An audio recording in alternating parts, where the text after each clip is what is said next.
кто впервые у нас в эфире. Я рад вас всех видеть. Надеюсь, меня хорошо слышно, видно. Надеюсь, вы Так, надеюсь... Так. Ну, алейкум ассалам. Слышно, видно меня? Вот, Ибраим тоже зашел. Сейчас посмотрим, подключим YouTube канал. Телеграм вроде бы мы включили. Так.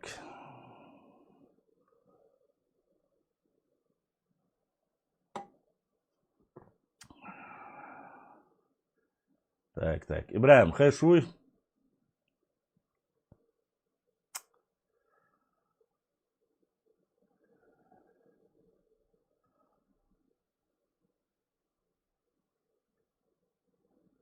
Все видно, говорит, отлично слышно. По крайней мере, некоторые. Ассаламу алейкум, и видно, и слышно. Итак, друзья, сегодня днем мы сделали небольшой обзор, анонс вечернего эфира, и мы с вами договорились обсудить ряд вопросов касаемо истории, касаемо выпадков некоторых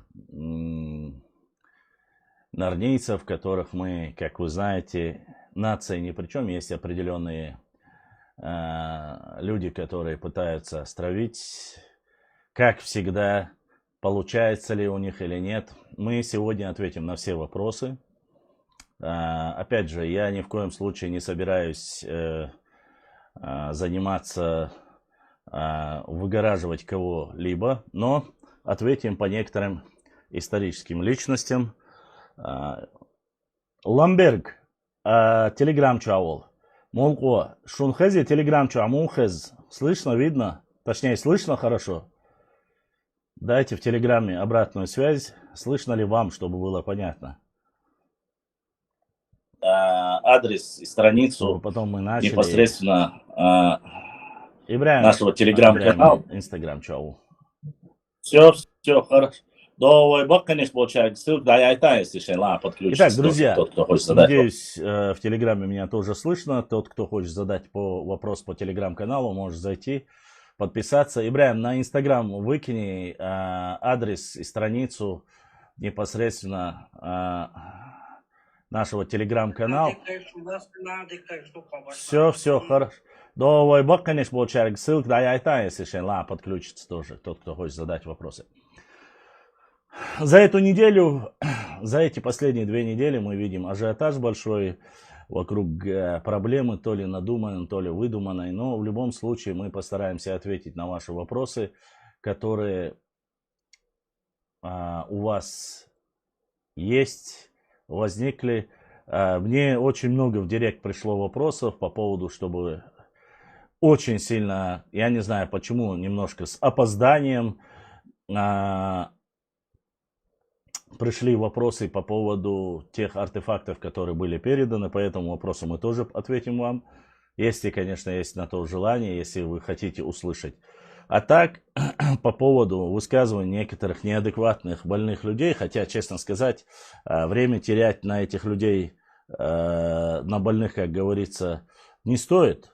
Как говорится, на больных не обижаются. Но и все-таки люди задаются вопросом. И ответим также на ряд вопросов в течение недели или 2 недель, которые у нас были, становились, так сказать, выходили на первый ряд вопросы касаемо тех самых высказываний, где вы видели, опубликовали, со мной вышли на связь, и мне начали под этим роликом, где я поблагодарил, начали писать: назови имя, что никто с тобой не связался, что я якобы это от себя говорю и так далее и тому подобное. Но это не в первый раз, честно сказать. Точно так же возникали проблемы у нас и по ситуации, когда я говорил, что выходили со мной на связь. Я уже не маленький ребенок, чтобы кого-либо обманывать. Те люди, которые со мной связываются, которые живут в соседнем регионе, достойные, кто поддерживает братство, они прекрасно помнят и знают. Ко мне приезжают в гости, очень часто приезжают в гости из соседнего региона, ингуши, мы общаемся. мы дружим, никаких между нами недопониманий нету. Гергалуду, Хошелду, с этим, как говорится, мне ничего выдумывать и не стоит. Опять же, эти же люди, которые обращались ко мне говорят: послушай, к сожалению, некоторые люди неадекватные, больные особей, национализмом, нацизмом, шовинизмом, фашизмом, расизмом, называйте как хотите, и много других еще измов.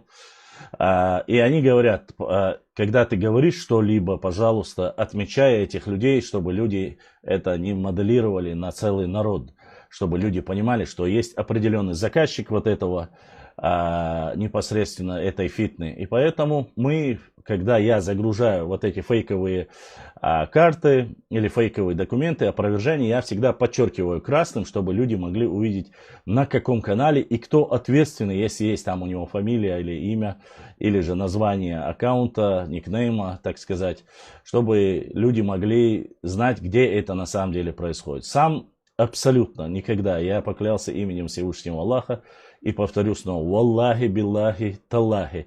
Никогда в жизни, чтобы сделать какой-то фейк, сам сделать и сам загрузить или опровергнуть, таких вещей я никогда не занимался. И Всевышний Аллах видит, я бы никогда не стал этого делать. Каждый тот, кто скидывает ко мне в директ, спрашивает, говорит, это правда или нет, я занимаюсь опровержением. Только таким образом. И никак иначе. Поэтому этот вопрос уже автоматически отпадает. Итак, друзья, сегодня мы разобьем эфир на несколько частей. Мы ответим восточным норвийцам, мы ответим западным норвийцам, ответим вопросы по касаемо Грузии, грузинского вопроса. Прошлый эфир, вы знаете, был очень плодотворный. К нам в эфир пришел один из хефсуров, мы разговаривали с ним, и тот, кто не помнит, к сожалению, один из наших братьев, как говорится,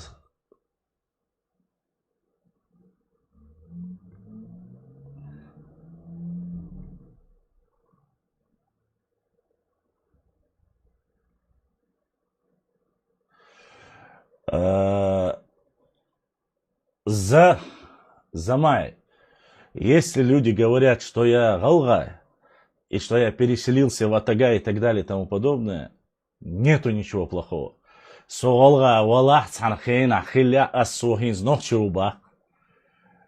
Но замер дос. Эрш батуай нахчмахвай бут. Энс в жизни галга хилабац. Я галгаши эрш батуай гаплагрупп. Йохшая. Они никогда. Они сами и не признают этого. Они говорят, у них только самые чистые, а чистые это J2 бош, аж будешь. С гаплагрупп, по крайней мере, с тейпом гаплагрупп цан не йохшаяц. Хотя есть эрш батуай с такой гаплагруппой. J2 йош, буйхасу.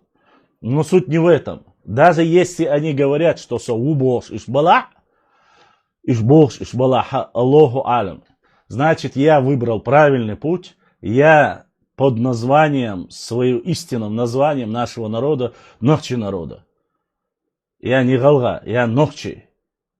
Если говорить старым языком, через Нохчи. Нохчи усавариде дау. То нахч махвайду, то тхай ламбош, тхай юртёш, тхай кешнишдош, тхай бауёш нахду. Что там говорят галвы на этом пятачке маленькой земли, где там эршбатуй, бау мечают тебя. Меча бу тебя эршбатуй, хуяр лам. Ахтхо хули дуй галга. Галга мака шей шахар шио, шей галвы бу, тхоцанна шахар юкриёш дохш дац. Там 4 шахара, мы к ним не имеем никакого отношения. Я отвечаю на ваш вопрос, который вы задаете. Вот. Поэтому, поэтому мне абсолютно нету необходимости говорить или отрицать. Если даже я был бы из них, ничего такого нету. Это из вайбол вайдол камду, из вайкамду и вайцаду. Это отсоединились там, понятно, в 18 веке разбежались. После этого они хотят показать, что они наидревнейшие, что и так далее и тому подобное. Я лично скажу так. Все, что я читал, я вижу только одно. В основном, многим это может и не нравиться. И генетики это говорят, и история говорит, у нас один корень. Мы один народ, по сути. Но сегодня мы разделились, два субъекта, два брата, каждый живет у себя дома. И здесь нету ничего плохого в этом. Так бывает. На целом Кавказе, Закавказье, Северном Кавказе нет ни одного народа ближе, чем Нохчи Галга. Это один язык. Это одна культура, по сути своей. А то, что есть разные диалекты, это абсолютно ничего не меняет. У чеченского народа 7 диалектов, 10 говоров, наречий. Как отмечает Зулая Хамидова, профессор лингвистики в Московском госуниверситете преподает, если я не ошибаюсь. Это доказанный факт. Здесь ничего нету. Ингуши говорят на нашем галанчурском диалекте. Они его сегодня называют отдельным языком. У них нету диалекта. Они только на одном они указывают. На этом же галанчурском диалекте сегодня говорят, или наречии, так сказать, и мялхи говорят на этом же наречии, и тирвай говорят частично на этом же наречии, имеется в виду в горной части. И акки говорят, те, которые говорят на этом же наречии. Но это не говорит о том, что это их язык. Понимаете? И эта гаплогруппа этих людей совсем абсолютно не совпадает. Ни у Тирва, ни у Акки. У Акки Л гаплогруппа в основном. Или Г2 там у них тоже есть. У Акки, правда, все, походу, насколько я знаю, те гаплогруппы, которые в основном в Чечне. Шатойский кластер, это вообще Л тоже гаплогруппы. Энгнуай, Шонуай, Гуардлуай, Эшбатуай, Цеси, частично Дышни, Мазархуай, они гаплогруппа Q, у кого есть, они тоже не относятся. Шонуай, там небольшая часть, насколько я знаю, что они уж сумеете Буихасу, но опять же гаплогруппа совпадает или нет, я не знаю. Потому что наши одно говорят, я не хочу в эти дела вмешиваться. Итак, я надеюсь, я ответил на ваш вопрос. Что бы то ни было, основали мы Атаги, основали мы Гойты, основали мы какое-либо другое село. Все Эшбату себя считают чистокровными Нахчи. И относимся мы к Нахчмаххой. Понимаете? И в Веденском районе наша родовая гора, наша башня, наша Кешныш и все остальное. Я ее уже публиковал сотни раз. Когда заходят сюда нарницы и просят, мне говорят, а вот Ахмилх Буал, Хагайт, вот послушайте, как раз переходим к этому вопросу, это башенным. У нас есть наша фамилия, наш тейпа, есть башня. Мы можем прямо пойти, и только мы можем показать Бог, что Хамашдуй, Хамди Ашдуй, что. Это не катит в Чечне. В Чечне есть у всех почти что то же самое. И те, которые из-за войн и все не разрушили, они говорят, то, что даже разрушили, не разрушенные башенные комплексы есть. Таких башенных комплексов, как у одного из Токумов, возьмем примерно, как у Тирвай, Мелхи, Ченти, Шарвай, Шотвай, Нашхвай. Там не разрушенные башенные комплексы. Или частично разрушенные. И у каждого есть это. Ченти Шейбаую, Чинхуай Шейбаую, Ершнох Чебушутуа Шейбаую, Хаккуа Шейбаую, Саттуа Шейбаую, Варандуа Шейбаую. И те, кто сегодня обнаруживает, благодаря различным раскопкам, обнаруживает те, где когда-то была башенный комплекс, их восстанавливают. Но он тейповый. Не как у вас фамильный, у нас он тейповая башня называется. На сегодняшний день у Цуантрой 5-6 башен. Цатей поет. У Бенуай 5-6 башен, не считая сел, сколько беноевских. У Макажуай 3-4 башни, которые остались разрушенные, плюс мечеть. У Ширди башня, у Шоной башня, у Гуардлой башня, у Эшбатой башня. Эрстанджой восстанавливает свою башню на своей родовой горе. И это только Гендергной башня, Нашхуай башни, целое поселение. Ялхуай башня, Хилхуай башня. Кого вам еще перечислить? Уцеси башня, Хакмадой башня, Химой башня, Орсуай башня. Я называю только небольшие Это включая Хакмадвай башня. У каждого почти что у чеченского тейпа, у Дышни башня, у Дышни мяждик. Ассаламу алейкум. Ва алейкум ассалам ва рахматуллахи ва баракату.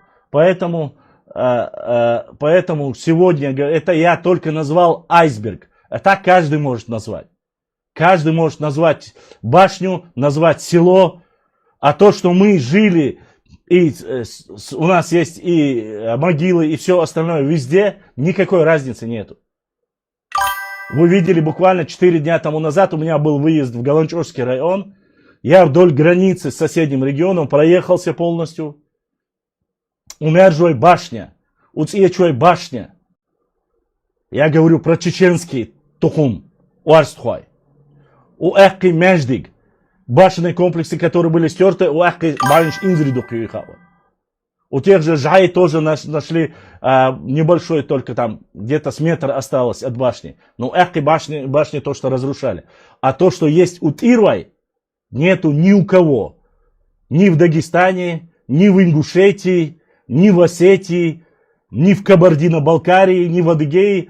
Имеется в виду такого периода башен, как у Тирвай, нету ни у кого даже. Этого периода я имею в виду.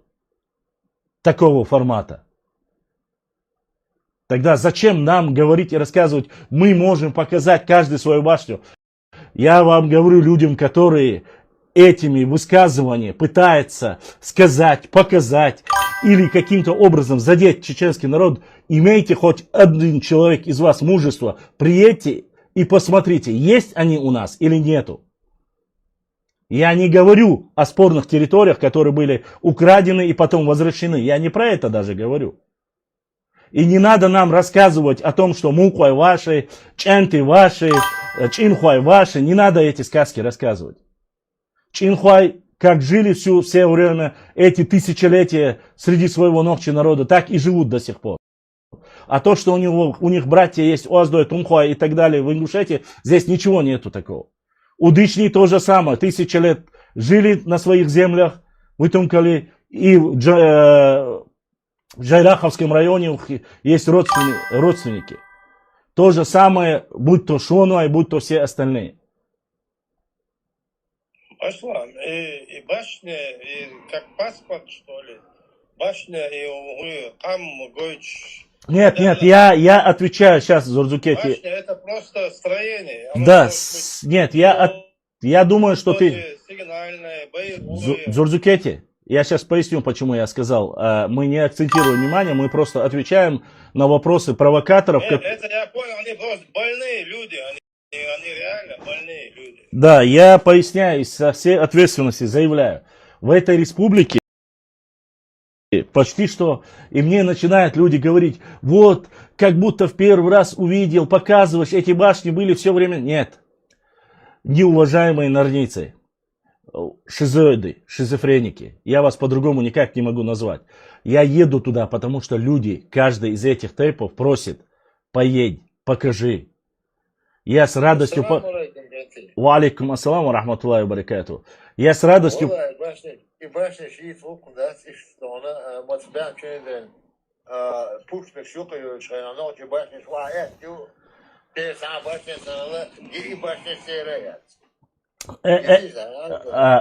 Друзья, Телеграм, Вежри, я сейчас просто отвечу на вопросы. Здесь в Инстаграме у нас идет эфир. Мы продолжим. Мы и Телеграм полностью хатташ, дойче дополнить, дойче хумдойтер душу. Не подумайте, что мы не от себя. Это не тематика. Мы отвечаем провокаторам, которые говорят, что Джахар Дудаев был предатель, что Аушев предатель, что Зелимхана Харачоевского сдали чеченцы, что Шейх Мансура сдали чеченцы. Вот на эти провокации, что Байсангура Биноевского не было, что Байсангур Биноевский не было на Гунибе, что чеченцы предали Шамиля, на все эти вопросы я хочу сегодня ответить.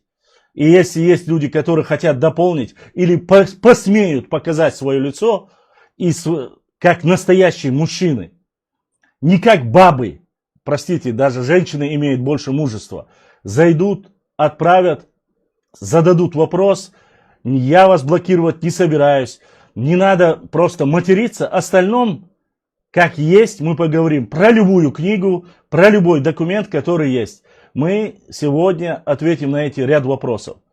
Заканчивая по башенным вопросам, каждый чеченец может показать вам свою родовую башню, которая есть. И те, что есть даже, мы знаем, что этот год главой Чеченской Республики назван горных районов Чеченской Республики. И многие тейпы, которых есть, просят разрешения, чтобы вот эти законсервированные, а их по Министерству культуры, ЮНЕСКО, мы знаем, что эти памятники находятся под охраной, не разрешают их восстанавливать. Они просят, и вот они просят у главы, и есть какие-то моменты, что нельзя их восстанавливать, оставляют их из-за этого. А так, давно бы Чеченская Республика полностью восстановили бы, и горная часть была просто усыпана этими башенными комплексами. Усыпана. Никаких проблем. Вот. Просто есть определенные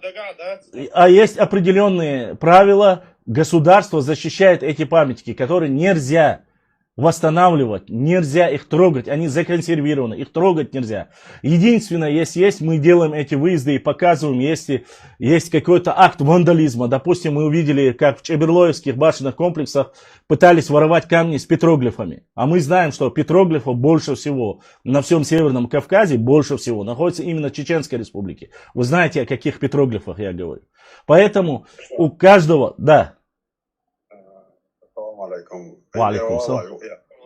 Умадат, Пикассо. Энти аузиш ролох швой нарезать и башниш ят и башниш халаятр, башниш постройки бият постройка. И мы повелись на их манипуляции. Это что? Башниш любой углеродный анализ ятчани, не надо нам ничего даже болтовню доказывать даже. Любой углеродный анализ, давай для сравнения ваш и наш, это только постройки. Понятно. Это только постройки. Мы повелись на их манипуляции и башни шалгията. Мы-то знаем, что их новоделы на порядок веков моложе. Их ингушские историки, не то что наши. Их сами ингушские историки написаны через исследования. Не просто он взял от себя это написал, а просто так ингуши начали строить башни тогда, когда чеченцы их перестали строить ввиду появления на фронте артиллерии. Ввиду что бесполезности этих башен. Абсолютно верно, Пикассо. Мы повелись на их манипуляции, потому что им нечего предъявить Хорошо. Миру, кроме этих новостроек, которые они сейчас понавтыкали, вот эти все свои клочок земли, скажем, по сравнению с чеченской землей. Поэтому мы вот ведемся опять и опять и снова на манипуляции. Хорошо, Пикассо, я отвечу на твой вопрос. Во-первых, я честно скажу, мы не повелись на их манипуляции. Мы отвечаем тем людям, грузинам, русским, кабардинцам, всем нашим соседям, которые сегодня вводятся в заблуждение, в глубочайшее заблуждение, о том, что якобы у кого-то есть, у кого-то нету. О том, что якобы кто-то у кого-то берет и ворует. Я довожу до этих людей, любой человек, я лично обещаю. У нас есть карта Чечено-Ингушетии. Да. Вот от историков, исследователей, археологов, где какие археологические, даже фундаменты. Есть, Пикассо. У меня эта карта есть. Есть, я ее публиковал. Есть, конечно. Вот эти историки, когда нас выслали, когда нас обратно возвратили, они вдоль и поперек исследовали вот эти все наши горные, равнинные, все части до мелочей, где 3 камня просто положено человеком, не общий круг, и когда-то башня была, а просто рядом 3 камня человек положил, вот эта отметка есть на этой карте. Я еще раз повторюсь. Эту карту мы публиковали. Просто я, к сожалению, у меня там 16 900 публикаций. Многие ленятся спуститься. Тот, кто хочет посмотреть, эти карты есть. эти карты опубликованы. У У меня есть, я вам могу сейчас просто-напросто открыть карту, прямо сейчас в эфире, показать вам количество чеченских селений до депортации и показать вам количество, сколько во всей горной Ингушетии количество селений. Не то что башен, а просто селений. Чтобы вы сравнили, какое количество там может быть жилых башен и боевых башен. Мы говорим родовые башни, Олы. Родовые башни у нас невозможно высидеть, так как мы давно уже реконкистовали, мы давно спустились оттуда, и эти башни давно не строим, и эти, которые есть, они насчитывают тысячелетия. И мы физически не можем определить их одному роду.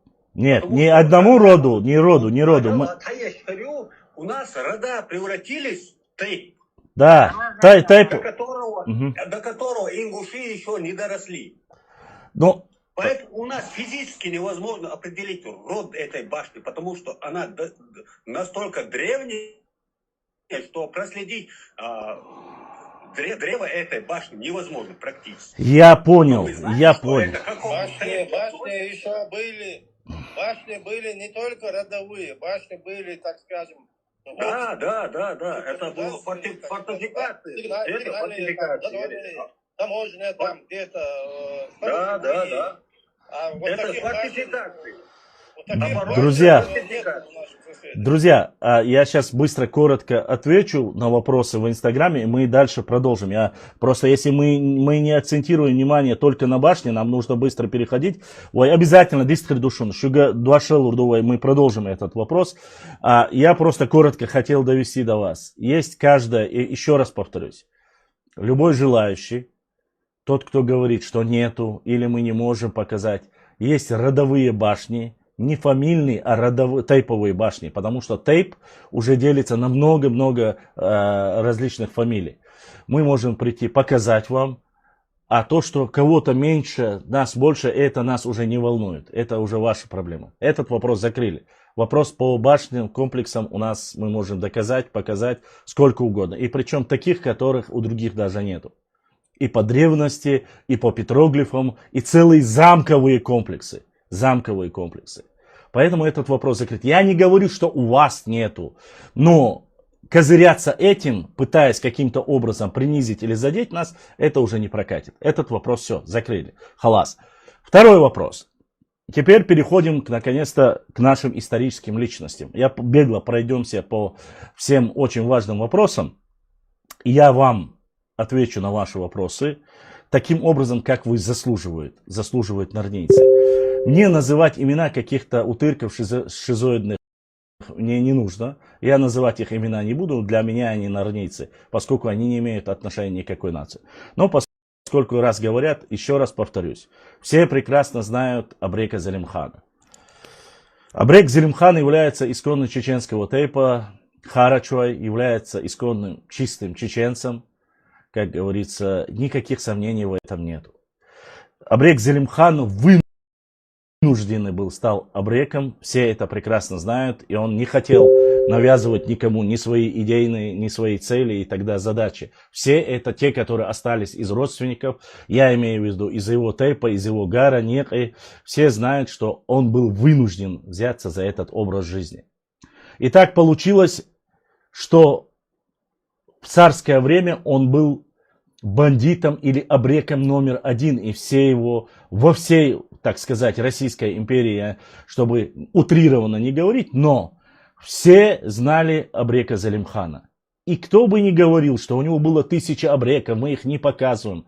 Не было никаких 1000 абреков, которых можно сравнить. Со всем уважением к вашим абрекам, кто бы это ни был, который можно было сравнить с Зелимханом Харачоевским. Так получилось. И именно поэтому, зная его автобиографию, зная его движение, советская власть не по просьбе чеченцев, не потому, что они любят чеченцев, они показали сопротивление и назвали его первым революционером Зелимхана Харачоевского. Сняли про него фильм. То, что он взял обоз, где был Шаляпин, и где Шаляпина, разговор встречи с Зелимханом Шаляпиным, был знаменитым российским этим певцом, если я не ошибаюсь, композитор, певец, я не знаю, не суть. Да, эти разговоры, то, что делал Зелимхан, налеты на Кизляр, на Моздок и на остальные места, как он сбежал с Грозного, как он укрывался в Ингушетии и так далее и тому подобное, все знают его. И не мы именно чеченцы, как вы хотите указать, что мы хвастаемся, что мы хотим, у нас таких тысяча, сотни, и их мы не называем, они у нас есть, слушайте, так и мы его не называли. Мы его не называли, его называли именно та власть советская указала. Мы своих героев знаем. Это раз. Во-вторых, Шныренок, который там говорит, что сдали Зелимхана чеченцы, вы сдали, мы прикрывали. Я назвать кроме как Шныренком не могу, поскольку если ты, шизоид, не знаешь историю нашего народа, хотя бы не лезь. Зелимхан скрывался или не скрывался, сколько он укрывался в Ингушетии, он укрывался не у таких, как ты или тебе подобных. Он укрывался именно у тех своих братьев, которые могли укрыть его, и его дочери и жена рассказывали. Нам не пристало говорить, что мы знаем. Вы знаете, есть одна ситуация. Если, допустим, есть у моего тейпа, есть братья, да, как у Сулеймана Ахмада написано, такие как Мулкуай, братья Эшбату считаются, да, то есть имеется в виду устные предания. И есть Цеси, братья Эшбатуай, примерно. Есть генетические братья, это Энгнуай, Гуардлуай, Шонуай, а есть названные братья Мулкуай, да, которые имеют родство. И если я сяду и буду говорить, что вот есть мои братья, они прикрыли, их зовут Мулкуай, они спасли Эшбатуай, и каждый раз я об этом буду говорить, так у нас не делается. У чеченцев нету такого, в этикете нету. Если собственный брат делает это, и я ради этого брата сделаю то же самое. Один раз рассказал и хватит. И когда меня упрекают и говорят, вот мы вас прикрыли, там нас с Нелха сослали, там столько селений сожгли. Если это было, я не отрицаю, не говорю, что было, нет. Хотя вы можете сотни документов увидеть. Посмотреть, было это на самом деле или нет. Он скрывался там, он скрывался здесь, он скрывался везде, где была возможность. Я про Зелимхана Харачоевского. Кто его преследовал пофамильно, сколько человек были награждены крестами, земельными участками, денежными довольствиями, все это записано. Это, по последним данным, которые были, это 99% наши восточные соседи. Фамилия есть. Точно так же, как и Кибиров, который является западным нашим соседом, у которого якобы была кровная месть к Зелимхану. Сдали, не сдали, в тот период никто из тех, кто проживал в то время, никто не может этим похвастаться и сказать, что рассказать от первого лица. Есть написали определенные люди, что сдали его, не сдали, он скрывался, он перемещался. Есть много людей, которых он скрывался в Ножаюрте. Есть те люди, которые скрывали его Цуантройск, скрывали его Ширды и другие тейпы. Но никто же не говорит, почему нас не называют. Он у нас укрывался, он в Чеберлое скрывался, он в Ножаюрте скрывался. Почему ночью этого не говорят? Хоть это и было так. Аслан, дай секунду, момент. Он перемещался, орудовал по Терской области. Там не было Ингушетии и так далее. Там была Терская область от Кизляра и заканчивая там до Дарьярским ущельем и Кабарды. Он перемещался по Терской области. Там Ингушетию, Нет, я просто-напросто, я думаю, вы понимаете, о чем я говорю, прекрасно выпадки некоторых норницев. И поэтому,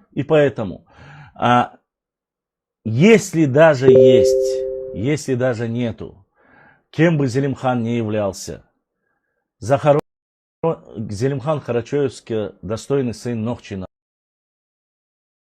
народа. Он захоронен у себя на родине, все его дети. И особенно мне хочется подчеркнуть момент, когда вы пытаетесь сказать, его сын был сотрудником НКВД. Кто это говорит? Послушайте. Вы что хотите сказать? Что не было донесений на Зелимхана, когда он скрывался у вас? что не было вознаграждения, вы, где есть официальные документы, вы определенную сумму давали, тот, кто сдаст, найдет его, что вы в казначейство сдадите столько денег за голову Зелимхана, нету таких списков? Вы уверены в этом? Вы уверены в том, что нет у вас родственников или среди вашего народа огромнейшее количество сотрудников НКВД? Давайте не лазить по чужим шкафам и шифонерам и пытаться кого-то задеть. Тем более сына Зелимхана Карачаевского. Не то, что делал сын Зелимхана Карачаевского, не то, что делал его отец, сам Зелимхан Карачаевский, который дружил, который общался, который консультировался с многими ойляами, устазами того, того периода. Вы думаете, он этого всего не знал, что ли? Или думаете, не перемещался?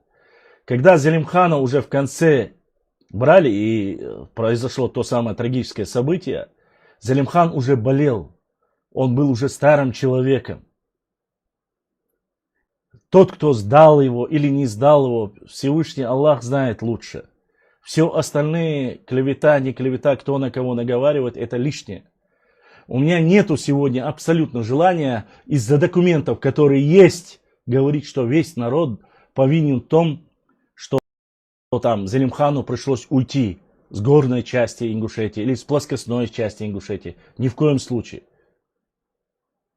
Зелимхан, как считал братьями ингушей, точно так же и сегодня многие, все считают братьями ингушей, достойных. Особенно тех, кто увидел и осознал, когда маленький Хизыр утонул, когда они поняли, что братья намного ближе, и что тот, кто делает фитнес, занимается, они на самом деле ублюдки. Они пытаются разделить и приписать кого угодно. Вы можете говорить, мы вот так 1000 лет с грузинами. У нас ничего, я ничего против грузин не имею. Да можете кому угодно, я вам еще раз повторяюсь. Мы не пытаемся навязаться грузинам. Хивсур, который пришел к нам в эфир в Телеграме, он был, я надеюсь, что он сегодня, его позовут, братья здесь есть, вроде бы позовут этого Хивсура, мы много говорили, он рассказывал об этом. Он рассказывал о многих местах, вещах рассказывал многих. А так называть соседних регионов, будь то осетины, будь то грузины, абхазы, пожалуйста. Но не тыкая в чеченцев, не трогая нас. И мне очень понравилось, когда этот Хивсур ответил на один вопрос, когда мы заговорили о Вахуште Багратионе, вашем любимом нарнийце. Он посмеялся и сказал, будь проклят этот Вахуште Багратионе, этот Багратион, который был генерал, он сам Хивсур, он сам грузин, а он очень любил Грузию, любит Грузию. То есть он националист, то есть он Грузию любит. Он говорит, это не были грузины такие, как вы думаете. Они не те грузины, как вы думаете. Лучше бы, говорит, шейх Мансур его убил, а не отдал раненым. Я про Багратиона говорю, чтобы было понятно, которого шейх Мансур взяли плен во время сражения. Он еще до этого не был настолько знаменит. И так плавно мы от Зелимхана Карачаевского, которого якобы, опять же, наше дело мы сами решим, кто у нас виноват в смерти или в предательстве, или сдаче, или нет Зелимхана Карачаевского, нам лучше знать. Если вы хвастаетесь и говорите, что у вас 100 или 1000 таких Зелимханов, мы не хвастаемся и не задеваем этим. Предоставьте их, покажите хоть одного, кого можно хотя бы рядом поставить с ним. Тот, кто хвастается, их пытается сравнить. Зелимхан был конохом, вынужденно стал абреком. У него слово было слово, честь была честью. И он считал своими братьями и имел право скрываться и в Грузии, и в Осетии, и в Ингушетии, где угодно. И он перемещался везде, где была возможность. И не вам судить про Зелимхана Карачаевского или про Харачой, который является древнейшим, одним из самых древнейших тейпов, которых вы не признаете, кстати. Он не J1 и не J2. Харачой является гаплогруппа L. L3, L2, L1, но без разницы. Который вы не признаете. Вы же говорите, чистокровные это только J2. Я это тем, кто это пишет, говорю. Так что насчет Зелима мы разобрались. Или что вы хотите узнать о Зелимхане Карачаевском? Еще раз повторюсь, есть полные списки, есть документы, посекундно описанные. В то время Терские ведомости, Кавказ, газеты, эти документы я опубликовал, мы их еще раз опубликуем, где четко, черно по белому написано, что в сдаче, где он был, что было, где было написано, что там не присутствовало чеченцев. И за это убийство и преследование не был награжден ни один чеченец. В этом списке нету их, а списки есть. Если вы скажете, что в то время был скрытый и так далее, ну и скрытый и так далее и тому подобное, оставьте, мы сами как-нибудь с этим разберемся. Теперь плавно переходим... Да. Можно добавить? Да, только коротко мы сейчас, да. Коротко, да. Да. Его сын пошел работать в ЧК, чтобы выяснить убийц и предателей своего отца, и он их перестрелял, как бешеных собак, всех до единого. Абсолютно верно. Он специально вышел на работу. Это то, что касается, что он был в НКВД. То, что касается Зелимхана, даже петербургские газеты печатали, траурные, выходили статьи, тогда, когда он погиб. Почему-то только о Зелимхане говорилось во всей российской прессе в то время, да. А не о ком-то еще. Да. Все, у меня все. Все, Баркалдей Ресхил. Я искал информацию НКВДшника, сына Зелимхана, нигде не нашел. Если у вас есть ссылка, где Зелимхана сын где-то НКВДшником указан, дайте мне его. Хорошо, Джурджикете, потом Я нашел начальника НКВД Чечен Албагачиева, командира полка НКВД Хулухаева, начальника НКВД Галанчевского района Бузуртанова, но сына Зелимхана нигде...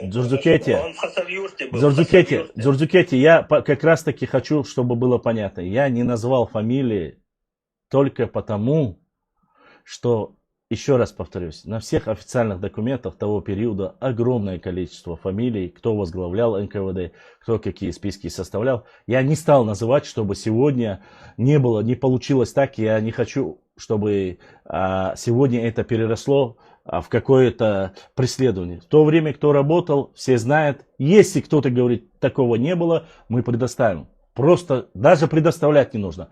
Зайдите в музей. Посмотрите, и Георгиевские кресты, и сотрудников НКВД, они в свободном доступе, особенно ко дню единства. Фамилия. Слишком большая толерантность, это не толерантность. Нет, дело здесь не в толерантности. Дело здесь вовсе не в толерантности. Просто люди, которые называли имена, допустим, примерно того же сына Зелимхана Харачевского, среди этих сотрудников НКВД, грубо говоря, да, того периода, нету, я не видел, по крайней мере, возможно были, но я не хочу сейчас, поэтому это не сказал Албагачиев, это не сказал Хулухаев, это не сказал там, грубо говоря, сейчас, по крайней мере, Бузуртанов. В то время, когда я сказал это, Бузуртанов тоже разные там у них, в то время я сказал, что был Бузуртанов НКВДшник, а сейчас это назвал другой человек. Итак, от Зелимхана Харачевского мы закончили. Возвращаемся теперь, переходим плавно к Ушурме, сыну Ша'база, шейх Мансуру. Итак, шейх Мансур. Жизнь шейха Мансура коротко тоже, мы не будем сильно углубляться. Этот человек, этот красавчик, национальный герой чеченского народа, первый имам Кавказа, о нем рассказывают данные разные, что он начинал свою деятельность по разным данным, последняя информация, которую нашли мы, что он начинал свою деятельность в 19 лет. Шейх Мансур не начинал с первого же дня, опять же, тоже не выходил и не призывал всех к газавату. Только вынужденная ситуация заставила его выйти на эту тропу, которую он принял. И сегодня какие-то утырки, опять же я говорю, шизоидные утырки, пытаются... Особенно есть там один написанным никнеймом, один хчлист нарнийский, да, который пишет везде, где попало, что он Жан-Батиста, что он итальянец и тому подобное. Ублюдки вроде тебя, по крайней мере, никто тебя не припишет к своей... Ты-то представляешься там с соседнего региона, говоришь, что ты ингуш. Никто никогда в жизни не захочет тебя приписать к себе. Ни одна нация. Ты представь, насколько должен быть шейх Мансур, первый имам Кавказа, который вышел на этот путь, как его любят все.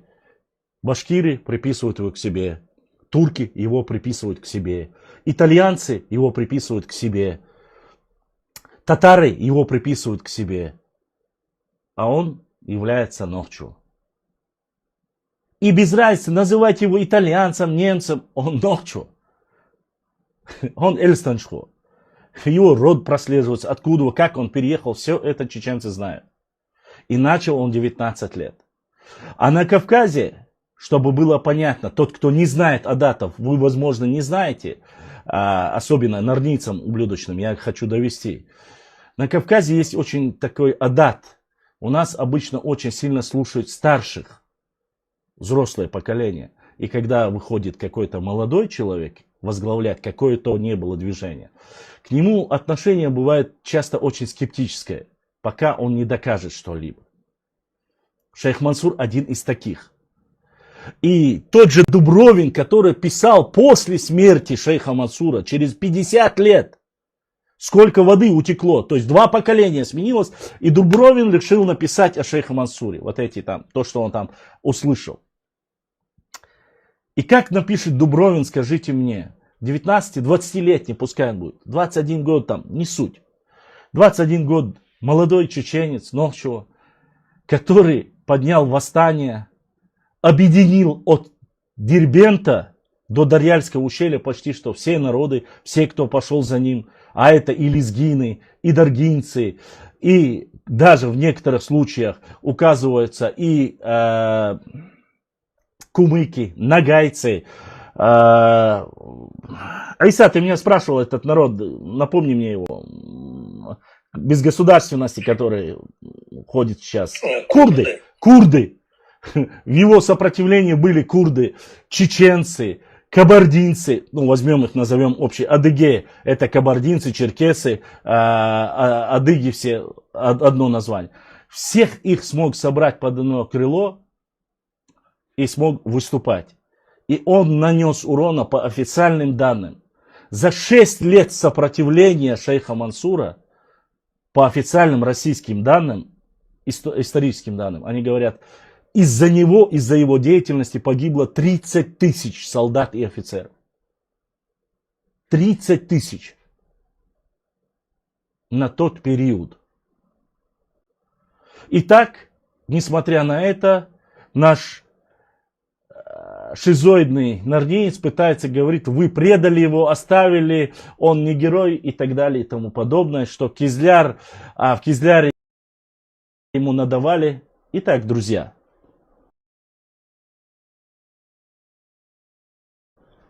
Книга. Книга называется Иван Сободилов, Шпяхмобилов. Я хочу показать моим братьям в Телеграме. Вот эта книга.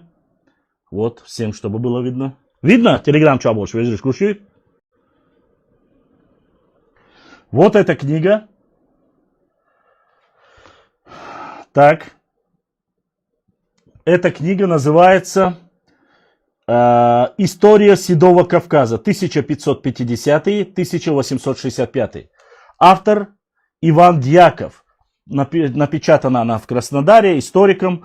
Зачитаем. Я не буду вам сейчас нагромождать вас лишней информацией. Зачитаем о том самом. А он является здесь в основе своей все про казачество, как казаки там терские, гребинские, кубанские, какие они красавчики были, как они дерзко отвечали, уничтожали. Что же пишет Дьяков у себя?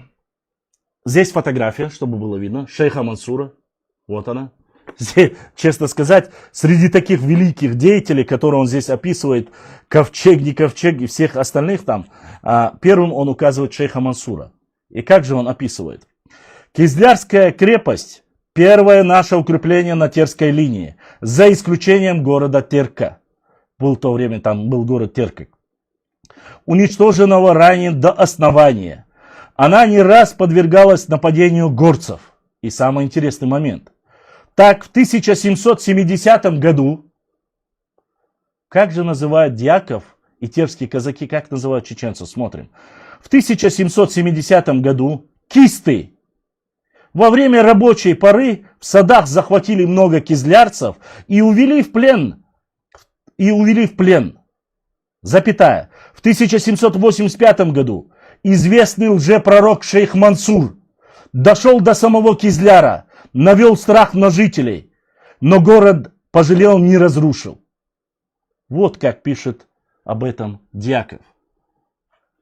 Это шейх Мансур. Здесь не сказано, что шейх Мансур проиграл, хотя там описывается очень много моментов, где надавали там люлей и так далее и тому подобное. Где шейх Мансур, он говорит, сжег, взял в плен, и до этого нападение делали кисты. До этого, после этого, как Кизляр захватил Шуайб Мулла Центероевский, пришел с пушками и вернулся, этот исторический момент, когда пошел выручать Цуантро Шуайб Мулла Центероевский, захватил крепость. До этого делали набеги. И шейх Мансур пришел, пожег, но не уничтожил его и ушел, написано там. Его прогнали, он убежал, он испугался. Здесь ничего подобного нету. Это история. Один из материалов.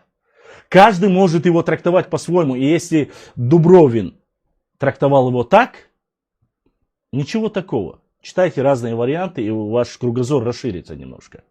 Итак, отвечаем дальше шизоидному имбецилу нарнийскому, который говорит, что его предали и он ушел. Во-первых, есть письма достаточно большие. После этого он делает нападение на Моздок. Он проводит блестящую операцию для того периода в самих Алдах, где Багратион попадает, отдает его, не продавая, отдает его раненым. Мы за мужественных воинов не берем деньги и так далее и тому подобное. Все это есть, описывается. Вы можете это прочитать и увидеть на нашем канале. У шейха Мансура просит поддержки на тот период. И есть достаточно писем от турецкого султана, где он дает указания проверить. В тот период турки думали, что его называли Махди, то есть предсказателем или тем, который вы знаете, да, который должен появиться, который будет воевать. Ну, религиозная тема, вы, думаю, понимаете. И здесь описывается турецкий султан, непосредственно Паша, рассказывает, или он, или его генералитет, они рассказывают, что если он, попытайтесь его подкупить, купить, чтобы перевести на сторону турков, или же уничтожьте его. Настолько авторитет шейха Мансура был высок. Это сделали турки. В конце концов, вы знаете, с турками в Анапе, когда турки отказались, османы сдались вместе с Баталпашой, он пошел до конца. Но не суть. Самый важный момент, мы дойдем до него. И сами адыги знают это, и черкесы войну начали чуть раньше, чем чеченцы, поскольку Российская империя свою мощь и завоевание начала с запада. То есть для нас это запад, северо-запад и запад. Они оттуда вошли завоевать. Им нужен был коридор вдоль Каспийского моря, чтобы добраться, мы знаем, до Индии, да? Это еще во времена потом уже и Петра Первого точно так же продолжается, расширение. Вот как завоевывался Кавказ и для чего он завоевывался. Об этом знает тот, кто изучает историю России, что вот эти мелкие народы Кавказа и так далее и тому подобное, не сама цель была Кавказ. Цель была здесь пробить окно по сухопутному и дойти вплоть до Индии. Морская держава Великобритания морскими путями добралась до Индии, а вот Россия решила, которая является на тот период одним из самых могущественных государств, они хотели пройти через Кавказ, через Персию и до самой Индии. Итак, попросили помощи, и есть документальное подтверждение. Я понимаю, что не нужно для людей, кто не знает, я им объясняю. Попросили у шейха Мансура поддержки. Здесь из-за недопонимания, здесь рассказываются многие документы, мы о них рассказывали, что у шейха Мансура не была регулярная армия, у него были добровольцы. Разные языки, недопонимание, и небольшой сумбур происходил даже во время нападения и на Кизляр. Когда там договорились, что должна нападать пехота, нападала там, начали действовать там кавалерия и так далее. Вот эти моменты описываются. Поскольку все собрались на Газават, но как этим регулировать, все было достаточно сумбурно. Но суть не в этом. Призывают и приглашают его, шейх Мансур отправляет. И есть официальный заказ у черкесов, у адыгов. Они опубликовали этот документ, где шейх Мансур идет со своей армией и просит заказать лучшие черкесских седел 20 тысяч. 20 тысяч седел заказывает шейх Мансур. Мы-то раньше говорили, там речь шла о 10 тысячах, там говорится о 20 тысячах. Скажите мне, когда шейх Мансур уходил с 20 тысячами, он уходил как преданный, он убежал отсюда, его здесь убивали, ему здесь подло сделали. Я, честно сказать, по документам некоторых норнийцев узнал там, когда вы пытались вырвать из контекста и где говорили, когда он говорил своим муджайдам, найбам из арстхоевцев, нужно готовить, этот документ мы публиковали, все помнят, да, готовьте муку, мясо и так далее, вырезав этот кусок и сказали, что чеченцы, якобы шейх Мансур потребовал с карабулаков, арстхоевцев подать, и они не знают, что ингуши и карабулаки не платят подати, и они отказали шейх Мансуру. На самом деле это было не так, это был вырезан кусок. Он просил своих найбов и своих воинов подготовиться к походу, они должны были в поход уйти, подготовить мясо там, что крупа, подготовиться, они должны были идти дальше, на запад. А вырвав из контекста вот этот кусок, пытались настроить арстхоевцев против своего же народа. Но это все стало, как говорится, мы прочитали весь документ, опубликовали, там ничего сложного нету. Яхитри, валлахи, биллахи, талахи, цахитри. Тот же Дубро, тот же... Дальше удала, пошла, ага. Так. Хайнс научный, хайнла документальный, хайнла архивный, хайнла исторический, полный, подтвержденный, все ссылкаюсь. Хайнла оригинал документ, халадака, вадиль. Кана, церя, простой, другой блогер, он будет болтать, перебивать мою ложь. Болтать, и ты опять же будешь на это отвечать. И худу, мези палки бар, уаш, эвер, холгал, штан был долго, а мези палки бар, сам бегали ушея. Сундера, хара, бесконечно, если отвечать на ихнюю болтовню, вот это будет бесконечная возня. Ты будешь, твои факты будут разбиваться об идиотизм. Вайдадиза говорит там конкретно раз и навсегда. Там точку хватку, восклицательным знаком, там, точку хватку объездывает. Вайдадиза куда? О историку. Именно по этой теме. Ах, нет, включаться дяша, амин тесаю, долгая что бакаю, велевой, и заводю ору. Мы что делаем? Это фронт открытым, фронт маливой, планомерные, логичные завершения. Так, Пикассо, ты отключился.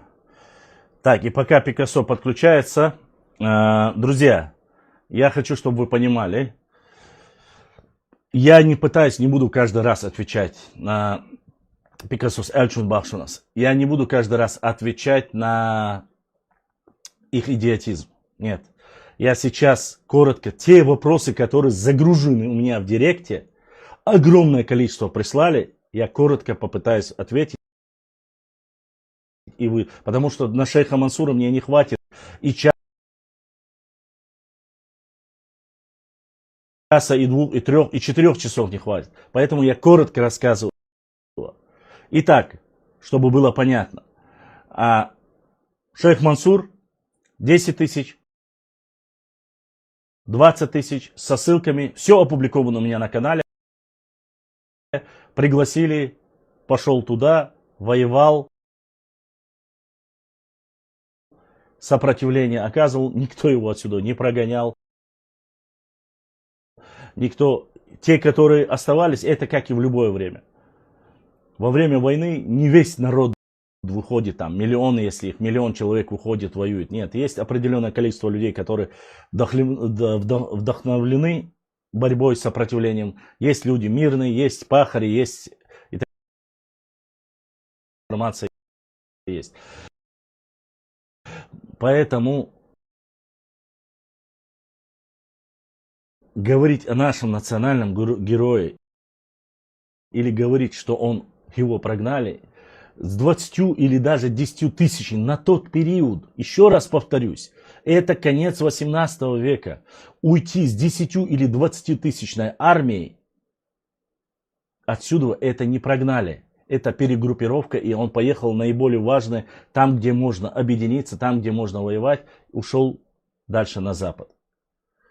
Если у вас есть хоть один документ, предоставьте, официальный я имею в виду, что чеченский народ предал шейха Мансура, что чеченский народ отказался от шейха Мансура, что чеченский народ не любил шейха Мансура, что сдал всю его семью, уничтожил всю его семью, род, сыновей, детей, мать, отца и так далее и тому. Предоставьте. Этих документов нету.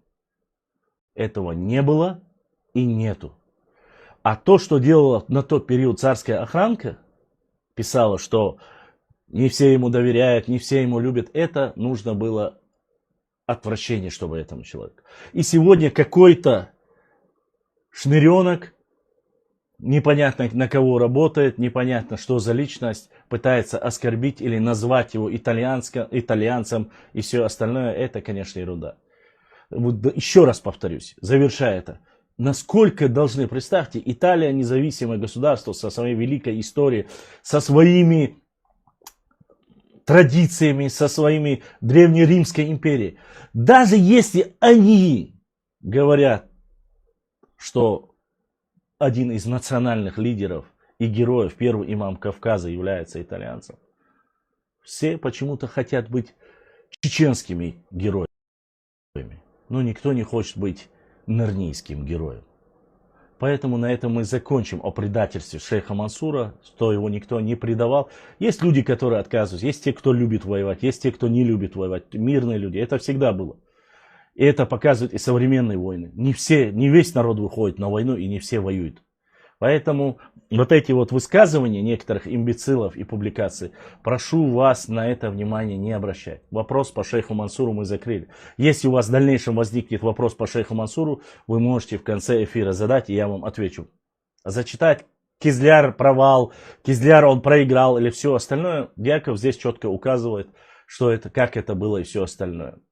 На сегодняшний день я публикую, читаю разные. Поэтому не только Дубровин, который был полностью пророссийский, процарский, проимпериалистический историк, таким же, как и Карамзин, что он написал, что шейх Мансур был хорошим, что он там возглавлял, что за ним шли тысячи, что он был достойным. Такого писать они не будут.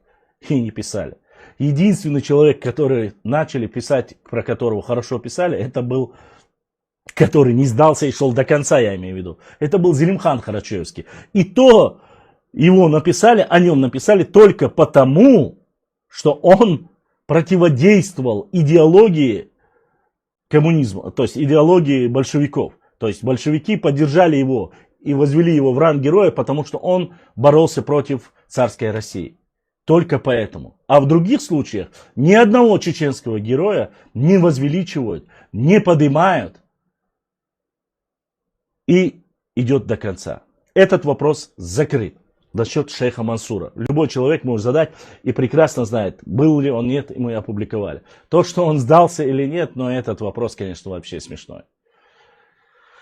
Это мы и обсуждать не стоит, поэтому если он сдался, если у него есть двухэтажная вилла в Калуге, если он получал 10 тысяч серебром и так далее и тому подобное, скиньте документики, мы их опубликуем. На этом конец цитаты. Итак. Ау. Оставай. А отключается иногда связи он сбоит яшь он. Я не против.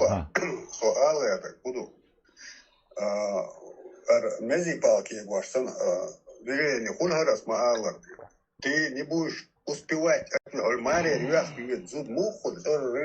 Не слушая ответа, либо обвинять, потому что ты не будешь успевать отвечать на весь идиотизм. С нашей стороны, хылдиз, примерно, против нас ведется война открытая, у нас есть фронт. Мы не можем, сломя голову, довольно отражать чисто атаки и все. Обороны не хочем, а еще что-то. Это будет вечность. Они будут придумывать пич-пуч, бульхама, дуйба, дина его, тейла его, шпич буата, там проблемы от самая, когда ему дитя, это мухли конструктивно похожим хау историк. Так, амин тиса его нет в теме.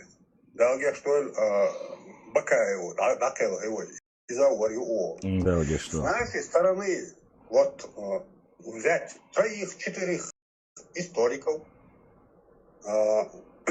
и пускай будет у каждого историка по ассистенту, делегировать от народа и официально просить вызов их сторону, пускай делегируют столько же историков, с теми же... Я могу ответить. Можешь даже не продолжать.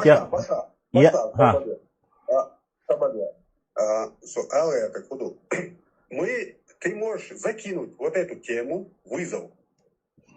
И наши Пикассо. блогеры, это официально... Ваша, Самину Атлонсон, то, что ты говоришь, ты просто, я не знаю, когда ты подключился, официально Академия наук Чеченской Республики, не я даже, не я, а целая Академия наук Чеченской Республики официально отправила запрос на научно-исследовательский институт, не ИЮТЕРИ, и Ингушский государственный университет. Запрос встретиться с научной интеллигенцией, с их стороны, с нашей стороны. Письмо официально опубликовано на книге. Могу даже прямо сейчас показать эту книгу. Книга называется, вот она книга, Ungated Baunas Пикассо. Смотри. Вот книга. Книга называется «В поисках национальной идентичности». И там на странице, даже если тебе нужно указать страницу, здесь 300... Есть два письма, которые официально отправили. Вот. Страница 577. Донор. Вот. Два письма. Вот это Чеченская республика, вот Республика Ингушетия. Где президент Академии наук на тот период, Гапуров Шахрудин Андреевич, доктор исторических наук, профессор, отправил письмо на имя Ингушского научно-исследовательского института гуманитарных наук имени Чаха Ахреева, доктору филологических наук, профессору Дахкильгову. И это еще, чтобы было понятно, в 2012 году отправляли. После этого отправляли с запросом, чтобы провести научную работу, утрясти все исторические моменты, вопросы по истории чеченцев и ингушей. На что был ответ. Отказ. Отказались, не приехали, и все закончилось на том. Даже если то, что ты говоришь, не то, что я блогер, мы со своей стороны, с 2018 года я работаю в этой сфере, работаю именно, это мое личное время, я занимаюсь и прямыми эфирами, приглашали и говорили, давайте проведем с вами научную дискуссию на ту или иную тематику. Приглашали, звали. Я здесь в этом эфире много раз приглашал те, которые представлялись там научной интеллигенцией, и отвечал им в открытую. Не пришли, не приехали, не договорились. Ладно я-то простой там маленький человек.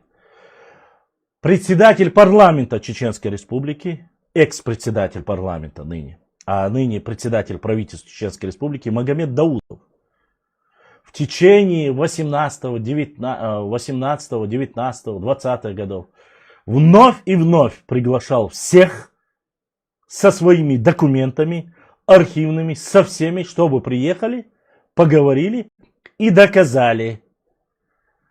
Не истон, Увайс, не истон, Харкарт не истон.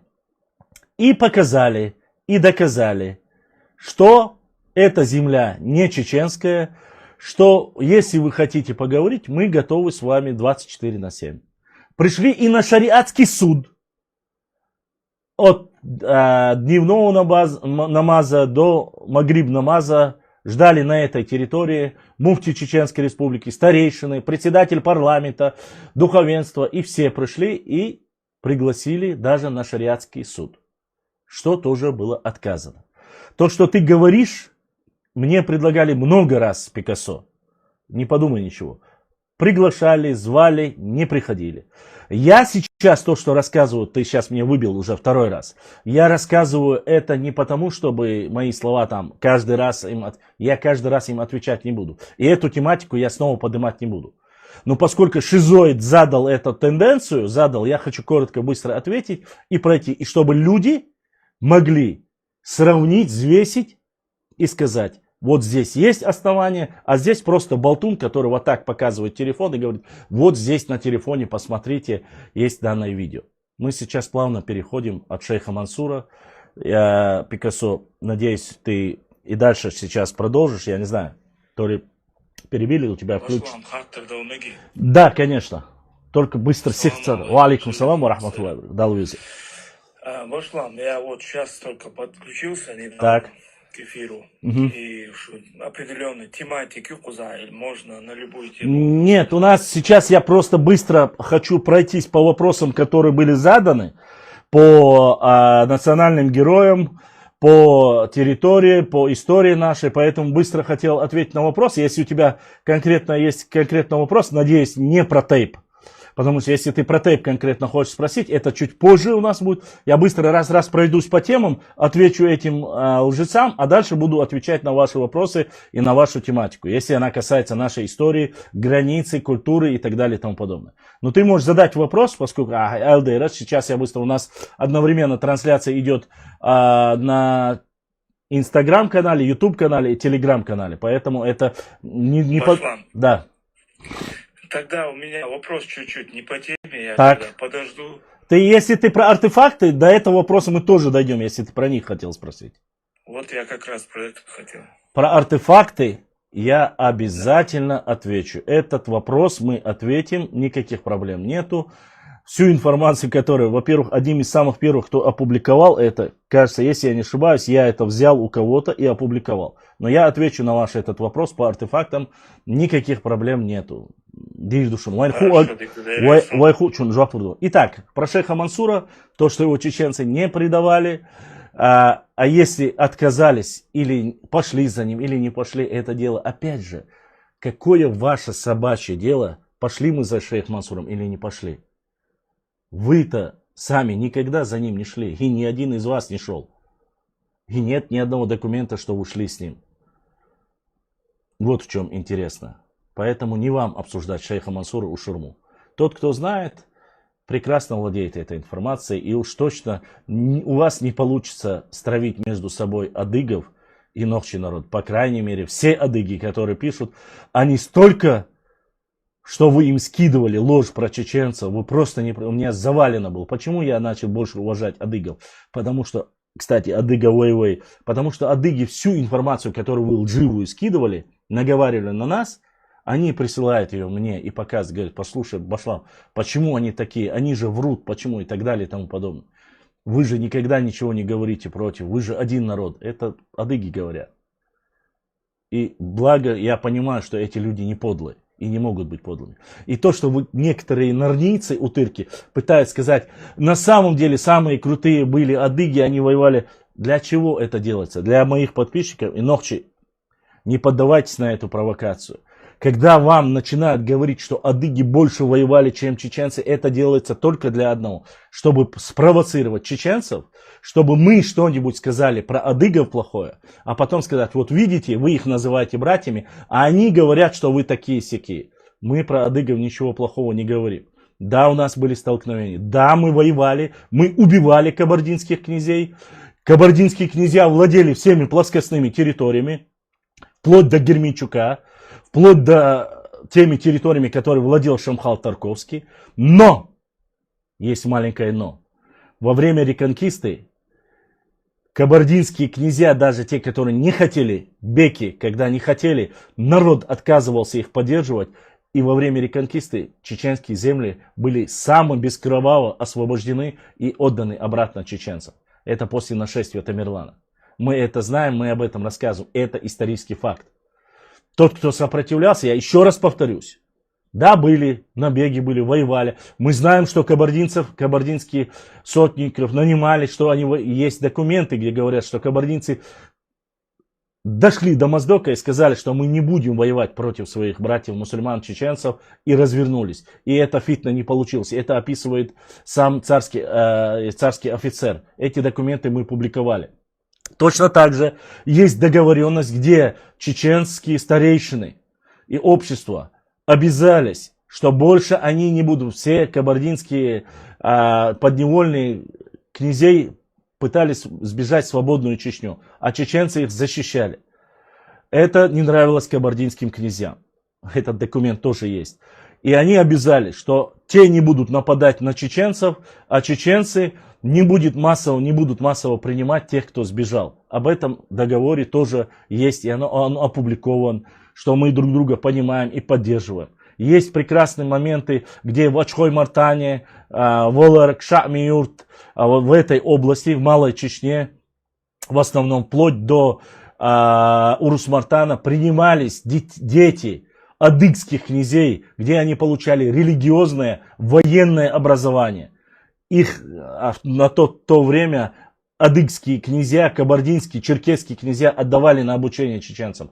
Этот документ есть. И во время боевых действий, когда напали, начали сжигать Чечню, как их совместно наши братья, часть нашего народа, как орстхоевцы и те же дюэлкюрт-псидаховцы, потихоньку из Даут-Мартана вывозили и пытались довести, отдать их родным. Это все я публиковал, эти документы есть. Они неопровержимы, это архивные документы. Тут никаких претензий нету. Поэтому это все есть, и я еще раз говорю, это когда говорят, что больше всех воевали якобы адыги. Если вам скажут, я особенно ночью говорю, знайте, что под вас готовят провокацию. Потому что у нас горячая кровь, чтобы мы сказали, нет, они не воевали, они там 3-е, 10-е и так далее и тому подобное. Не ведитесь на эти провокации. Воевали адыги? Воевали. 101 год воевали? Воевали. 90-95% они пострадали, сегодня по всему миру живут черкесы, адыги. Это трагедия для них. Мы знаем это. Мы не говорим, среди них тоже я разговаривал с мухаджирами, которые проживают в Новой Зеландии, они писали мне и говорили, что мы отличаемся от тех, которые живут дома. Я не хочу в внутренние дела влазить, но у них тоже были те, кто был лояльным царской России, и те, которые воевали до конца против царской России. Это было среди всех народов, особенно тот, кто воевал. Поэтому я не буду вмешиваться, это их личное дело. Не нам, нахчийцам, мы хорошие адыги, хороший автохтонный народ Кавказа. И они не упрекают и не оскорбляют чеченцев. Они воспевают, поют, дают и название и имама Кавказа, первый имам Кавказа, шейх Мансур. Все, мы то, что даже у нас есть про сражения, которые были на Западном фронте, в Адыгее, про первого имама Кавказа, шейха Мансура. Все мы получили благодаря ученым, благодаря передачам, устным передачам от братского народа, черкесов, адыгов, кабардинцев, но это все одно и то же. Еще раз повторюсь, мухаджиры во время войны, больше всего мухаджиров, которые остались на Кавказе и слились, вошли в чеченский народ во времена шейха Мансура, которые перешли сюда, остались среди нашего народа. И они до сих пор живут среди нас. Они говорят на нашем языке. Их никто, они ни подлостью, ни предательством, ни оскорблением, никто не задевает их. Они есть среди нас. Они живут, и в Грозном, где живут, все знают. И у них прекрасные взаимоотношения у нас с братьями адыгами. Всегда было и есть. То, что сделал даже тот же министр юстиции, фамилию забываю, Калмыков. Калмыков, да. То, что сделал Калмыков, никто об этом не забыл. И нынешнее руководство Чеченской Республики в честь имени Юрий, кажется, его звали, да? Юрия Калмыкова назвали целую улицу в городе Грозном в честь его памяти. То, что такого мужественного отношения. Единственный, кто полностью отказался от того, чтобы ввели на территорию Чечни военную армию. Это при преступном режиме Ельцина, я говорю, да, который вел первую войну. в Чечне. Ну да ладно, преступная она или непреступная. В любом случае, многие историки и политологи российские говорят о том, что это было неправильно и это можно было избежать. И первой войны чеченской бы не было. Это оставим на следующее. Итак, мы заканчиваем по шейху Мансуру, заканчиваем взаимоотношения с нашими братьями-адыгами. Будьте очень важно в одном моменте. Знаете, когда им выгодно, они начинают наговаривать и говорить, что якобы кабардинцы и адыги, когда они заигрывают с другой стороной, вы знаете, да, что не грузины привезли сюда на Кавказ русских, а якобы Мария Темрюковна, и начинают упрекать адыгов. И когда адыги занимают позицию, черкесы занимают позицию четкую, и занимают они ее чеченскую сторону, они начинают заигрывать и говорить, что в сторону Грузии. Хотя это не суть важно, кто привел, кто не привел. Российская империя рано или поздно бы все равно бы расширила свои границы. Так ведет себя империя, любая империя. Английская, османская, персидская. И мы знаем схватку за Дагестан. Петр I, когда у персов отбирал Дагестан, мы знаем, почему это было сделано. Это расширение влияния Российской империи. Ну и так далее, тому, до следующие договора. Этот вопрос закрыт. Возвращаемся к нашим современным реалиям. Я хочу, чтобы вы поняли, я не очень люблю обсуждать тематику новейшей истории. Но поскольку есть выпадки и разговоры об этом, коротко пробежимся по документам. Книга, которая называется, чтобы вы не сказали, что Башлам опять сочиняет и так далее и тому подобное. Давайте покажем эту книгу, чтобы до вас дошло и чтобы было вам понятно. Вот в этой книге, основанная на документах, вот эта книга. Написал ее ингуш Аджигов Тамерлан Султанович. Этот же Аджигов совместно очень сильно работал с Нурдином Кадзоевым и так далее и тому подобное. Но не суть. Эта книга, я ее полностью еще не разобрал. Хочу сейчас, чтобы было понятно и видно нашим телеграм-подписчикам, чтобы было. Вот эта книга. В телеграме видно эта книга? Айса, гуши еще не кинчик. Вот такая книга. Эта книга 2020... Гуши? Вот, показываю эту книгу. Эта книга 2025 года. Чтобы было понятно, это не раньше, чтобы вы не говорили, вот он взялся за прошлое. Буквально год тому назад напечатана эта книга. Их количество, если не ошибаюсь, до 1000 экземпляров. Нет, вру. И всего 100 экземпляров.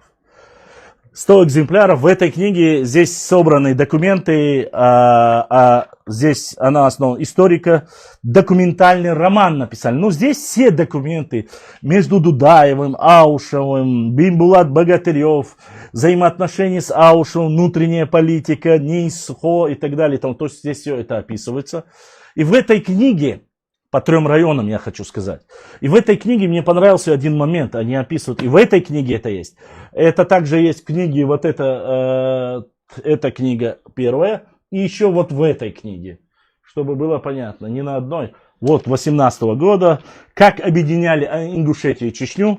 Вот этой книге. На обеих этих книгах написано очень один важный момент. Обсуждая период 90-х годов, когда расходилась Чечня и Ингушетия по границам, они говорят, что на тот период, я цитирую прямо их слова, они говорят, что на тот период осетинские сепаратисты заявляют, и что это неправда они не пишут, осетинские сепаратисты заявляют, что взамен пригородного района даны Шилковской, Наружский и Каргалинский район. Никаких документов не предоставляют. То есть устно говорят. Устно высказывают они на этой книге. Что якобы осетинские сепаратисты. Потом уже добавляется совместно с чеченскими националистами. Я не знаю, осетинские сепаратисты и чеченские националисты, как они могли договориться, я не знаю. Это какой-то бред, конечно. Но они говорят, что заявили это. И они говорят, что это неправда и недостоверно. И опровергают. Конечно, опровергают. На самом деле 3 района не были даны взамен пригородного района. Об этом прекрасно знал Бимбулат Богатырев.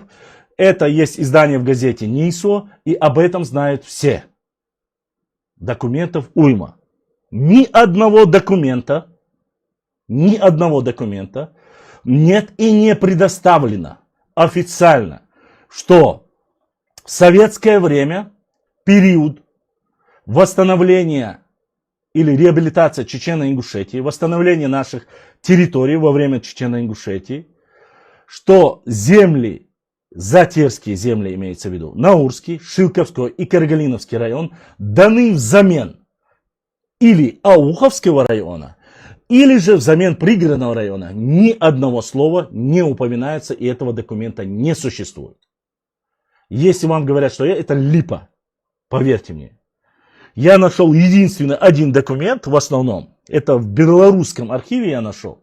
И дальше остальные документы, которые есть в свободном доступе в интернете.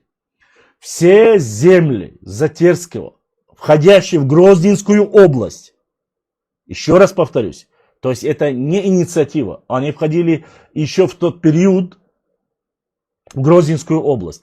Эти земли передачи мы видели, я отвечал вам Красному Горшку, и вы видели официальную статистику, что во время Терской области они не входили в Дагестанскую республику, если область, Дагестанскую область. Они не входили, само собой, туда. Они даны взамен, потому, там несколько пунктов. Во-первых, запрещено было возвращаться в горные районы. Чеберлоевский, Шароевский, Галанчожский, частично Шатойский и Итумкалинский район. В эти районы запрещено было возвращаться. Это раз. Во-вторых, четко указаны эти районы. Во-вторых, пригородный район заселяться можно было, чтобы было понятно. Можно было, и вы знаете, что заселяться. Закон потом, который запрещали заселяться в пригородный район, это уже после принятый закон, чтобы было понятно. Потом запрещено было селиться в городе Грозном. Поднимались бунты, тоже опубликовано, КГБ и так далее и тому подобное. Вы все это видели. Кстати, вот Утырок Нарнийский зашел к нам. С какими землями вначале вышли из состава Терской области? Не переживай, шалупонь. Это мы уже публиковали. Ты опоздал немножко. Как зашли, так и вышли. Не твое собачье дело. Мы можем ответить на каждый вопрос. Но не отвлекайся. Вот этот ублюдок, который как раз таки сейчас в эфире утверждает, что наш шейх Мансур является итальянцем. Сейчас он как раз в эфире. Добро пожаловать, Нарниса. Итак, даны взамен, не разрешено заселяться в город Грозный и горные части. Из-за малоземелья, как было раньше в Грозненской области, возвращает Наурский, Шилковской, ну, частично Каргалинский, вот эти три района. В то время председателем был Гайрбеков. Ни одному НИСО, еще когда публиковал Бимбулат Багатурев, он говорит, ни одному ингушу не запрещено было селиться в Наурский район, не было запрещено селиться в Натеречный район, в Шилковский район. Они отказались. Во-первых, не понравилось им так сказать, природа, инфраструктура, и оно от их исторических земель, между ними расстояние чуть ли не 80 километров, или 60 или 80 километров между ними. Ни о какой северной части там и речи не было вообще. Вот так вот. И они отказались. Они заселились в городе Грозном, в Грозненском районе и так далее и тому подобное. Ни одного документа, еще раз повторюсь, ни одного документа нету. И опять же, послушайте, в книге Аджигова и в книге Абдулазизова, как его фамилия? Яндиева. В книге Яндиева они указывают и говорят, что эти высказывания сделали специально осетинскими сепаратистами, чтобы отвлечь внимание, послушайте, отвлечь внимание ингушей, и чтобы они не на пригородный район направили свое внимание, а на Наурский или Шилковской. Но мы не поддавались на эти провокации, они говорят. На выступлениях Бимбулата Багатырева, Фаргиева, Дахтильга, всех остальных, кто выступал на тот период, в городе Грозном, напомните, в Черноречии, ДК Кирова, кажется, да? В ДК Кирова, когда был второй съезд, где есть видео, вы видели это видео, мы его публиковали, четко описывается, выступает, говорит, большая благодарность нашим братьям-чеченцам, что они приняли на своей земле и так далее и тому подобное. Договоренность по этим же книгам четко указывает, что когда расходилась Чеченская республика Ичкерия и республика до создания республика Ингушетия, на основании, если мы не создадим свою республику, нам не позволят восстановить пригородный район. Вот такие разговоры были с чеченцами. И вот такая договоренность была с чеченцами. И здесь в этих документах это говорится. Вот четко прослеживайте, вы можете посмотреть. То есть, братьям-чеченцам, они говорят в то время, мы хотим воссоздать свою республику для того, чтобы нам вернули законный наш пригородный район. Чеченцы не были против. И поэтому мы мирно разошлись на этом вопросе. Проблемы начались позже, когда мы увидели, что на самом деле причина была далеко не в этом. Разговоры пошли совсем другие после. После пошли северные территории, потому что для создания нужно было больше территории. Осетины, когда принимался закон и республику, там же описывают и Бимбулат Богатырев, я еще раз повторю, все выступления, которые были сделаны с Ельциным, при встречах, на всех остальных. Осетины не давали создавать и бойкотировали все только при условии, если вы хотите создать Ингушскую республику, только на основании, это с ваших книг я зачитал, предыдущие эфиры вы можете посмотреть по этим книгам, только на основании, если они откажутся от пригородного района и будет создана республика на землях, относящихся к Чечено-Ингушетии. Вот как было дело на самом деле. И изначально мы были обмануты. Но мы поверили. Но это все история. И благо сами в своих же книгах все это пишут. И мне это о себе говорить не нужно. Это все написано на этих же книгах. И все утверждения, которые они в тот период пишут, что это было сделано осетинскими сепаратистами, сегодня во всех чеченских пабликах, во всех остальных прямых эфирах, там, где они могут написать, они пишут, взамен Наурского, Шилковского, взамен... А зачем вы говорите о Наурском, Шилковском районе, который вам не принадлежит? Вам никто не запрещал туда селиться. Вас никто оттуда не выдворял. Вы сами отказались и заселились в городе Грозном и в пригородном районе, везде, где вы поселились. Никто не был из чеченцев против. Вы не имели никаких претензий к нему. И только тогда, когда чеченцы сказали, если мы с вами расходимся, а все соглашения, которые были сделаны между Джохаром Дудаевым и Аушевым, не являются действительными, поскольку законодательство Российской Федерации говорят, что это государство было не признано, что все, что он заключил, было неправильно.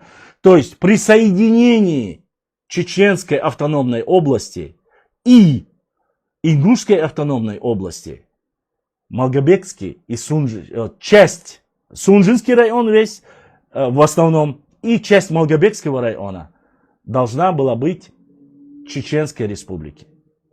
Вот в чем была проблема. Только когда заговорили об этих двух районах, и когда начали чеченцы говорить, если вы не оставляете, об этом говорил глава Чеченской республики, не трогайте, закройте своим балаболом рты.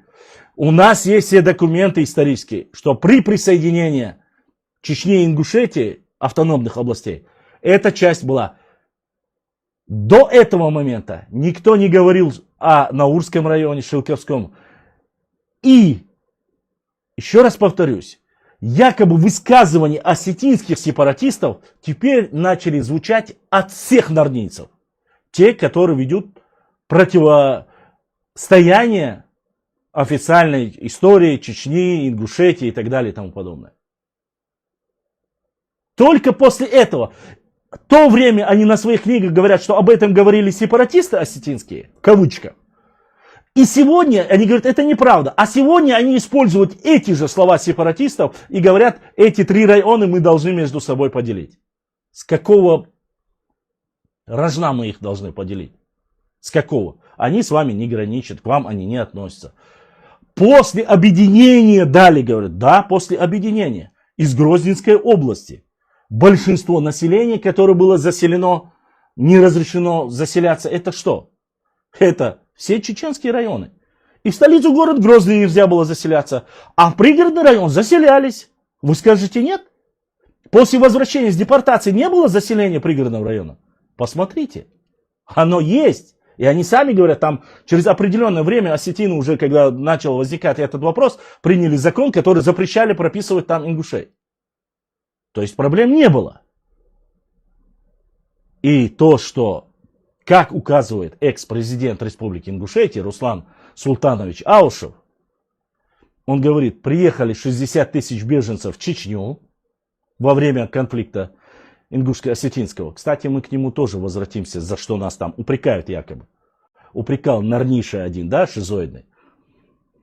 60 тысяч приехали, когда началась война в Чечне, 120 тысяч вместе с теми ингушами, которые жили в Чечне, уехали и заселили в Ингушетии. Это слова президента республики, первого президента республики Ингушетии. Я им больше доверяю, поскольку это официальное лицо, у него есть информация, у него есть достоверно. И в этом вопросе к Руслану Султановичу нет никаких претензий. Он высказал это мнение, и это историческое заявление у него есть. И теперь возникает вопрос.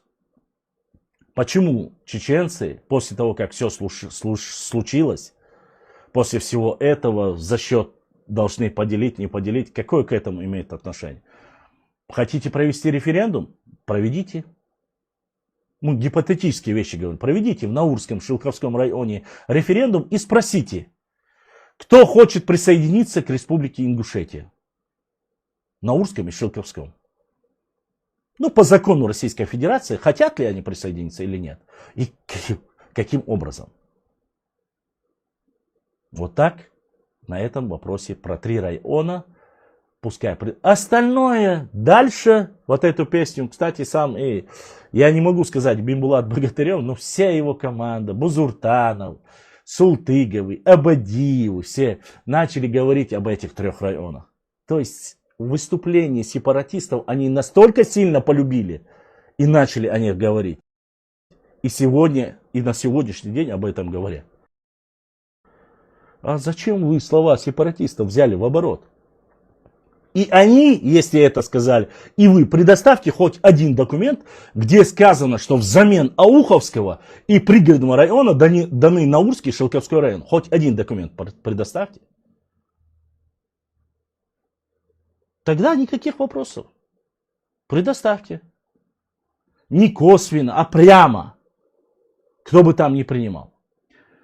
И как вам выгодно, когда вы начинаете говорить об этом периоде, вы Гайрбекова называете чеченцем. Мы-то не муслим, красавчик. Да, Гайрбеков муслим, он чеченец. Самое интересное, знаете что? Когда про этот момент говорят, Гайрбекова муслима, называют чеченцем, предателем, что он отдал пригородный район. Самое интересное, послушайте. Но когда вопрос идет об акинцах, не зная, что Гайрбеков является акинцем, они говорят, акинцы это ингуши. Вот что самое интересное и прикольное. То есть, когда акинские земли и акки, и их башенные комплексы, их история одного из чеченского общества вам нужны, вы говорите, что он ингуши. А когда говорите о муслиме Гайрбекове, вы говорите, это предатель, это чеченец, который отдал наш пригородный район. Что Дересхил, Муса Зурабов, ингуш, достойный сын ингушского народа, полностью опроверг этот блеф, и нету ни одного документа, и мы привели эти документы, что Гайрбеков муслим не отдавал. Но однако, когда выгодно манипулировать вот этими вопросами, и не надо на меня обижаться, заметьте, еще раз, я не называю весь народ, я именно противоставляю те вопросы, которые вы задали и потребовали, и начали говорить. То есть, это с вашей стороны нападки, я отвечаю. Этот вопрос по 3 районам автоматически отпадает, и идем дальше. Идем дальше, заходим про вопрос Аушева. Аушев Руслан Султанович живой, у него родственник есть. Я думаю, назвать его предателем и там Сардмуш, это они сами разберутся. Это меня не касается. Ну, вопрос о том, что запустил, не запустил, об этом многие чеченцы говорят, и мы в своем эфире говорили. Запустил хорошо, ДРС дал съедал своих братьев, свой народ, никак иначе быть не может, это мы тоже знаем. Что касается натравливания чеченцев на осетин и указывать, что Моздок, являясь осетинским, что оттуда вошли все войска на Чечню, что оттуда вошли обстрелы и так далее, бомбардировщики и так далее и тому подобное. Уважаемые, неуважаемые нарнийцы, именно нарнийцы, недостойные братья, до того, как эта территория стала Ингушетией, крепость Моздок, когда ее заложили в самом начале, она и так была заложена против чеченцев в основе своей. Как и Владикавказ, как и Назрань, как и крепость Грозная и так далее и тому подобное. И Кизляр тоже. Об этом пишут историки. И это ничего не новость. То, что если сейчас в 20 веке или 21 веке, что через Моздок пришли танки, самолеты, я нисколько не оправдываю никого. Но не надо пытаться таким образом стравливать чеченцев и осетин. Якобы это там Моздок это осетина, а вот они пропустили, мы вас не пропустили и так далее и тому подобное. Не надо вот это балалайку заниматься разжиганием межнациональной розни. Моздок это военный город. И как указал президент Осетии в тот период, он говорит, мы часть, не надо говорить, что осетины пропустили, мы часть, единая часть Российской Федерации. На тот период они были частью единой Российской Федерации. То, что касается Ингушетии, пропустили, не пропустили, здесь такая ситуация. Я ни в коем случае не хочу, да, я видел эти видеоролики. Да, о том, что перерезали, прокалывали машинам шины, это мы тоже знаем. Я не буду ничего говорить про оскорбление, там, когда он пытался, там, подорвался на собственной гранате чеченец, то есть он это агая вот тут тердуцу вючой, да, гештуацун, да, газот обалдуэлцун. Но, альхамдулилlah, у него это мужество было, что он сам себя на своей же гранате спас других и подзорвал. Тем людям, которые его оскорбляют и говорят, он виноват, не он виноват, у вас никогда ни душка, ни пушка не хватит ничего, чтобы сделать то, что он сделал. Была это его граната или не его граната, но он сам лег и защитил тем самым, погиб сам. Героический ли этот поступок? Ну, многих ли можете вы таких героев показать у себя? Тот, кто это говорит, я говорю. Спас он это, сделал дейлдуах это знает Всевышний Аллах. Что касается перерезания трубок, да, это было, да, это и были случаи. Но опять же, возьмем очень один интересный момент.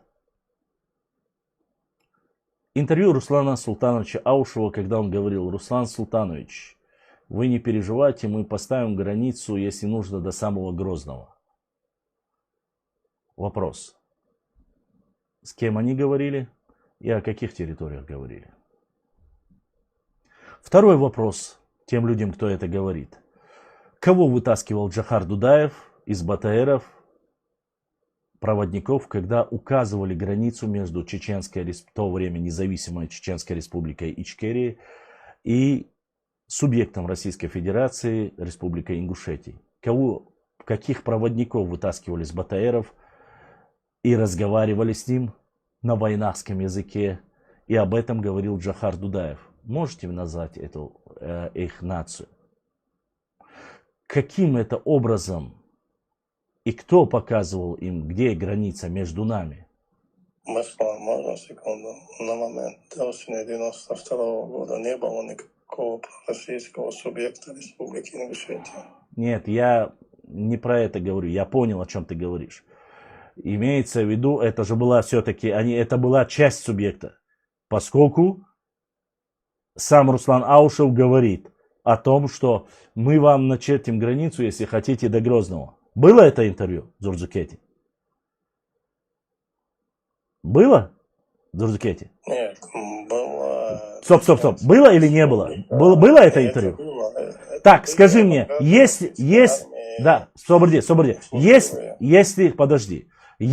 они не являются субъектом федерации, какого рожна российские генералы, офицеры, солдаты говорят это Руслану Аушеву, если они не считают его субъектом Российской Федерации? Это были те же самые усыкманцы в 19 веке. Ну, это сейчас, нет, Служилое сейчас, сословие. я понимаю, нет, это не служилое сословие, это были конкретно российская армия. Об этом сказал Руслан Аушев.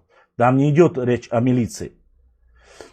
Еще раз повторюсь, то, что сделали достойные братья, ингуши, в том числе орстхоевцы, которые там, Горчханов я говорю, который попытался перегородить дорогу, там ему стало плохо, и потом он после скончался в больнице. Это никто нисколько не отменяет. Мы знаем, что этот случай был. И в честь этого человека целый музей есть в Чеченской Республике. Горчханов, Тамерланович, Орстхо. Мы не говорим, что не было этих прекращений. Но в отличие, когда показываете вот эти ролики, вырезки, возьмем Аух. Аух не пропустил. Вообще не пропустил. И вопрос не в Дагестане был. Как раз таки дагестанцы, упрекая ауховцев, чтобы их наказали, некоторые провокаторы, норнийцы, выкладывали, говорили, вот в то время переграждали дорогу, помните, да, это делали ауховцы, акинцы, они плохие, они не пропускали туда танки и так далее и тому подобное. Вот кто такие ауховцы. Ногчи, которые проживают.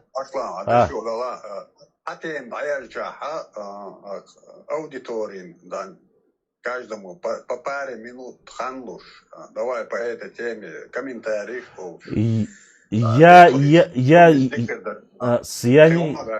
Я понял тебя, но сейчас я как раз таки быстро пытаюсь закончить. Если вы хотите ремарку ставить, пожалуйста, тут не вопрос. Просто главное, чтобы я все успел высказать. Потом ко мне бывают претензии и начинают говорить, затем даю когда ты его расширяешь, слишком долго уходит олдер. Я пытаюсь быстро-быстро пройтись по этим моментам, по конфликтной ситуации. Поэтому да, у отца проблемы.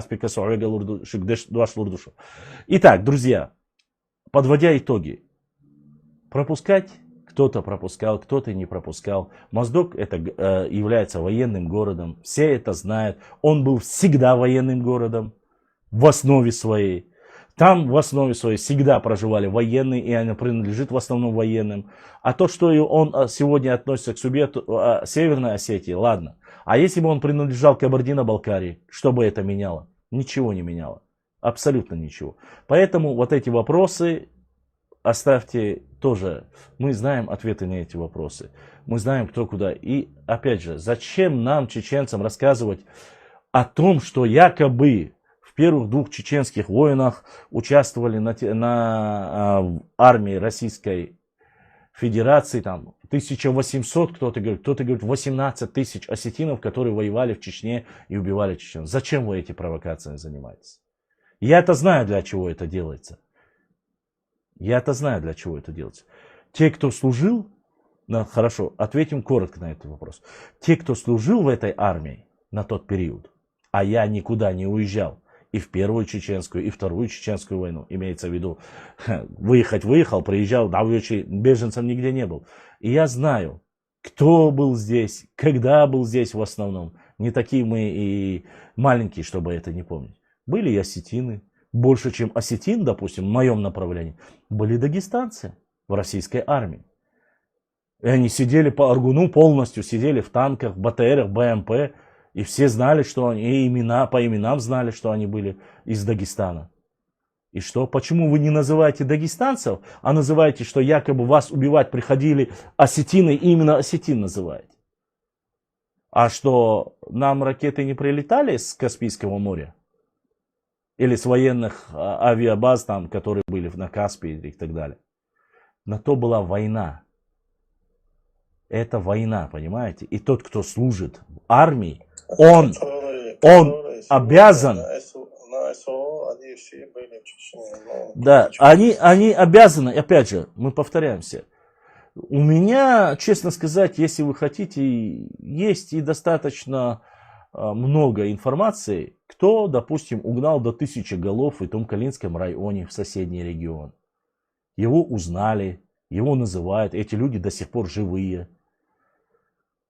Ну, оставьте, мы прекрасно помним. Опять же, никто сегодня, это все история, новейшая история. Об этом все помнят, это война, где-то кто-то прав. Мы сами между собой не можем разобраться. Мы, кто-то считает и правильным, кто-то считает и неправильным всю эту ситуацию по двум войнам.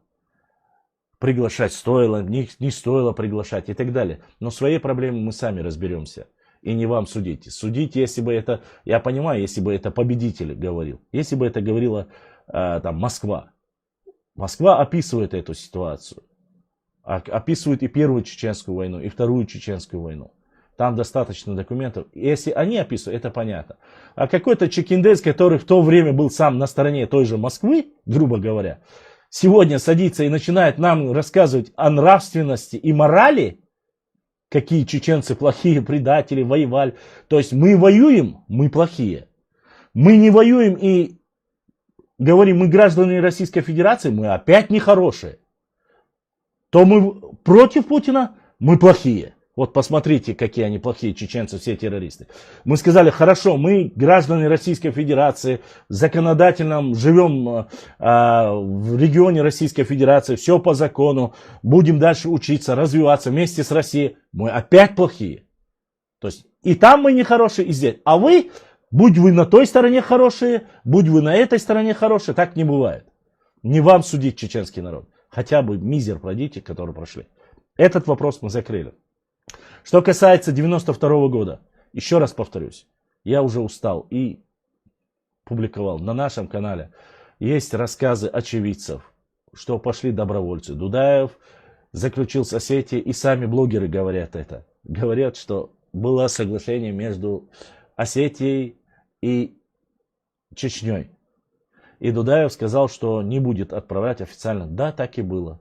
И никто не скрывает. Однако, во времена военных действий, этих двух-трехдневных боев, российские генералы, офицеры официально заявляют и на телевидении говорят, что в войне против осетин и русских воюют чеченские боевики. Этого достаточно. Это официальное заявление. Цитирую слова Руслана Аушева, экс-президента Республики Ингушетии, что эта ситуация была знакома и Джохару Дудаеву, и Руслану Аушеву, что это было специально сделано, и Дудаев не мог по-другому поступить, поскольку нужно было заманить чеченцев и так далее и тому подобное. Это выступление Руслана Аушева. И что этот капкан, и это первое, я не утверждаю это, я цитирую, еще раз говорю, так ли это или нет, знает Бимбулат Богатырев, который утверждал. Ну да ладно, суть оставим. Он утверждает, говорит, что в этом случае чеченцы помогали. Сами чеченцы, и Аздоев Бешир, который рассказывал, когда он ехал за своей сестрой, он говорит, на Чермене, Урале, когда он ехал, говорит, ехали с нами чеченские ребята, добровольцы, которые поехали. Но, к сожалению, это не век интернета. Это было время другое. И чеченцы просто даже не успели за эти 2-3 дня как-то сгруппироваться и там прямо направить туда какие-то добровольческие отряды. Но публиковали. Город Шали, Чеченская Республика, отправила от 10 до 20 КАМАЗов с продовольствием на тот период, с машинами. И люди, которые это отправили с машинами, потом машины не возвращались, они поехали и сказали, хотя бы машины вернитесь. Я это публиковал. Люди, которые здесь, в городе Грозненске, которые на тот период Чечня была полностью, были оружие, когда они повезли на границу и отдавали целые багажники автоматов и легкое стрелковое оружие, тоже рассказывали в поддержку братьям. Был факт. То, что приняли хирург этот, знаменитый, Куштов, кажется, да, его фамилия, когда заявил, что чеченские врачи приехали на поддержку, все медикаменты есть, чеченские больницы принимают раненых из этого конфликта. Видео тоже есть. Чеченские... Только чеченские средства массовой информации. Да, абсолютно верно. Абсолютно верно, да. Все журналисты это показывают. Это все есть, публикации есть. Никаких секретов нет. Все грозненские, те, которых не было родственников, а их было очень мало, размещены по всем гостиницам города Грозного. Об этом есть. То, что они сюда приехали, им никто никакие границы не закрывал, есть информация. Что касается Серноводска, то, что их не пустили Серноводск и Асинов, на то были причины и об этом рассказали. Опять же, курорт Серноводский, куда не запустили. Директором курорта того Серноводского был ингуш. И он категорически запретил. Он сказал, хотите беженцев разместиться, езжайте дальше и там поселяйтесь. Мы Серноводский. Пустили российскую армию, а не беженцев. Нет, там имеется в виду, там был курорт именно там. Они говорили, что курорт не пускает. Об этом тоже говорили. А так в Серноводске тоже принимали беженцев. Асинка принимала беженцев. Ну, те люди, которые там живут, прекрасно это помнят. Поэтому выступление одного человека, которого вы называете, который один раз вас называет, то вы есть, другой раз говорит, что вас не существовало, что этих земель не было. Больных там, чеченофобов, так не скажу, но обиженной судьбой, это не доказательство. Одно видео против 10 или 20. Этот вопрос закрыт. Что касается 2-3 дней, успели, кто приехал, поехал, кто помог. Этих доказательств огромное количество. Но чеченцам... На самом деле там вообще-то другая история. Этот конфликт был специально организован. Да, стоп. Зурзукете. Этот конфликт был очень тщательно скрыт. Зурзукете,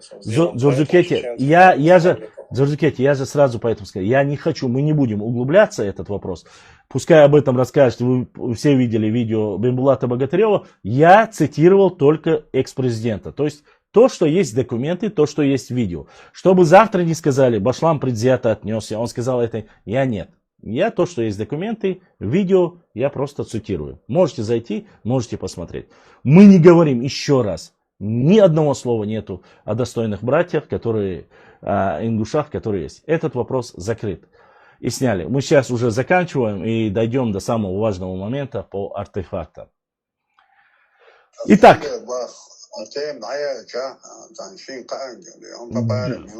Да, конечно, да, оставим, конечно, я сказал, да. Итак, касаемо этих вопросов мы закрыли.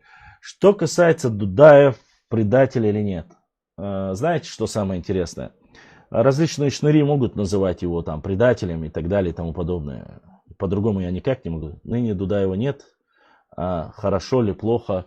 Знаете, в одном случае Дудаев становится, когда он вам не нужен, он становится чеченцем. А когда вам нужно, он становится ингушом. Есть ли подтверждение моим словам? Да, есть. Албагачиев Муса и Султыгов, Сираждин Султыгов утверждали, что Муса, кажется, они вместе, там видеозаписи утверждали, что Джохар Дудаев ингуш. Когда выгодно. А другие, когда невыгодно, когда по территориальным вопросам Дудаев дал вам 2 района, не дал вам 2 района. Дудаев, конечно, не дал, там было временное соглашение.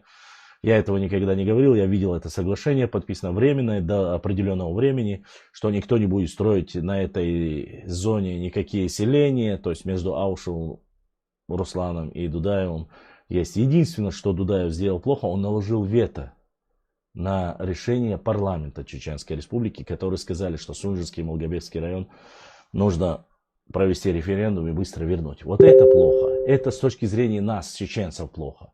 А с точки зрения непосредственно ингушей это, возможно, хорошо.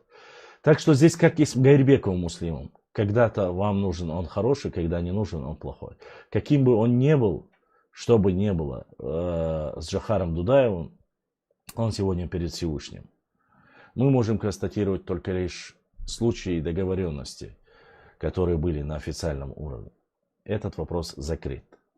Что касается Ахмад Хаджи и якобы заключенный там Зязиком, Ахмад Хаджи никогда в жизни официально ни на одном документе не поставил подпись и не сказал, что Сунжинский и Малгобекский район отдает Ингушетии. Такого документа нет в природе. Есть протокол. Вот приехал кто-то в гости или пригласили его, и они ведут дискуссию, ведется протокол. Приехал, протокольное решение там записывают, да, официально, неофициально, который не является официальным соглашением, распоряжением и так далее и тому подобное, заключенным между Чеченской Республикой и Республика Ингушетия. Это совсем разные документы. Тот, кто занимается юриспруденцией, тот прекрасно знает о чем. Какой имеет вес протокол, протокольная фиксация и какое есть официальное распоряжение и постановление на законодательном уровне.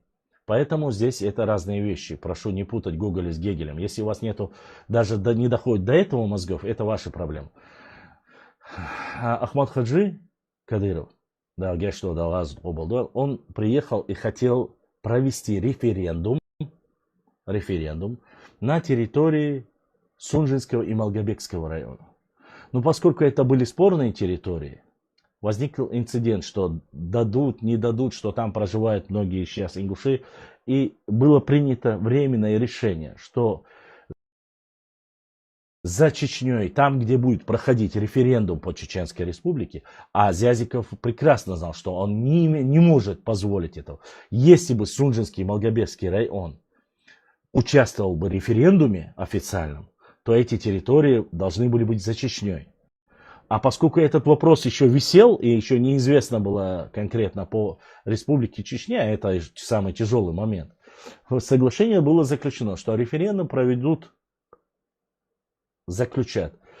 Те два селения, которые остались за Чечней, это в Асиновское и Серноутское останется за Чечней, а остальные 7 селений останутся временно за ним. И вот на этом основании, временно, до решения, было заключено соглашение, и не больше. Да, Нарнийский утырок, если сегодня проведут референдум на территории Ачхой-Мартановского района, к кому они относятся, я боюсь тебя огорчить, что и Аршты, и Даттых тоже, и вместе Псидах, где проведут эти референдумы, и Акиюрт, они перейдут гипотетически. Вот ты сейчас написал снизу, они перейдут в территорию Чечни, поверь мне. Потому что большинство, кто там проживает, мы прекрасно знаем. Особенно Аршты, Дюэлкюрт и остальное. Так что оставь свои сказки нарнийские о чеченях. Вообще, если честно, Республика Ингушетия не имеет юридической силы, так как Дудаева подпись тоже не имеет юридической силы. Ну да. И поэтому, заключая по этому вопросу, друзья, я бы не поднял бы эти вопросы. Это уже все с 2018 года мы обсуждали по часам, по минутам, по документам. Это все опубликовали. Почему сегодня это обсуждается? Валлахи, биллахи, таллахи. Еще раз повторюсь. Некоторые ублюдки, а иначе их нельзя, увидели реальное братство между Нохчи и Галга после того, как пропал мальчик Хызыр, да, который потом нашли. Да, и им не понравилось. Прошло 2-3 дня, они подняли такой хай. Сперва первый, кто это поднял, этот вопрос, поднял Абадиев и Султыгов. Ну, там сказали, они старые, они маразматики, оставьте. И после этого буча поднимается. Какие-то шизоиды за границей начинают поднимать вопрос. Там обвиняя всех во всем. Какие-то отсюда вот эти антиковчеговские утырки, ублюдки, которые поднимают. Вот им не хочется, реально, валлахи, биллахи, таллахи. Шайтан настолько сильно засел в их крови, они хотят сделать все, что угодно, но нохчичный галашнюк и бартхалитуш бачен. Валлахи, биллахи, таллахи. Я за это последнее время, я писал только об истории в основном закидывал. Я не занимался. А мне в личку приходит, хокауса, и я вижу интенсивность этого всего. Они подняли этот бучу. И если мы не скажем людям реальность, я боюсь, что за этими ублюдками нарнийскими реально какие-то простые люди добрые могут им поверить. Поэтому мы доводим, понимаете, до вас правду. Вот и все. Верните землю, он пишет сейчас он пишет, верните нашу землю и будем братьями. Он сейчас, в 26-м году, в июле месяце, этот ублюдок пишет, то есть он ждет, что мы должны... Он сегодня ждет. Не переживай. Скоро ты, вот, благодаря таким, как ты, утыркам, скоро объединят. Потому что Москва долго терпеть не будет это. Вот когда объединят, Мы восстановим чеченам. Хазишон, вот я говорю, потом, когда объединят, вот когда объединят, вот тогда ты знаешь, что это вы сделали. Именно вы это сделали, а не мы. Мы за братство, я еще раз говорю, мы братья, мы единый народ, с одним отцом, с достойными братьями. Не утырками нарнийскими, с достойными. А остальные это хачаилисты и все. Итак, этот вопрос закрыт. Этот вопрос закрыт. Мы продолжаем дальше. А то сейчас Пикассо будет недоволен. Переходим. Последние два вопроса у нас осталось. Я сразу сейчас. Итак, друзья, мы переходим к Байсангуру Биноевскому. Простите за то, что такие перебаты, но мне нужно восток-запад, восток-запад. Сейчас начали объединяться. Человек, который дважды клялся и божился и говорил, что он больше ничего против чеченцев не сделает, начал репостить и заниматься с... Есть там какой-то Сюли Нарнеец, который там сидит, клянется, божится, что Байсангур Биноевский не был на Гунибе, что чеченцы сдали имама Шамиля и так далее и тому подобное. Я говорю этим утыркам и ублюдкам нарнийским с востока. Коротко, чтобы было понятно. Покажите хоть один документ, где имам Шамиль, а у него очень много документов даже после пленения его, или сдачи, или пленения, каждый для себя по себе. Покажите хоть один документ от Шамиля, имама Шамиля, который проживал 19 лет, пришел раненый, оборванный, как пишет Аль-Карахи, в Чечню, а уехал с огромным обозом золота, серебра и различных богатств, уехал из Чечни. Покажите хоть один документ имама Шамиля, где он назвал чеченцев предателями и что они оставили его. Первое. Второй вопрос. Покажите хоть одно место на территории Чечни, где имама Шамиля, даже, как вы говорите, после предательства, его ограбили, забрали у него все и оставили его без ничего, кроме того халата, который был на нем. Второй вопрос. Третий вопрос. Покажите хоть... Шестое. Покажите хоть одно выступление его сыновей, где сыновья говорят, что чеченцы предали и оставили имама Шамиля.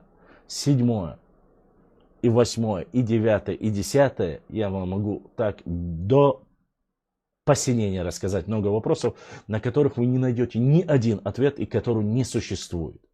Почему чеченцы отказались, каковы были их силы, что они сделали для того, чтобы сопротивляться и 20 лет на своей территории кормить и устраивать две столицы и великолепные две победы, которые даже были во времена имамата Шамиля, которые прошли на территории Чечни, нигде-либо, в которых не участвовал сам имам Шамиль.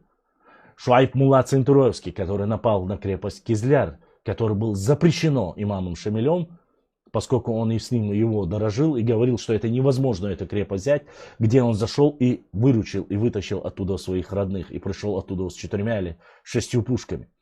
Сколько вам привести доказательств того, что многие в то время, во времена имама Шамиля, с Дагестана были целые общества поселены и заселены среди чеченцев, чтобы они покинули и остались даже после ухода имама Шамиля, остались среди чеченского народа. Что вам еще принести и показать? Ничего из этого всего вы не найдете. И самое главное, ответ сегодня некоторые нарнийцы, которые объединились и упрекают чеченцев, я сейчас дойду до Байсангура Биноевского, упрекают чеченцев или ауховцев, чеченцев-ауховцев я имею в виду, или вообще чеченцев, упрекают о том, что мы его сдали, оставились. Чуваки, вы в тот период вообще были на стороне Российской империи. Вы гордитесь и выступаете на камеру, и ваши предки получили за оказание сопротивления и так далее и тому подобное. Награждение есть. Наградные листы есть. Ордена есть. И не только. В исторических материалах описано огромное количество людей. И четко описывается, даже во времена нападения шейха Мансура на Владикавказ, Кавказ, когда он возвращался, и некоторые наибы его были ранены, шли позади, отстали, которых убили и отнесли их в голову в качестве доказательства вашей покорности и что вы сдержали свое слово. Есть этот документ. Это не наши, не чеченские, как раз таки. Это российские историки описывают это. И на самом деле, сегодня вы пытаетесь собрать, придумать какой-то мулла там был ичкеринский из нашего народа, что там было много наибов. Особенно Красный Горшок, когда пытается рассказать и показать, что оказывается огромное количество было среди. Особенно мне нравится, когда они пытаются карту переиграть и указать, что вот мы... Так вы определитесь, с кем вы были. На стороне имама Шамиля? И тогда вы можете упрекать чеченцев даже. Мы тоже участвовали, и мы вас упрекаем. Но по-другому упрекать кого-либо вы не можете, ибо вы были на стороне победителя. И это... Прикаспийский край у субъекта во время Кавказской войны, Прикаспийский край был. И именно, смотрите, вот эта книга. Называется «Народ и земля». Написанная в 25 году тоже. В этой книге, вот отметочки, в этой книге, благодаря, это написано не абы кем, это и Анчибадзе, и доктор исторических наук Умаров, и Яуз Ахмадов. Они четко в этой книге описывают, кто какие земли даже получил. Арстхоевцев, чеченцев, которые покинули, ушли мухаджирами, как их земли были заселены, как они были арендованы и все остальное. Не башлам. Книга и документы это говорят. Мне, если говорить об истории, мы говорим только об истории, не забывайте, мы не переходим на личности и так далее и тому подобное. Нам рассказывать о имаме Шамиле не надо, о сдаче Шамиля не надо. Что касается Шамиля, еще даже в середине, более там, чеченцы отошли от него там последние, да, 49-е, 50-е года, 53-й, 56-й, там, до 59-го, там, определенное время первые отошли, Малая Чечня отошла от, как говорится, от Шамиля. Потом отошла Большая Чечня, частично, понемногу. Понимаете? Не отошли. Эти территории. Нет. То, что они завоевали, это понятно. Я не про это говорю. Я говорю об наибах. Саадулла Гехинский, они понемножку уже силы истощены были. Завоевали и, само собой, отказывались. Об этом речь идет. И сейчас мы не углубляемся. Там-то, конечно, понятное дело, что вся российская мощь и империя загнала туда все войска. Там уже сопротивление 20 лет, извини меня, воевать столько и ресурса не было. Итак, этот вопрос закрывается. И последний момент. Про Шамиля мы еще будем долго говорить. Есть очень хорошие моменты. Скоро, да. Ждем новый подход, новых документов. Что касается Гуниба и Байсангура Биноевского, ну, насколько я знаю, 9-10 материалов мы показали. Книги Павленко у нас тоже есть. Книги оригинальные, вот сейчас ждем какие-то определенные книги. Я не буду прежде называть имена. Но когда придем, мы зачитаем до изменения даже, так скажем. До изменения. Что же было реально написано в книге Аль-Карахи и многих других. И вы узнаете много нового и интересного. Не спешите, спешить не надо. Кто еще получит чапалах, мы еще посмотрим. Нордийцы, которые с Запада пытаются объединиться и вместе, вы можете объединить весь этот мир, поверьте мне. Но мощь и вся сила у Всевышнего Аллаха. И как говорил наш любимый пророк, саллаху алейхи вассалам, пророк Мухаммад, саллаху алейхи вассалам, тот, кто врет, тот не из моей уммы. Мы, альхамдулилля, да, я надеюсь, что до конца будем с уммы пророка Мухаммада и будем говорить правду. У нас есть проколы, у нас есть, как говорится, и тяжелые, и исторические моменты в нашей истории. По Гунибу 10 источников мы предоставили, но, опять же, повторюсь, я не про Тимура Муцураева, не имама Алим Султанов, да, Лазут Кобл, да, там он умер, да, его убили. Тимур Муцураев до сих пор жил. Я про бардов вообще не говорю. Барда это 20 век, 21 век, когда спели. Мы говорим о реальных источниках. Что касается Павленко, мы тоже говорили. Подождите, все будет, не спешите. Нас мало, но мы есть, мы работаем над этим. Сихмалваш, входниц бац, этунш бац, жим-жим, гоуштуш, шадек хрдушон. Потерпите немножко. С каждым днем Чечня только возрождается. И возрождается и в истории, и в остальных планах. У нас не такие большие ресурсы, но да, по этим вопросам работаем. И последний вопрос. И после этого задавайте вопросы любые, да, ответим и дадим выступить с как раз коротко тоже, чтобы с телеграм-каналом. Итак, уважаемые друзья, касаемо.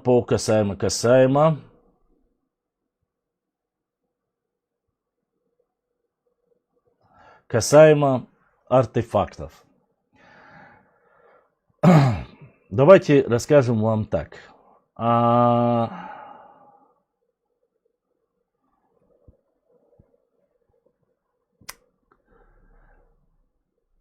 Евлоев и еще двое парней. Адлан и еще один с Двилкюрта. Эти ребята официально, то, что есть информация, это все видели на все, официально подарили Чеченской Республике артефакты, которые не передали. Именно подарили и передали, само собой. И все это прекрасно знают, что мы один народ. Эти артефакты, которые они не куплены, они имеются не проданы, там ничего такого нету. Мы все знаем, что по всей и Ингушетии, и Чечне все эти артефакты, мы еще года 2 тому назад говорили с Юни, что их продают. И в Чечне то, что находят, продают. Нечаянно наткнулись, бегут, продают меценатам. Есть люди, которые их собирают, которые реально любят свою историю. Эти люди собрали и подарили.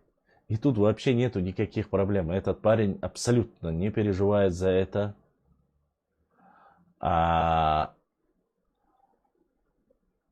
Поскольку ничего противозаконного, по его мнению, он не сделал. В понимании этого человека, поскольку он считает и тех, и других, мы являемся и братьями, и одним единым народом. То, что он передал его там в Национальный музей, и когда его опубликовали, почему-то все остальные молчали. И тут они проснулись через определенных другие нарнийцы, то, что братство между чеченцами и ингушами не понравилось. Вот у нас взяли, нет никаких доказательств, ни одного доказательства, чтобы сказать, они найдены на территории только Ингушетии. Нет ни одного доказательства. Нет ни одного доказательства, что они все найдены на территории Чечни. Нет ни одного доказательства, что они не найдены на территории Грузии или Осетии. Ладно, Грузию оставим, это за пределом. Нет ни одного доказательства, что они не сделаны, не подделаны или найдены ни в Дагестане, ни в Ставропольском крае. Эти артефакты собираются, и у многих коллекционеров они есть. Кто-то их тщательно скрывает, не публикует, а кто-то с благородными намерениями берет и дарит их музею. Сегодня то, что подняли панику, сегодня то, что начали говорить, ай, ой, это наше, ваше, никаких доказательств, кроме того, что они якобы где-то есть, какое-то видео мне прислали, говорили, вот это видео, они находились когда-то в Магасе, выложены там видео и так далее и тому подобное. Но вопрос, да, видео может быть снято в Магасе. А если бы это видео было снято во Владикавказе, это обозначало, что все эти горшки, которых там в основном глиняные горшки и все остальное, что оно все принадлежит только осетинам? А если бы это видео он сделал в Нальчике, это бы обозначало, что все это собрано в Кабардино-Балкарии? Нет, конечно. Сегодня ведется провокация, натравливаются на этого парня все эти, как говорится, ярлыки. Я его не знаю. Он меня не просил сегодня говорить об этом. То я вам говорю еще раз. Ни один человек из Чеченской Республики ни копейки не отдал и не купил их. Они подарены во имя того, что и чеченцы, и ингуши являются одним народом. И если сегодня они будут в музее Чечни, любой житель Ингушетии может приехать, посмотреть, сказать, это и наше, и ваше, Вайцаанду. Если бы они лежали в Ингушетии, то же самое можно было сказать. У этих людей нет понимания, это ваше, наше, потому что мы на самом деле исторически являлись и являемся народ с одним корнем. То, что мы сегодня в разных субъектах, не более, не менее, доказать, пускай следственные органы докажут, что те все 900, да, сколько там, 900 или 800 найденных экземпляров, что они найдены на территории Ингушетии. Еще раз повторюсь, если сегодня, во-первых, это разного периода вещи, элементарно возьмем, ну, если эти вещи 500-летней давности, да, 500 лет тому назад или 1000 лет тому назад, любой ученый может сказать, а какое отношение они имеют к ингушам. Вот ваш ДНК-проект, который говорит, что самый древний первый ингуш появился в 1000, ладно, как вышел со мной Дидигов, да, у вас ДНК-проект ингушский, он сказал, что самый старший первый ингуш появился 1300 лет тому назад. 1300 лет тому назад. А вещи 4000, 2000 лет, то кому она принадлежит? Другой вопрос. А разве Ингушетия и Чечня не субъекты Российской Федерации? Субъекты Российской Федерации. А какая разница? В Чечне они, в Ингушетии они. Это все Россия, это один субъект. Оно не принадлежит, это не частная коллекция. Если бы это было продано и принадлежало Башламу, заведите на меня уголовное дело. Но это музей, национальный государственный музей. Такой же национальный государственный музей может быть в Ингушетии. Вы знаете, как трудно вернуть артефакты. Мы знаем, что огромное количество, все чеченские музеи были ограблены.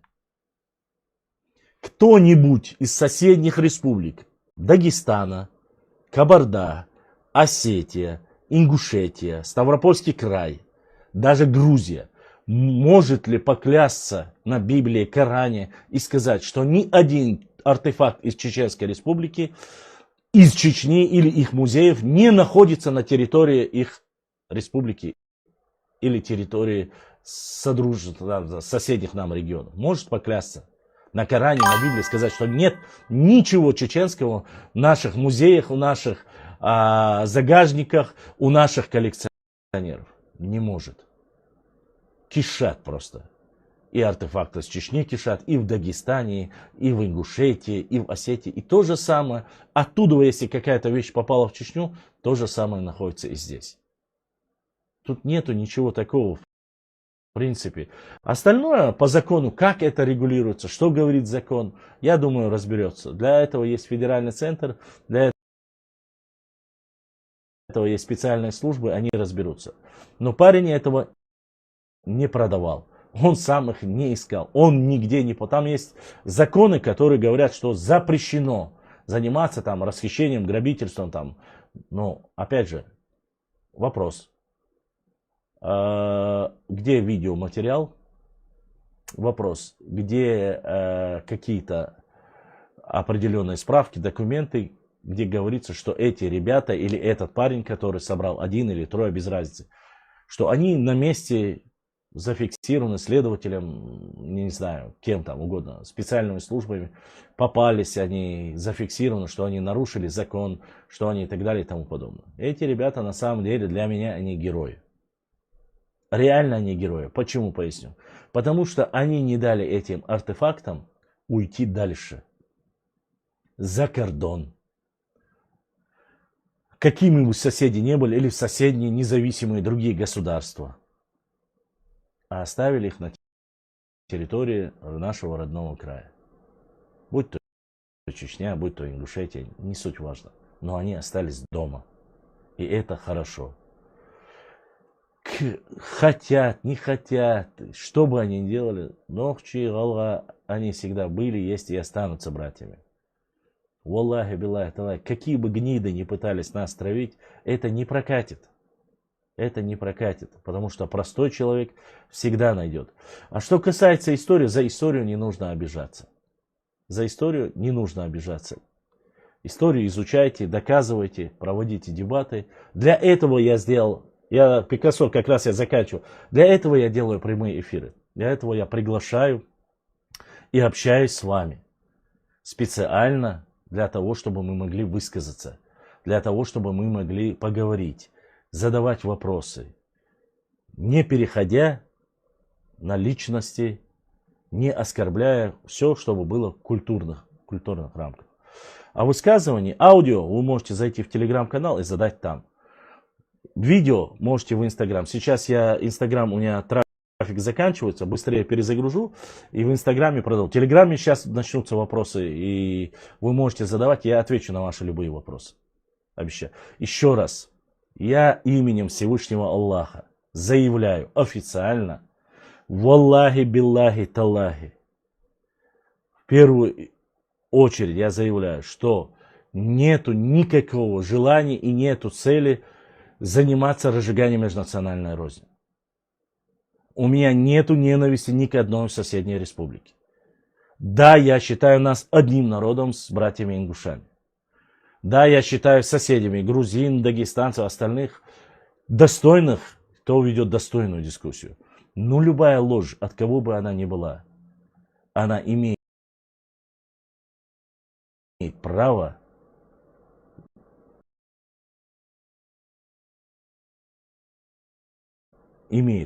опровергнуть эту ложь и довести до людей правду достоверную, такую, какую мы ее видим. И мы этим занимаемся. Кому не нравится, тот, кто говорит, вот он против всего народа. Нет, не надо трогать народы, шахары, этносы, субэтносы. Не трогайте. Не трогайте. Занимайтесь, и проблем с этим нету. Не переходите на личности. Культурно задайте вопрос, вас никто не будет удалять. Итак, сейчас я хочу услышать от вас вопросы.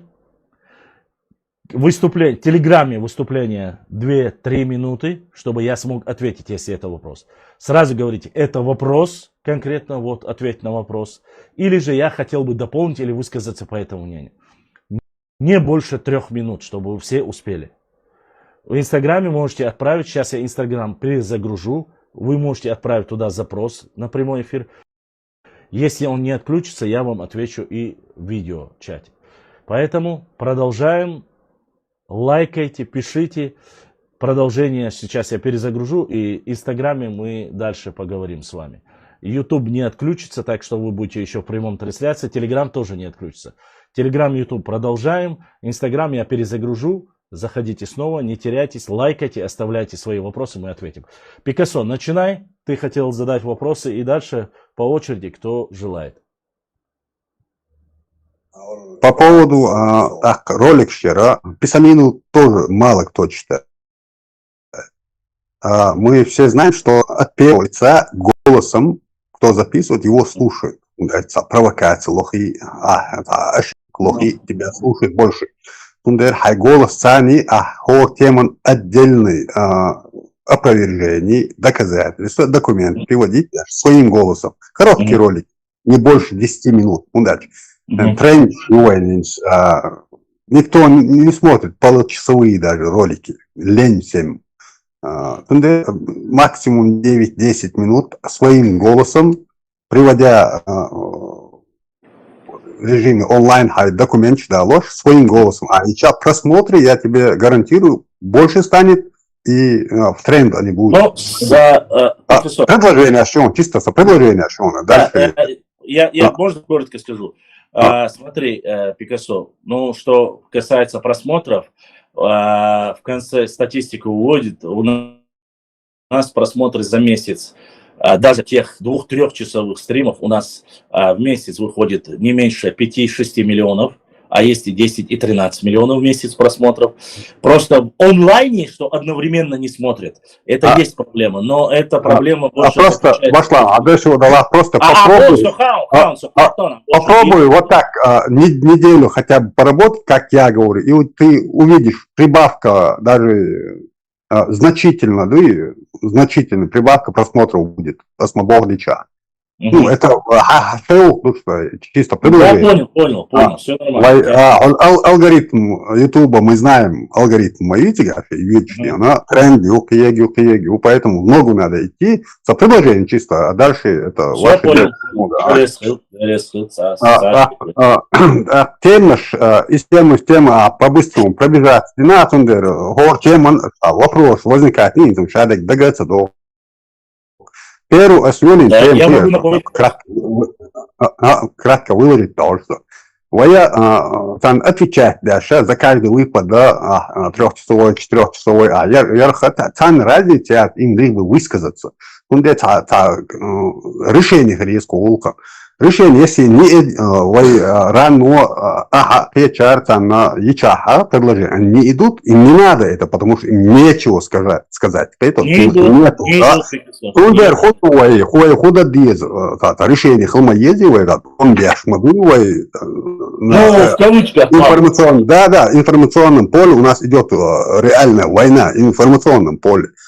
Тундер худа диез, тера халху яллак мило чумака, кивек, вой делегации, аверзан, шукомаха, ометтаха, харду, это все под камерами, все идет документально, все транслируется, чтобы у каждого аверзан, ометтаха, окайкча, شو حدا يحكي بس هلا حلق واس بروفيوش تير منو حلق ولا شو ما كو كذا تجيرو يجوا حاجه لازم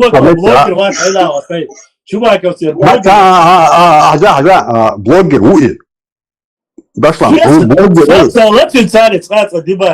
اصلا صباح дебат блогер мой он транслирует свои мысли свои في مشقبك بأشهر تيمن شيء بتشاركوت كاجدا يو официальный تيم يو لوي اتون комментарий луж كده ده شيء политик комментирует яш блогирует он транслирует свои мысли свои убеждения он транслирует массы через средства массовой информации YouTube интер любой человек каждый Telegram чуаду канал YouTube чуаду канал он блогер он блогер по натуре просто мысль على تيشتوك твою мысль я высказываю да я не говорю это панацея единственно правильный средства массовой информации YouTube интер любой человек каждый Telegram чуаду канал YouTube чуаду канал он блогер он блогер Суд Сагазери, Вадик Дич. просто мысль على تيشتوك твою мысль я высказываю да я не говорю, это Я понял. Единственно правильный, это вот. Ты догм мадат, хаула, официально, и камерия, аверда, бат багаж, войны, хунят, бинат бош.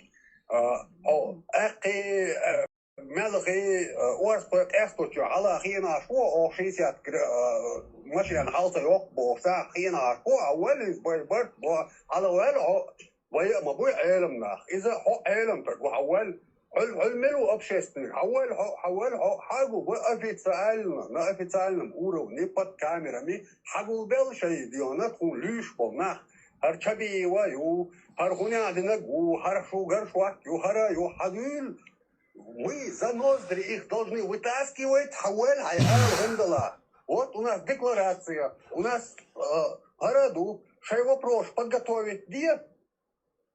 Ну, чтобы мы знали, какие вопросы вы нам вопросы задаете. И мы вам декларируем свои вопросы, которые будут в круглом столе озвучиваться. Вот 3 историка, и у каждого историка свой дел. Секунда, уливат, и на помощник. Давай, хадисал, сейчас я ел претензии. Ответ турду, что хэр вопрос, декларирует.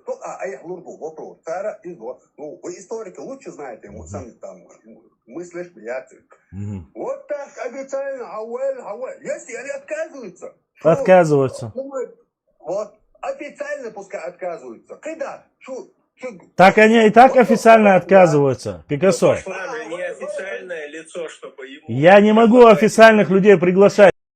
Я могу только блогеров таких. Общественная деятельность. Майор, Пикассо. Официальных мы не имеем права. Привлечь, сотрудник. Амин Тисай, официальный ученый доказывает. Амин Тисаева вац. Амин Тисаев точно У такой же. нас есть власти, у нас есть академии. Какие вопросы по шламу тогда? Какие к нему вопросы?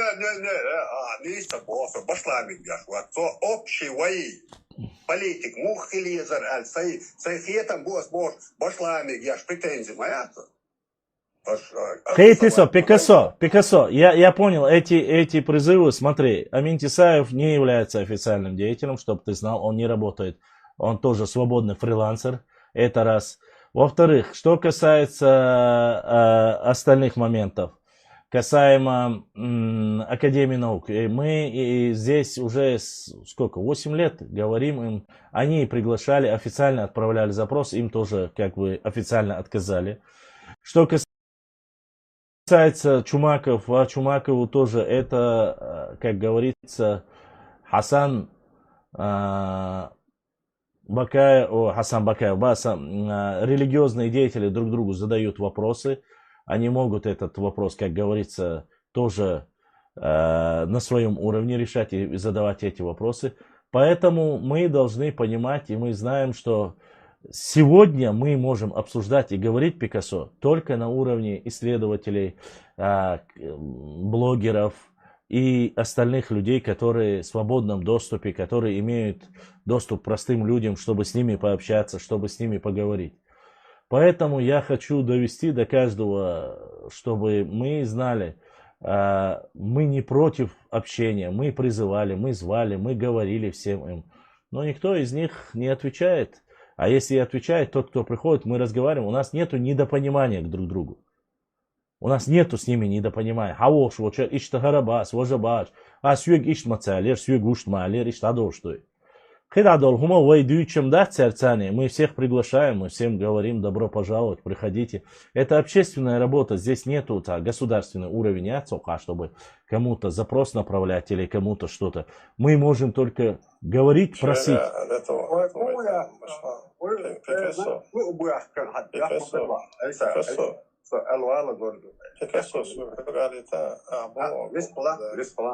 Пикассо, хочу я чела, дюхал, чуича, надо, ну и тут делча, хеда, чувствую, что тахал, что и дюхал, из факта щелош. Да, И да. все.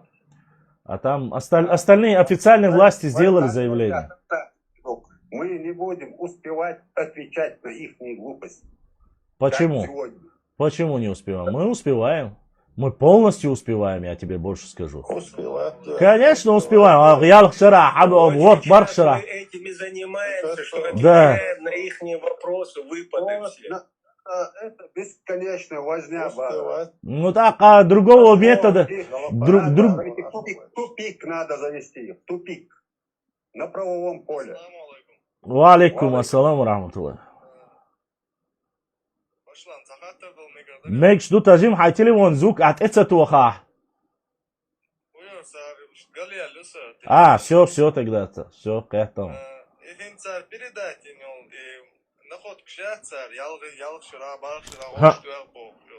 Ну, из-за ялк балкшира, туяхца, это уже сказки. Насчет этих находок,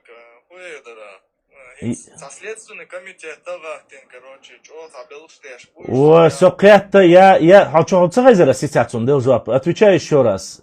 Пускай следственные органы занимаются этим. Ничего противозаконного, то есть закон, который запрещает им собирать, во-первых, надо доказать, что они их купили, надо доказать, что они их раскопали, должно быть доказательство, что они найдены. То есть, на месте прямо доказательно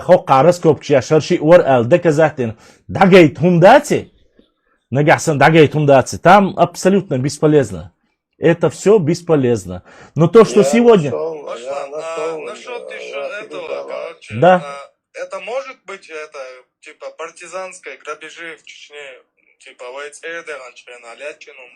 Еще раз я повторюсь, Даймак, ни один человек из этих 900 экспонатов не может доказать 100%, что они найдены все в Ингушетии, или что они найдены в Чечне, или в Дагестане. Никто не может доказать, потому что нету... Масанахы. Если это находка 500-летней давности, если это находка 500-летней давности, они должны доказать, что Ингушетия в том месте существовала 500 лет назад. Они сами в тупик упрутся, и все. И что он должен? Видел оскорбление Абу Кавказа, существо с преобладающим женским гормоном. Слушайте. Абу Кавказа вообще внимание. Слушайте, я, во-первых, здесь не называл никакие имена, но кто-то там что-то где-то ляпнул, какой-то ущербный человек что-то сказал. Во-первых, я политикой не занимаюсь. По истории мы ответили на все вопросы. Посмотрите эфир. Предыдущий эфир, я загрузил его, можете посмотреть и найдете там ответы на любые ваши вопросы. Что касается остальное, ну что я скажу, всем раскидывают, всем рассылают. Для этого есть Гантимиров, до сих пор Беслан живой. Для этого есть Аушев Руслан, до сих пор живой. И все, которые претензии есть к этим людям, думаю, что эти люди сами должны связаться и сказать, кто был, кем был и так далее. Но что говорится, что касается о том, что чеченская милиция, и хочу вот этот момент, слушайте, ну, Ермолов рассказывает прекрасно, что в этой милиции у него не было, как говорится, надобности, что эта сволочь ему не нужна. Ермолов описывает об этом. И плюс ко всему они говорят, и не только Ермолов говорит, они говорят, днем они воюют с нами, ночью они полностью переходят на сторону чеченцев и воюют против нас. Посмотрите, это раз. Во-вторых, что касается милиции чеченской и так далее, там какой-либо другой. Мы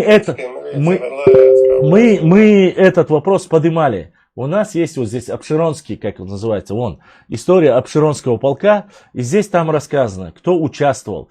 Они были названы не в честь того региона, где они записаны. Если кабардинская милиция, это не обозначает, что там все кабардинцы. Если это чеченская милиция, это не обозначает, что это все чеченцы состоит. Это милиция, составленная на этой территории. А те, кто участвует, сотрудники этого там милиции или так далее, тому подобное, они могут быть любой другой национальности и не иметь отношения вообще к чеченцам или кабардинцам или к осетинам и так далее. Я еще раз говорю, это не отмазка. А даже если это и так, представим себе, что это была чеченская милиция. Да? Окей. Какой милиции не было? Были все милиции. Все. Да. Грузия? Да. Да. С нашей стороны и доклады еще в Шмелю. Да. Доклад. Любой человек, общественный деятель, должны быть деньги, нужно снять зал, договориться в Грузии, снять зал, позвать профессуру грузинскую. Нет. Если говорить, это симметричный ответ, нужно там же в Грузии провести такое же мероприятие. И все.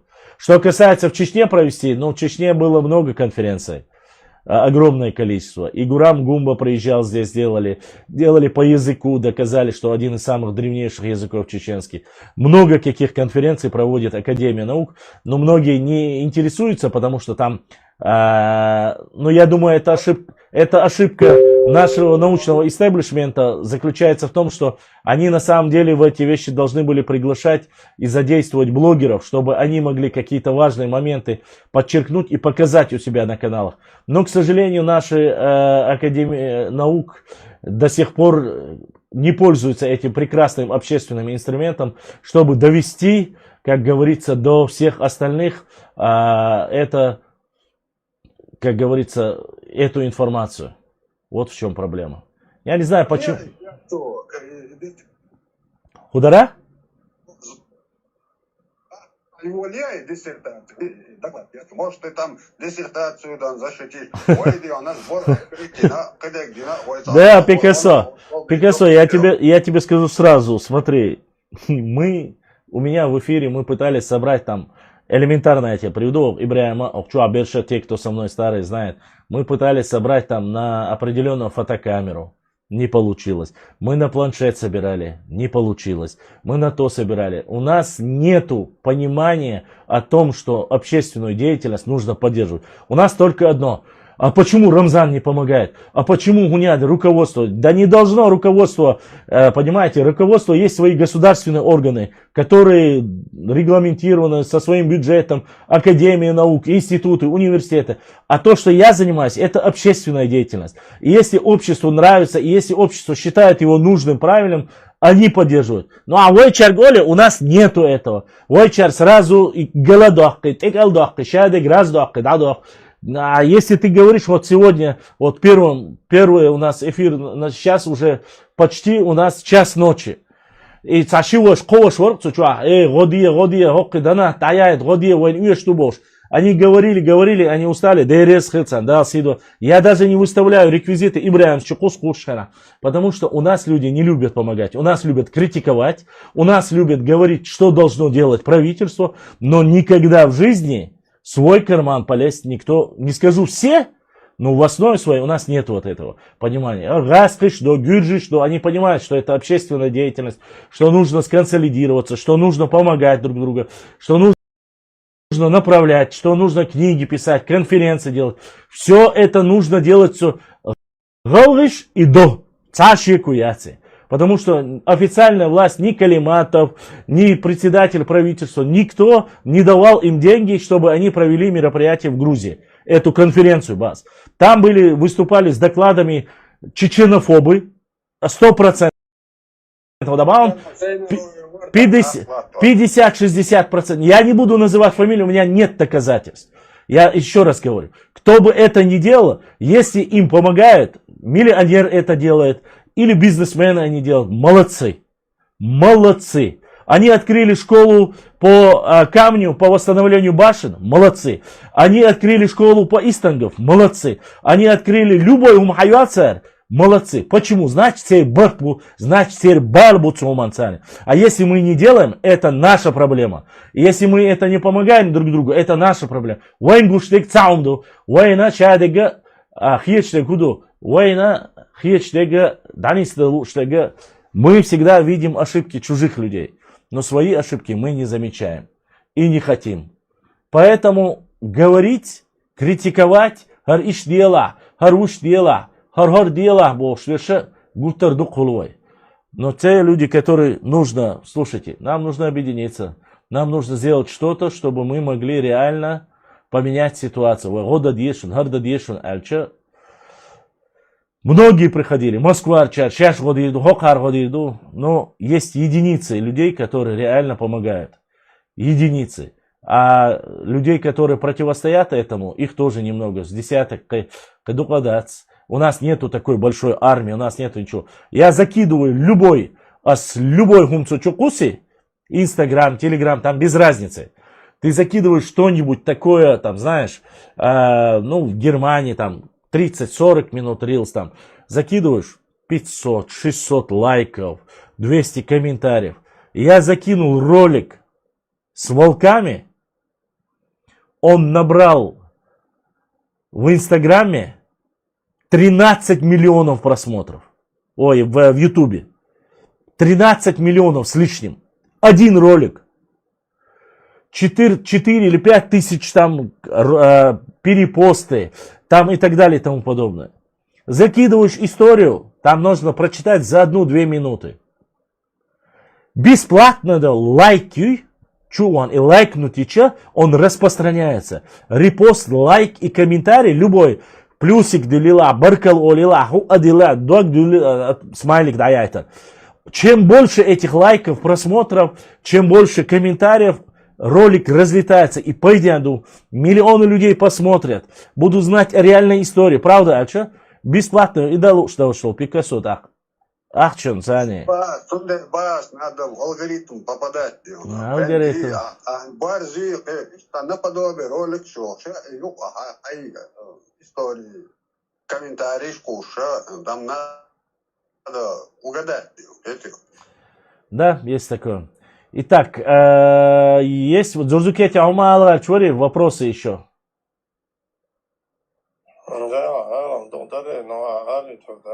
Да, Мала, сугал. Так, в Инстаграме есть у нас кто-нибудь из нарнийцев, кто хотел бы зайти в прямой эфир? Ва алейкум ассалам. Кто хотел бы задать вопросы в Телеграме, в Инстаграме, в Ютубе? Ибрахим, если есть, задавайте вопросы, спрашивайте, и я отвечу на ваши вопросы, если у вас есть. Или же там кто-то хотел бы сказать что-то по этому вопросу. Вопрос с поддержкой, напечатание, там книгу напечатать, что-то сделать, это у нас, конечно же, остается всегда открытым и болезненным. Алгоритм «Попадай, Башлам» очень смешно, грозный алгоритм. Ты научился писать слово алгоритм, это уже хорошо.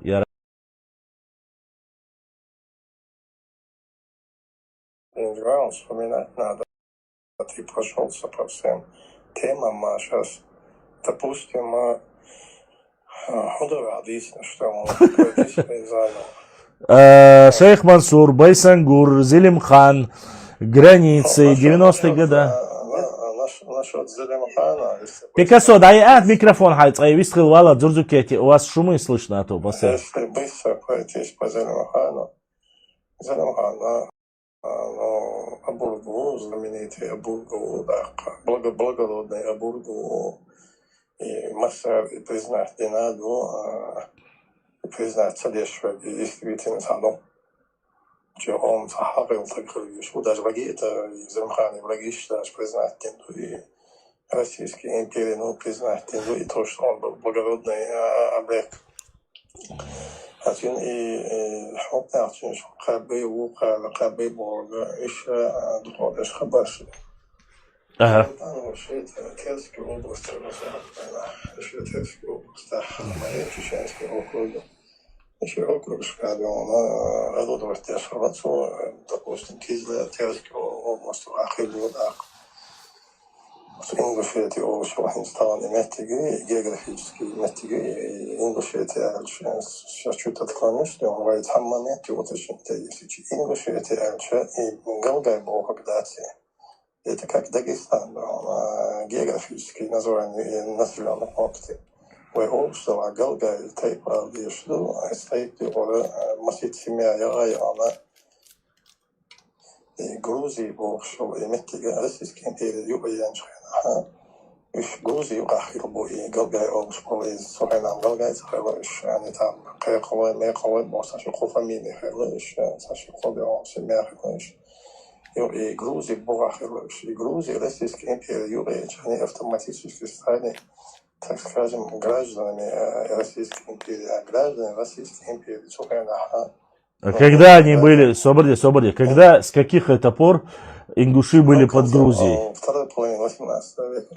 Дери территория, стерма, я цойра, хаба серию цойра. Все, давай, ладно. И Грузия был в Шолемете, и царство Российской империи, автоматически россиян шхулюш. И россиян шхулюш, те составишь юхли, что россияне, Россия крепостной правою. То есть они должны были быть автоматически или крепостными там холопами там и так далее.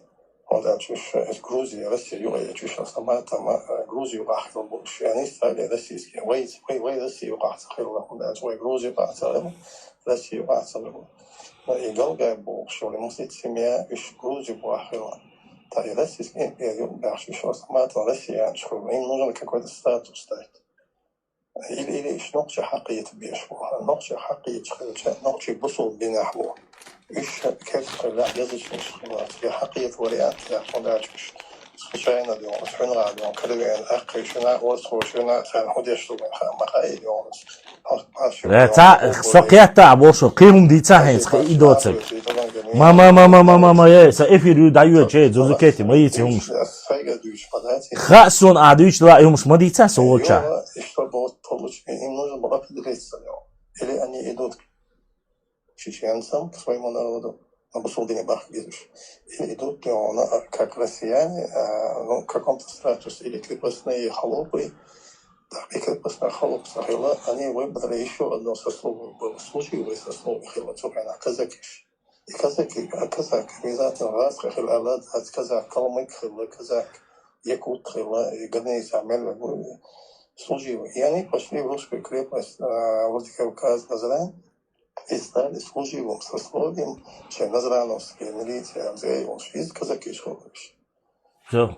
И в момент в итоге из них получилась военная элита, потом военно-политическая элита, в итоге Назрановский округ, Ингушский, Назрановский округ, Абастиновича, Сунжинский казахи, Намныгар, Вайхридас, Нахундастина, допустим, Кавказский, там Набанчкана, Вайтарам, Смотри, по идее, он набрал все уже, он берет свою ночью территории, и Калянина, империи, мы должны были быть, по идее, один народ.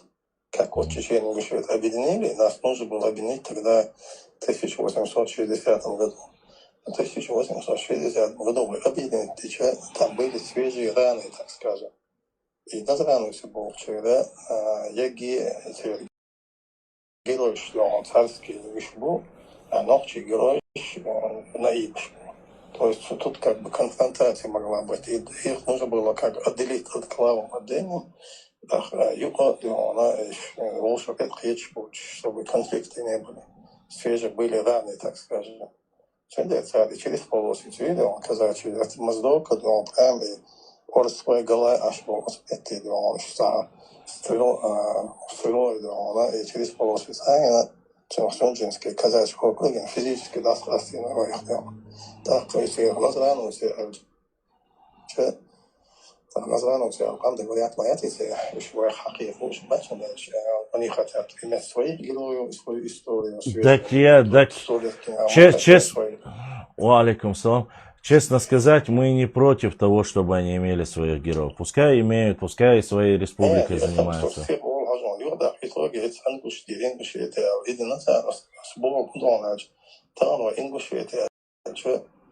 Ингушия, автоматически вепи, бавы твой, бавы твой, галай, бавы твой, орсвой, бавы твой, даже всегда махвой, бавы твой, но и не исполняйте, это как Дагестан, Амуму, аварцы, лакцы, кумыки. То есть и Галгай был, был чеченов, в основном, береги была средства. Именно и сам определенная фамилия Шемая, я списал его. Так и присяги, мы верны был, что нахуй. Мы верны присяги своих предков Волшхича, и Бога Кунду из войнохчи. И Бога Кунду мы находимся в состоянии войны с чеченским народом, как и наши предки Волги. Он через пункт присяги, он был. Так, 5-й пункт, мы будем воевать с карбулаками, с чеченцами. 10-й пункт, мы будем воевать с кабардинцами, чеченцами. Соборят, Дзурзукети, Соборди, тебе вопрос. Дзурзукети, Бах, тебе вопрос задает Борз. Дзурзукети, если ты считаешь их нашим тейпом, почему ты их не любишь и оскорбляешь? Тебе вопрос. Не, он вообще алдом, кто когда говорит, что я оскорбляю, я физически сам, и мое большое оскорбление для них, это когда я говорю, мы один народ, то когда я говорю, что Галга это часть моего народа. الشجرة شعوبة وشغسلوش لقيتش وتعسين شكتعوة تعسقردو أصحاوش بيشا نظرانا وتيدي 19 века босс. И надо было 19 века было, по-моему, 6 фамилий у тебя. Киктайн.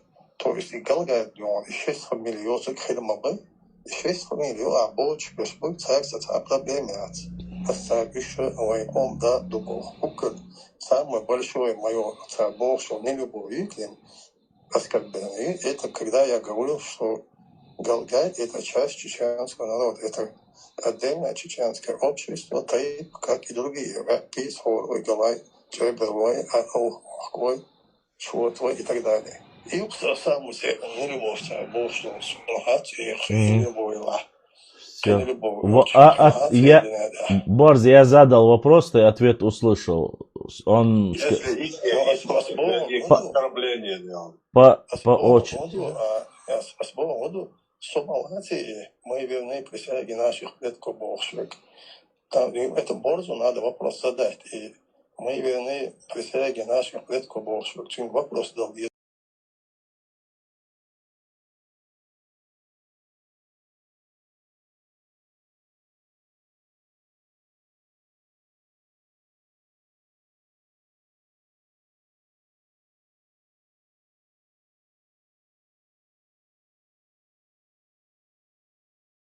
Он Если их По- оскорбление делал. по очень.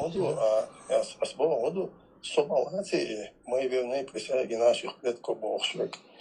Там это борзу надо вопрос задать. И мы верны присяги наших предков Богшвик. Чем вопрос дал из так и Бог худоха лёд элон лёд совет старейшин уцет за депутат уцет так. Вы за решёт Махбечки так вот я оставаюсь запоращиваю, так скажем, грубо говоря. Чем если верны присяги наших предков худоха лёд хадастая Сейчас. Ой, проблем, провокатор, что это мы верны присяги наших предков. Это уже провокация. Он дальше. Мы верны присяги своих предков Олшин Тагуй, а и пункты присяги Хаешчана и Хубога, это прямым хиечвотик основного. Дзурзукети, я понял. Дзурзукети, можно вопрос? У меня к тебе вопрос. Я не хочу сейчас более дальше рассматривать историю. Мы сейчас не обсуждаем историю Ингушетии. Я хочу вопрос тебе задать конкретно вот по тому, как нужно, по тому, что считаю важным. Скажи мне, зачем объединяются сегодня именно норвежцы Востока и Запада, противопоставляя себя против нас? В чем ты видишь? Зачем они объединяются? Я имею в виду конкретно, вот сейчас они начали тенденцию очень сильно о том, что якобы имама Шамиля сдали, предали, что чеченцы вот именно на эту тенденцию переключаются и, объединяясь с нашими восточными норнийцами, западные норнийцы начинают работать вместе. Они же нас всегда упрекают в том, что вы сюлиш, сани, гергало, дубош. Они тем самым пытаются нас оскорбить этим, ну, когда говорят. А сейчас они сами объединились. Зачем и для чего они объединяются, Сюли? Такой вопрос. Союз Юга, временный союз, там у кого интерес. Сошлись, например, лактиши, лактишани проблемы, авгускали. Лактишани из лендал, калинал, ио проблемы. Но теперь и дагестанский, и юрметик Лилошвига, те племянник у Зураб Гаджио, что на Галга, Ютин, Тауча, так, само собой, они в этой службе, они не брезгуют никакими средствами.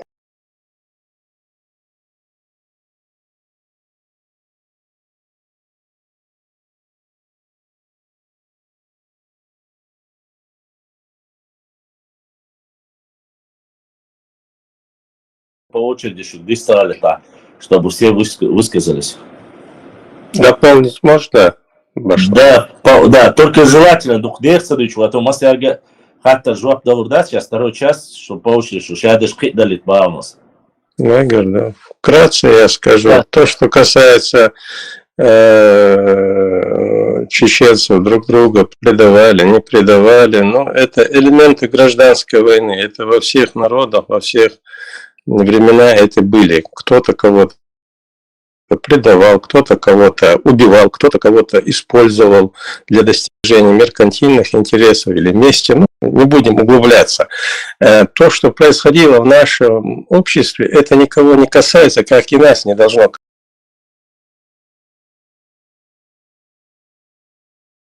И дагестанский, и юрметик Лилошвига, те племянник у Зураб Гаджио, что на Галга, Ютин, Тауча, так, само собой, они в этой службе, они не брезгуют никакими средствами. Лишь бы на войне все средства хороши улетают, воевал и племянница, воин их вечерова, сюлишен, вин одам не больше. Но шей не говорил, он мегадон. То есть он из Зураб Гаджио усердно, Зураб Гаджио лакицу, да, конечно, у них интересы сошлись. Везде интересы. Понятно. А здесь еще вопрос. Бергбечи, а вот алгачвари кюк халайбинца, алгачвар по очереди, чтобы все высказались. И не мы писали вот это все. Поэтому, Айса, да. вот скажи мне честно, вот у меня вопрос такой. Скажи мне честно, вот ты являешься терлоевцем. Как ты себе представляешь, вот с учетом того, что у нас информация очень сильно расходится и очень сильно доходит. Если бы он был инородцем, хоть один человек из чеченцев, разве бы не сказал, и тебе оно и сили, уя хару, я вожу. Как бы его восприняло бы наше общество? Конечно, они Так. же весь разум, мол, даже пройдет 300 лет дала. И на Ой, каком инца языке? аль-море. На итальянском он говорил с чеченцами, условно говоря.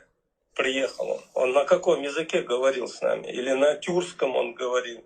Или на каком? Конечно, это самое. Наше общество бы его бы не смогло бы никак бы принять, условно говоря, да, вот, чтобы и не только наше общество, Сакитрана, Болшина. Вот, поэтому шейх Мансур это не только личность Кавказа, она международная, да, который вошел в мировую историю.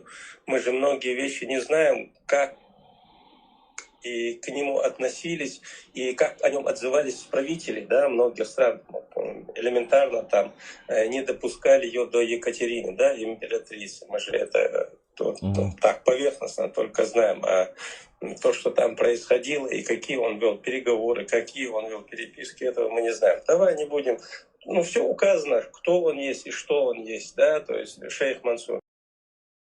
По Зелимхану, ну, Зелимхан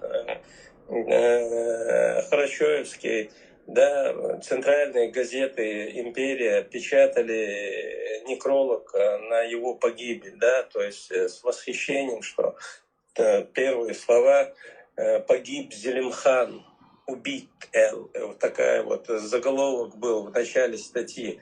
О ком так убитом абреке, например, или он не просто был абреком, он был, ну, как бы сказать, народным героем, да, который защищал обездоленных людей, условно говоря. Вот. Пусть кто-нибудь назовет, где печатались эти вещи. Это с Зелимханом убираем, снимаем Шамилем, и так все понятно, мы это знаем все. То, что касается вот событий, которые тут чеченцы, некоторые чеченцы, которые представляются чеченцами, и от имени чеченцев оскорбляют другие народы, будь то ингуши или дагестанцы, говоря, что ингуши предали или дагестанцы предали. Вот к этому вопросу я в отличие от этих людей, я помню это время. Это происходило перед моими глазами. Они, наверное, и на свете не были, а если и были, они, возможно, за ручку их в садик водили. Поэтому я хорошо помню это время. Это был Советский Союз. Чеченцы сказали, что Чеченская республика, Чеченское общество выбрало свой путь. Ингушская делегация сказала, что они не желают принимать участие в сепаратизме. Они добропорядочные обыватели, граждане Советского Союза, и они остаются в составе, отделяются от этого движения и остаются в составе Советского Союза. Давайте будем точны в датах и в событиях, которые происходили в то время. И чеченцы с грустью смотрели вслед, когда уходили ингуши и оставляли нас наедине с такой страшной империей, как Советский Союз, которая подавляла человека, народа и государства всего мира, который за всю историю человечества не было такой системы и страны созданной. Поэтому и многие наши окружающие, кстати, ингуши поступили честно. Они сказали, мы не будем, мы не хотим, и мы уходим. И поэтому обвинять ингушей в предательстве никоим образом нельзя. Они сделали свой выбор, и они ушли от нас. Они не ушли просто, они перешли на дайте сторону мне закончить. и воевали. Можно я закончу? Я же нас, никого не перебивал. Я прошу вас. Дайте, почему вы По меня сбиваете? очереди, всех мало, дополнен, Дивидош. Вот, Борисве, малыш, ты хочешь выступать. они развернулись, ушли. Дагестанцы в то время, когда это было безумием противостоять советскому государству, они ушли, они выбрали свой путь, и обвинять их в предательстве нельзя. Дагестанская делегация в этот момент, когда Ингушетия ушла, дагестанская делегация пришла, это были лезгины. Это были лезгины из Ахтов, которые выразили свою поддержку и солидарность с нами. Это исторический факт. Дагестанцев тоже нельзя в этом обвинять в предательстве или... Имеется в виду весь Дагестан, а что? Весь Дагестан нельзя, Да. Я имею в виду, хоть один человек пришел, но от имени Дагестана это было. Поэтому обвинять в предательстве или в измене никого нельзя. То, что было... Где ты слышал, чтобы чеченцы... Нет, он вообще говорит, Дзурзукети, он общий говорит. Общий был штука. Теперь смотри, дальше, следующее. Нас вот эти вот деятели обвиняют, что мы якобы предали во время осетино-ингушского конфликта, что мы не вступились. Как мы можем влезать в чужие дела соседнего государства, условно говоря? Они же граждане одной страны были.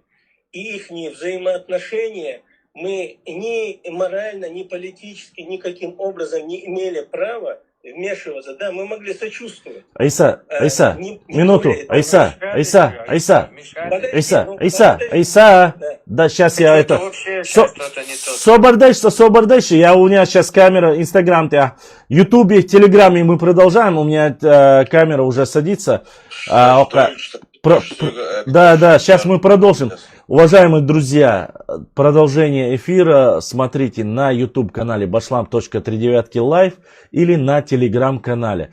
К сожалению, в Инстаграме у меня уже и закончился трафик, он у нас ограниченный, я увечуюсь, и батарейка садится. Цундера, я с вами прощаюсь, мы, к сожалению, снимаем прямой эфир на телефоне. Прощаюсь на Инстаграм-канале, но все интересное вы услышите остальной эфир, вы услышите дальше в Телеграм-канале и на YouTube-канале. Я с вами не прощаюсь, слушаем дальше и продолжаем. Масер Бюстия. Да, Айса.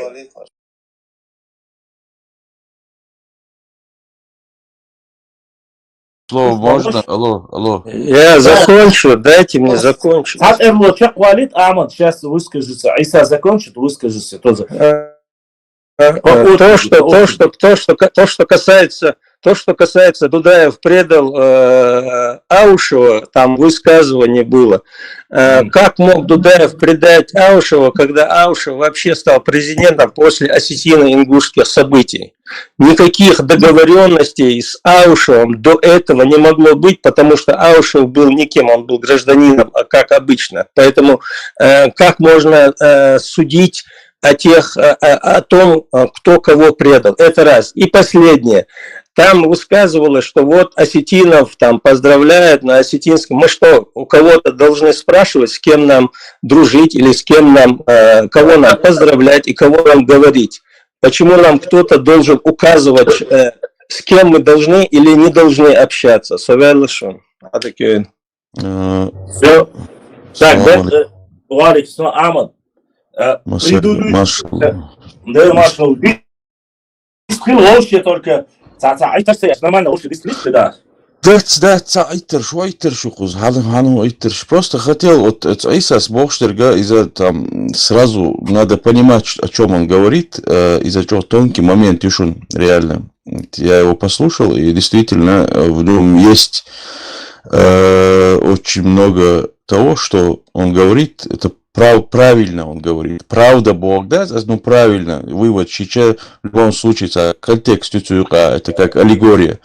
Дальше, и там момент, я хотел отметить момент, где наши братья ингуши, некоторые из них, не все, конечно, упрекают нас в том, что мы их, первое, не приняли, второе, не помогли.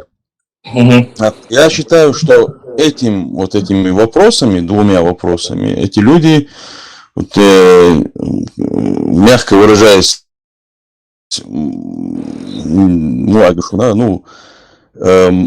интеллекта в этих вопросах мало, как говорится. Почему? Потому что этими вопросами эти люди стреляют себе же в ногу. Первое, мы в ответ, у нас резонные вопросы. Хорошо, мы не приняли, допустим, хотя принимали, были люди, которые ездили на Назрань им помогать, они сами их домой потом отправили.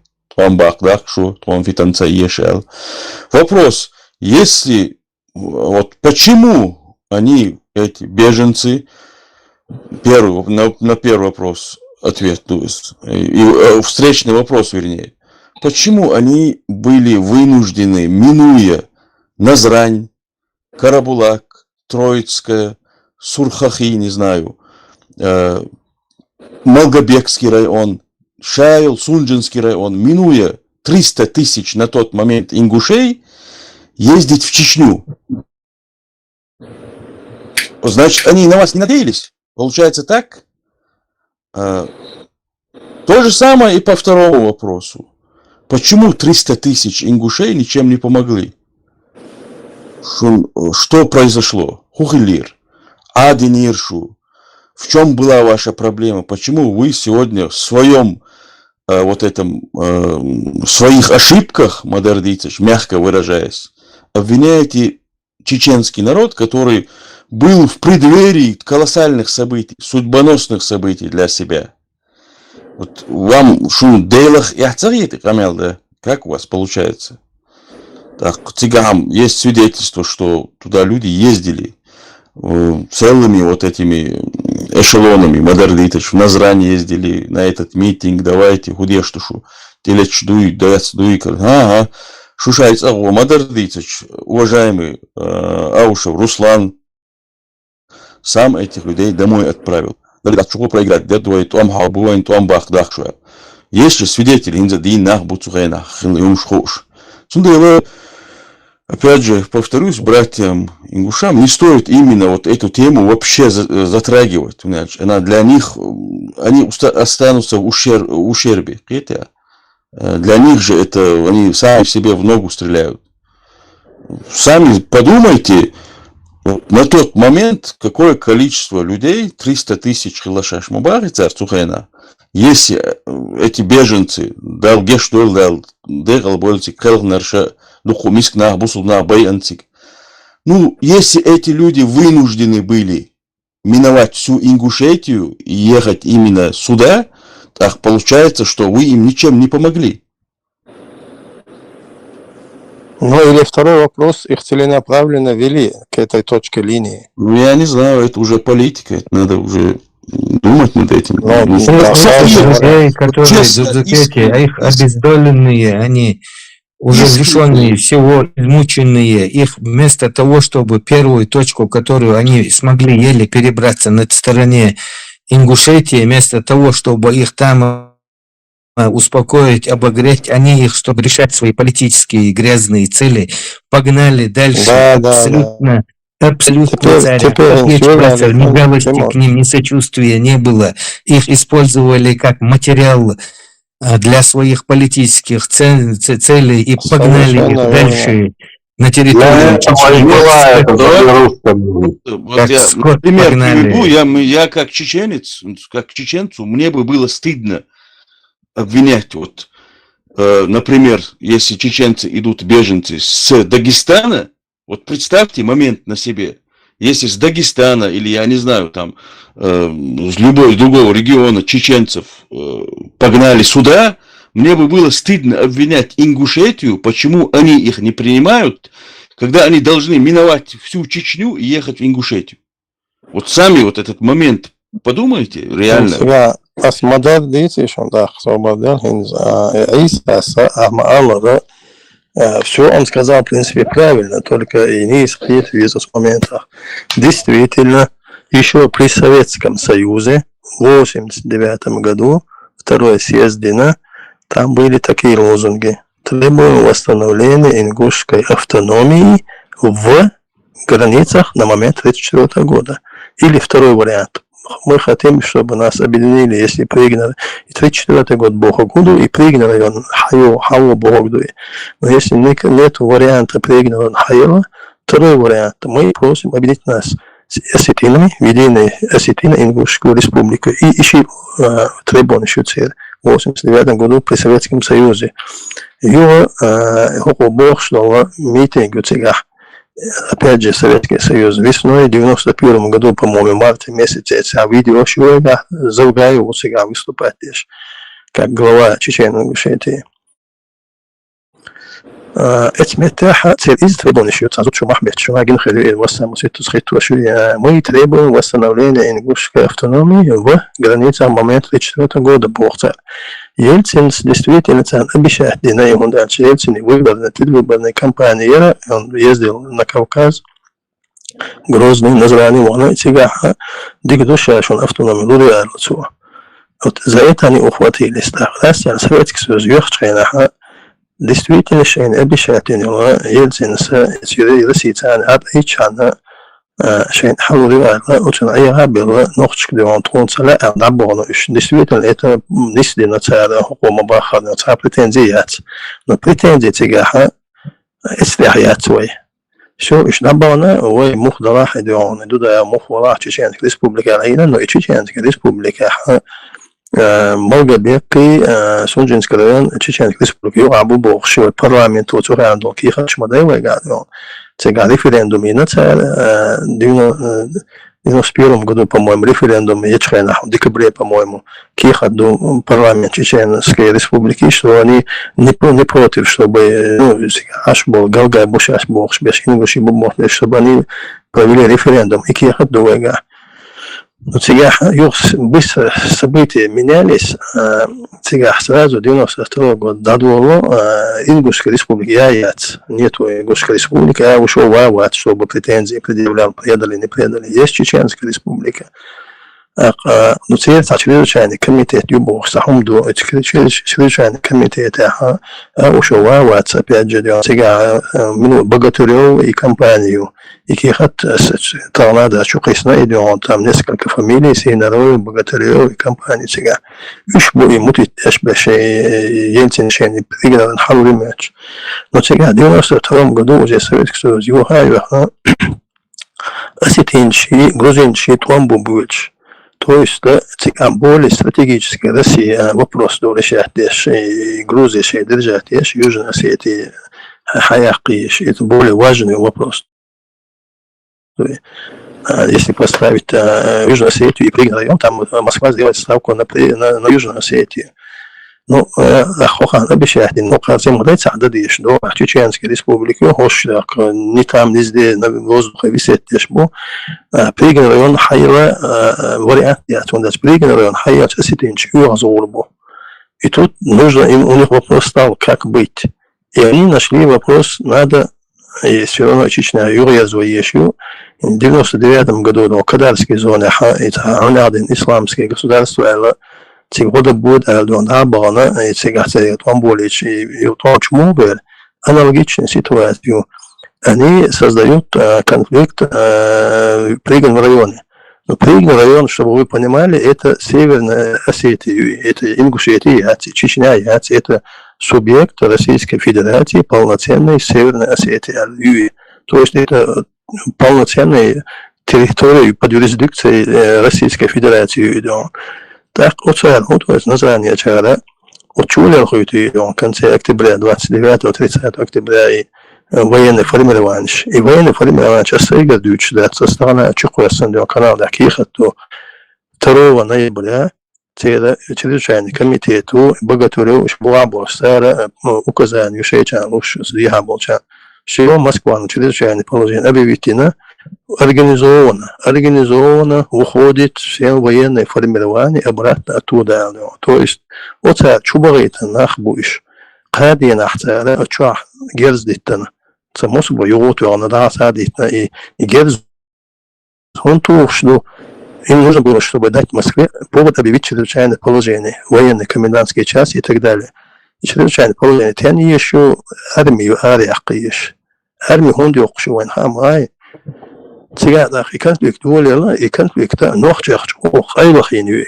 Царь Худяшхала даже за месяц, за 2 до этого конфликта, в Грозный айол, и Герздух, что он база хила, تيجي حابوش هاي يشخل أفتماتش وأبتم دويدو وقاديون وشواء دوي وشخل دوي بيلا بوش كيست خو دوشن بوش دويدو تو إيش شيرين زون أشوالي قادين عديون конфликтина там несколько вариантов было. Например, أحسن نقطة حيري بولدونا تشولالخي غدا بودويال это как Дагестан чему в 99 году тигр дюндиона и армия диона чрезвычайное положение ногти лета и что хочу бахш диона удалось бах биш биш но туда я устану мухвала полностью колоссальная мотивация диона что диона вот книги да я знаю алл диона хах назрани диона شو غدي زعديونه غدي أريقام بيه وغيد غدوشون но أشقيقا بابوش мы как можем Осетии чулел да это Российская Федерация قيت حمد 2 ноября комитету ардовки то 2 ноября все уже более уже конфликт قادم خلال там نقطة حين конфликт قادم организовать допустим цыганский фронт статуам Крымобези штатом цыгай даблю что года больше элемент веришь они не могут чеченский приехать Осетии Российской Федерации элемент минутига самовать я ушел самовать но чрезвычайный комитет уже отдыхан киха 2 ноября шей подпишешь было всем военным формированием организованно выходить из переменного района. То все уже вопросы, да,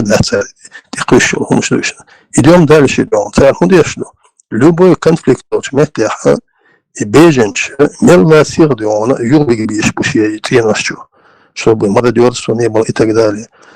И беженцы даже, максимально ближе это к своим домам в безопасном месте, палатки, шинаки, где расположить бабиш будешь. Да, вот Сирия, и он был человек должен, Турция, граница, прям палатки шли, чтобы их сразу вернуть.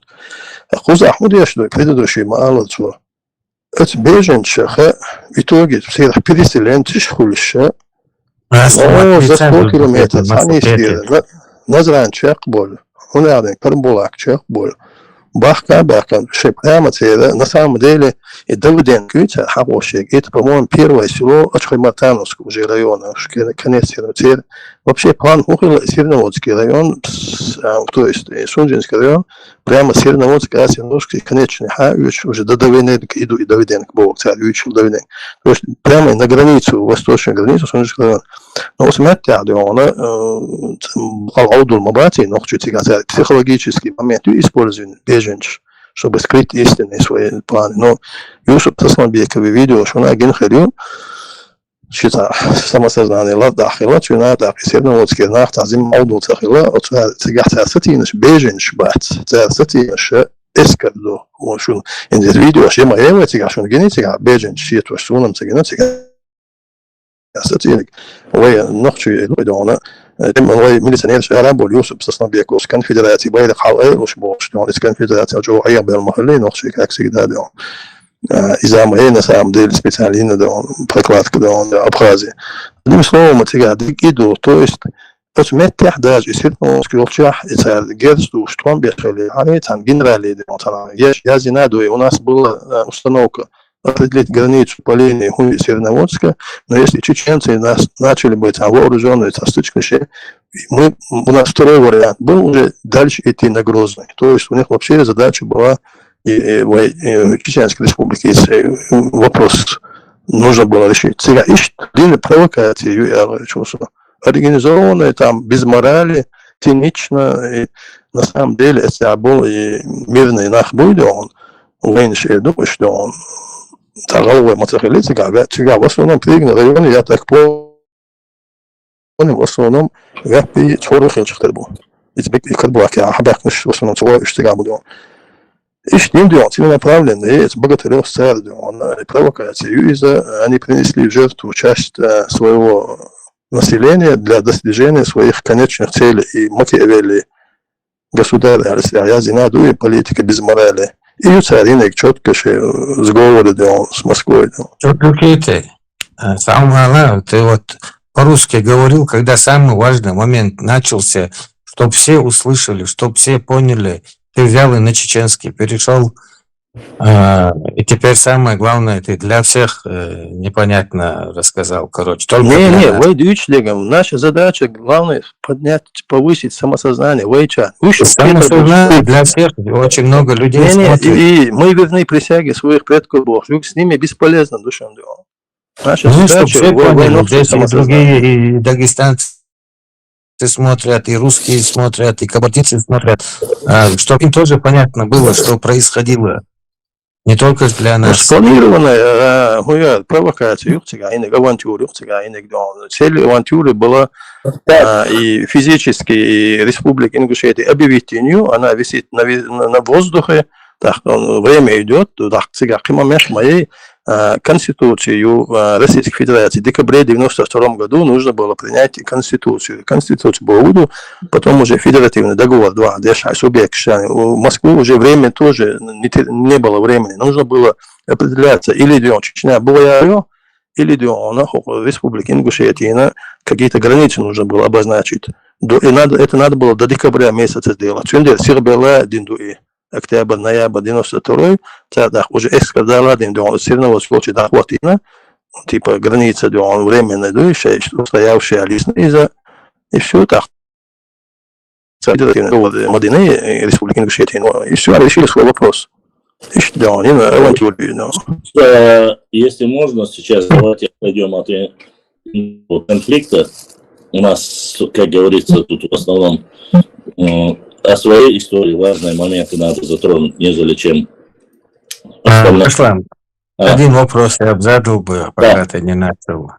Не, я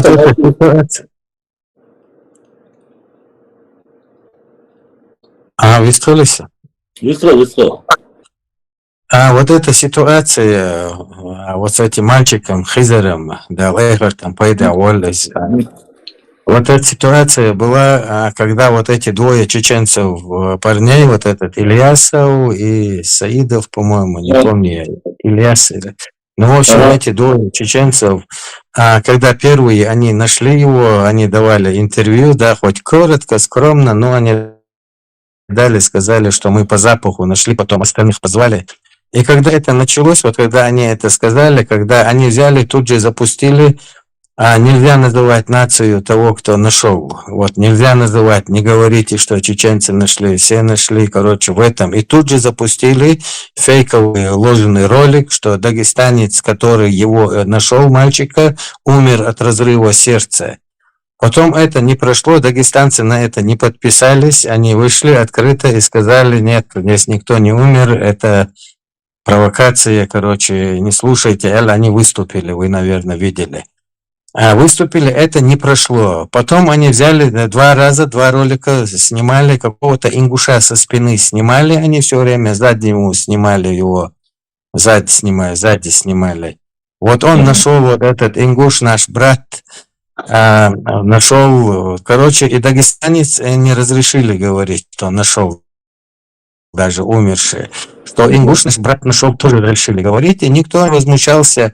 Но как только опять, вот даже я начал писать, так его же нашли чеченцы, такая истерика началась, сотни комментариев, не называй по нации, не говори нацию. Так я говорю, если ингуш нашел, это можно, дагестанец умерший нашел, это можно. Почему нельзя сказать чеченец название, что случилось?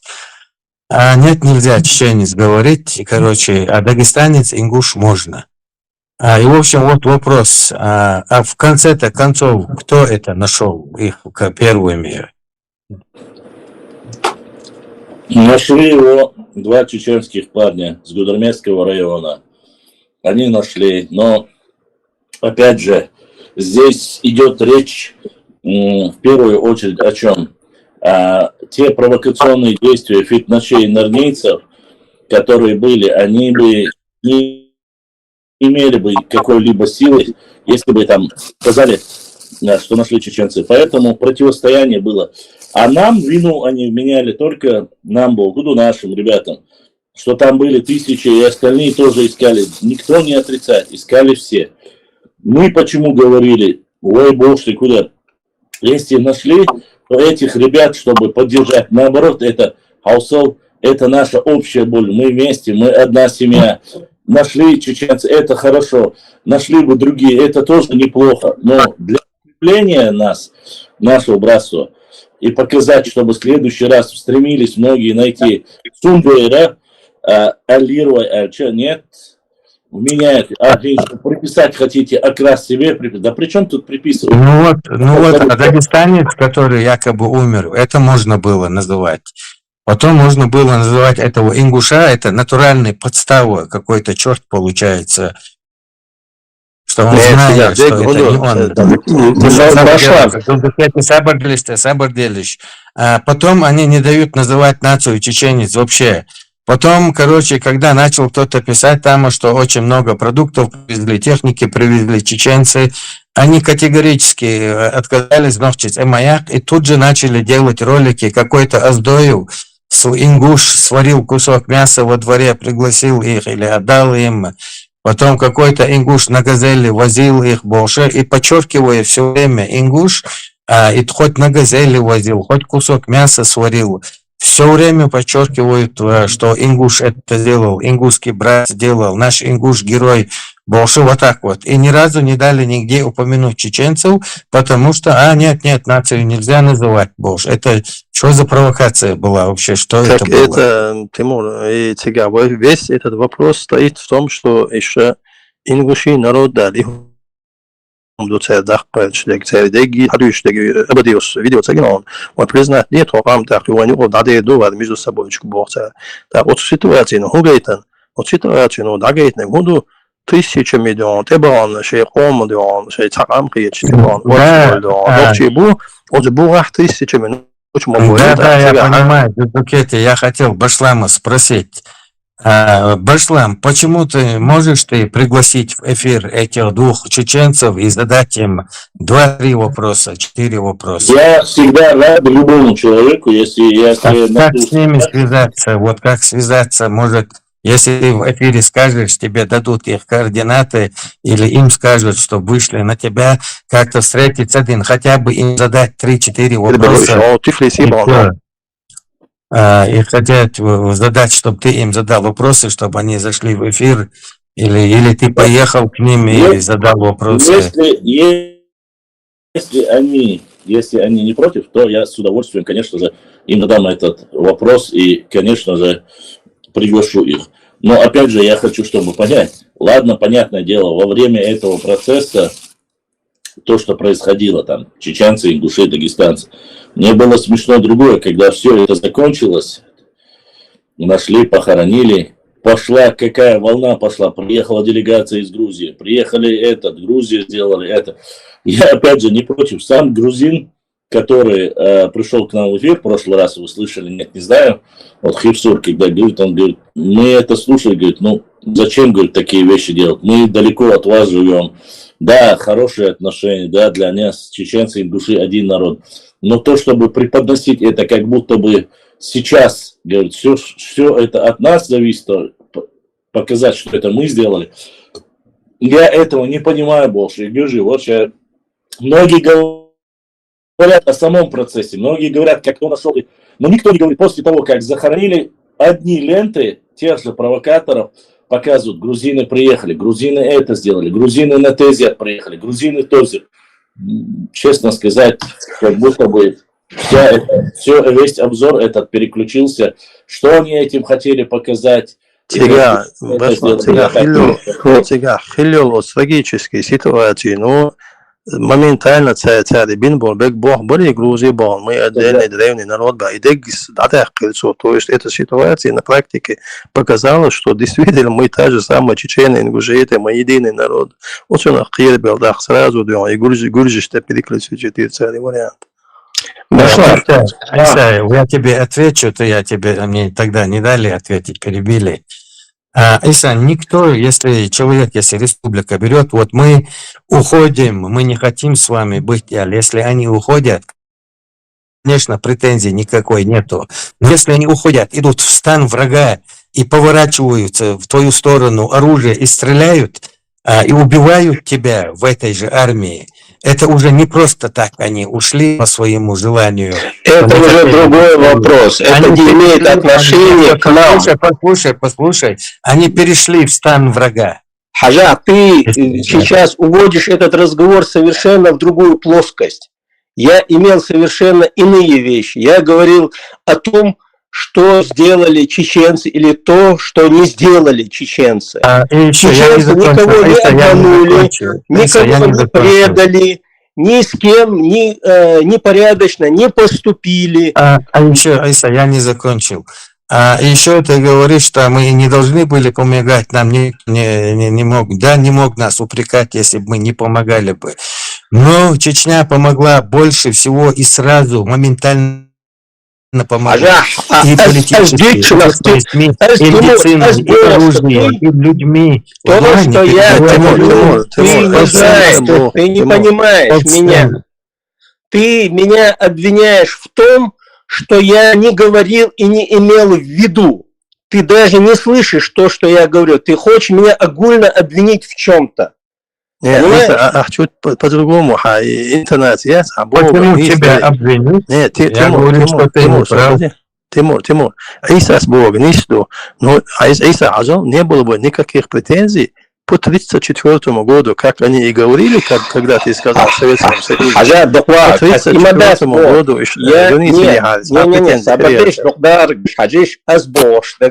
я не говорю о географии, я не говорю о территориальных претензиях. Я говорю о той ситуации политической, общественно-политической ситуации, которая была на тот момент.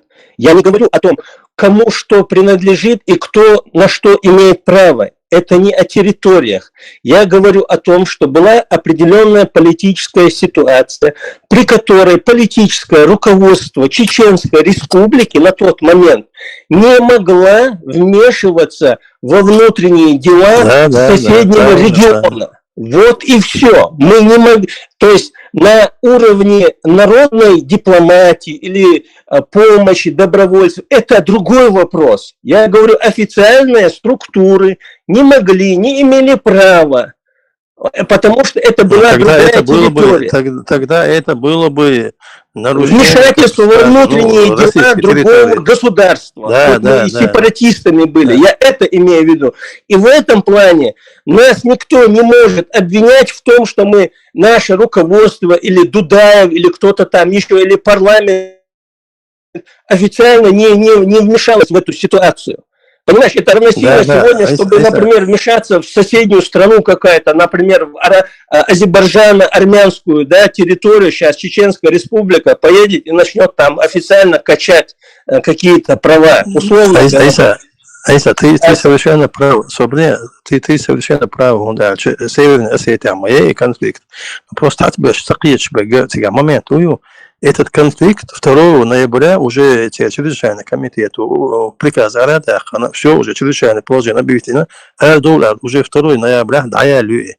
То есть уже нету конфликта, уже идет второй фазе царь.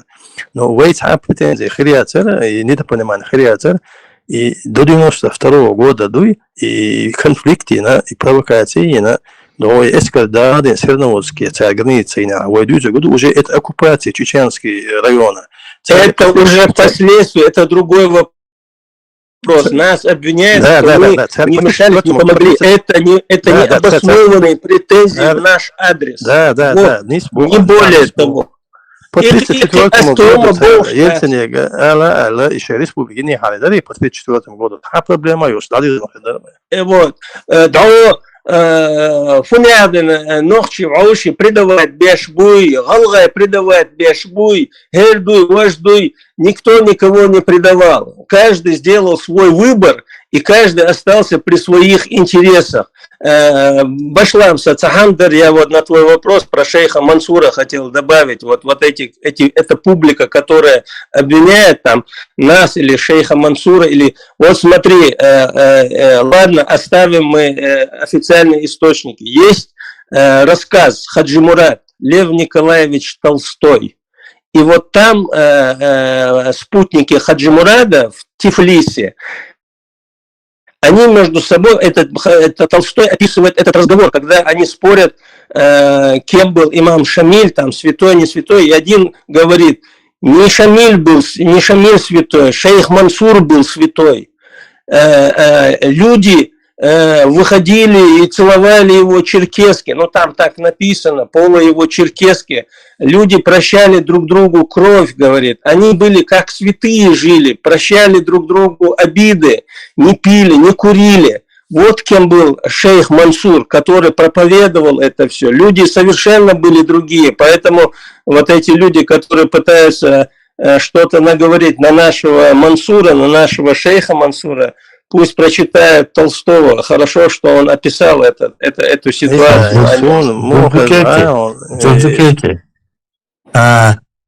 Пригородный район Витер, законопроект о воссоздании ингушской автономии. Там написано о воссоздании ингушской автономии, Ингушской республики на землях бывшей Чечено-Ингушетии. Там вообще пригородный район не упоминается. Они его сдали еще тогда. Сейчас зачем они... И Советский Союз вел, что второй съезд Майница в 89 году был второй съезд. В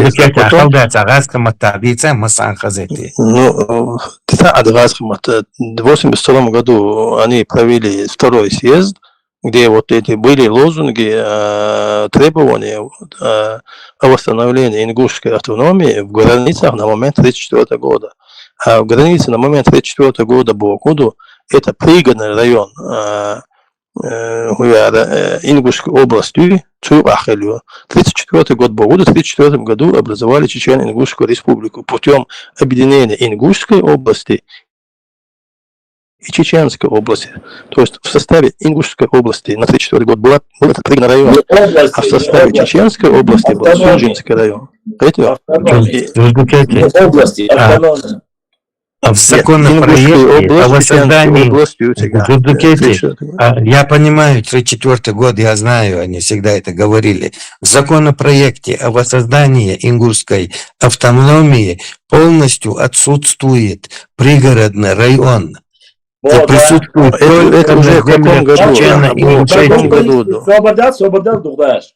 У этого Джигова рассказывают все моменты, когда они ходили в парламент, чтобы признали ингушскую автономию после республики, они указывают и говорят, пригородный район не указывать, а иначе мы этот законопроект не примем.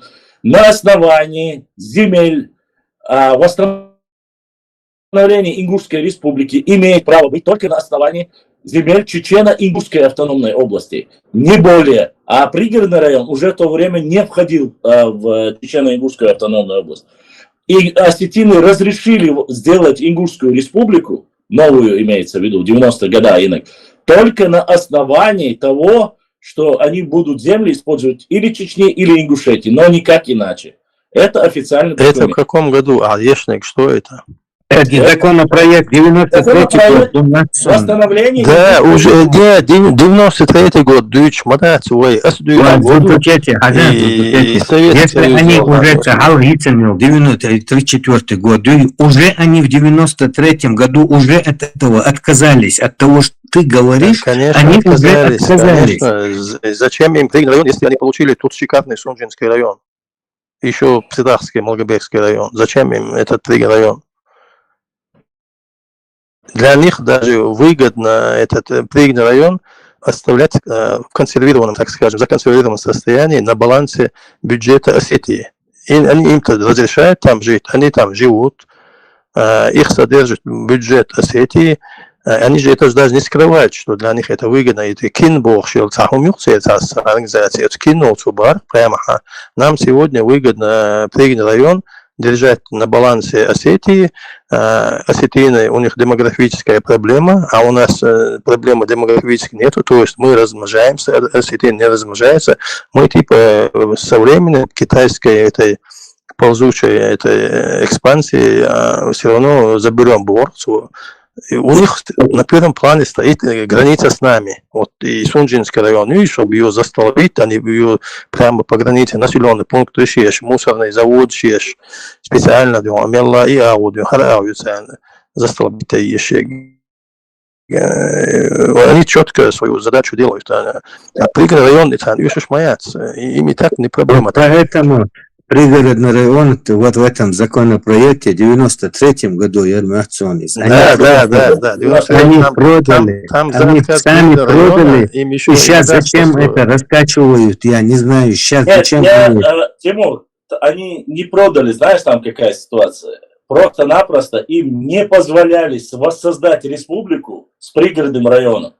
Об этом четко указывает в то время Хилвол, осетинский лобби в Москве, в Кремле. Он рассказывает, как Шахрай, как он ходил к Ельцину, как их делегацию не принимал Ельцин. Они все описывают. Это есть это все. Да, вот поэтому я говорю, им еще Магаз еще построили взамен. Вот смотри, вот поэтому они говорят, что мы их предали. Вот именно, что не мы их предали, они сами в 93-м году подписали и продали, и предали сами себя.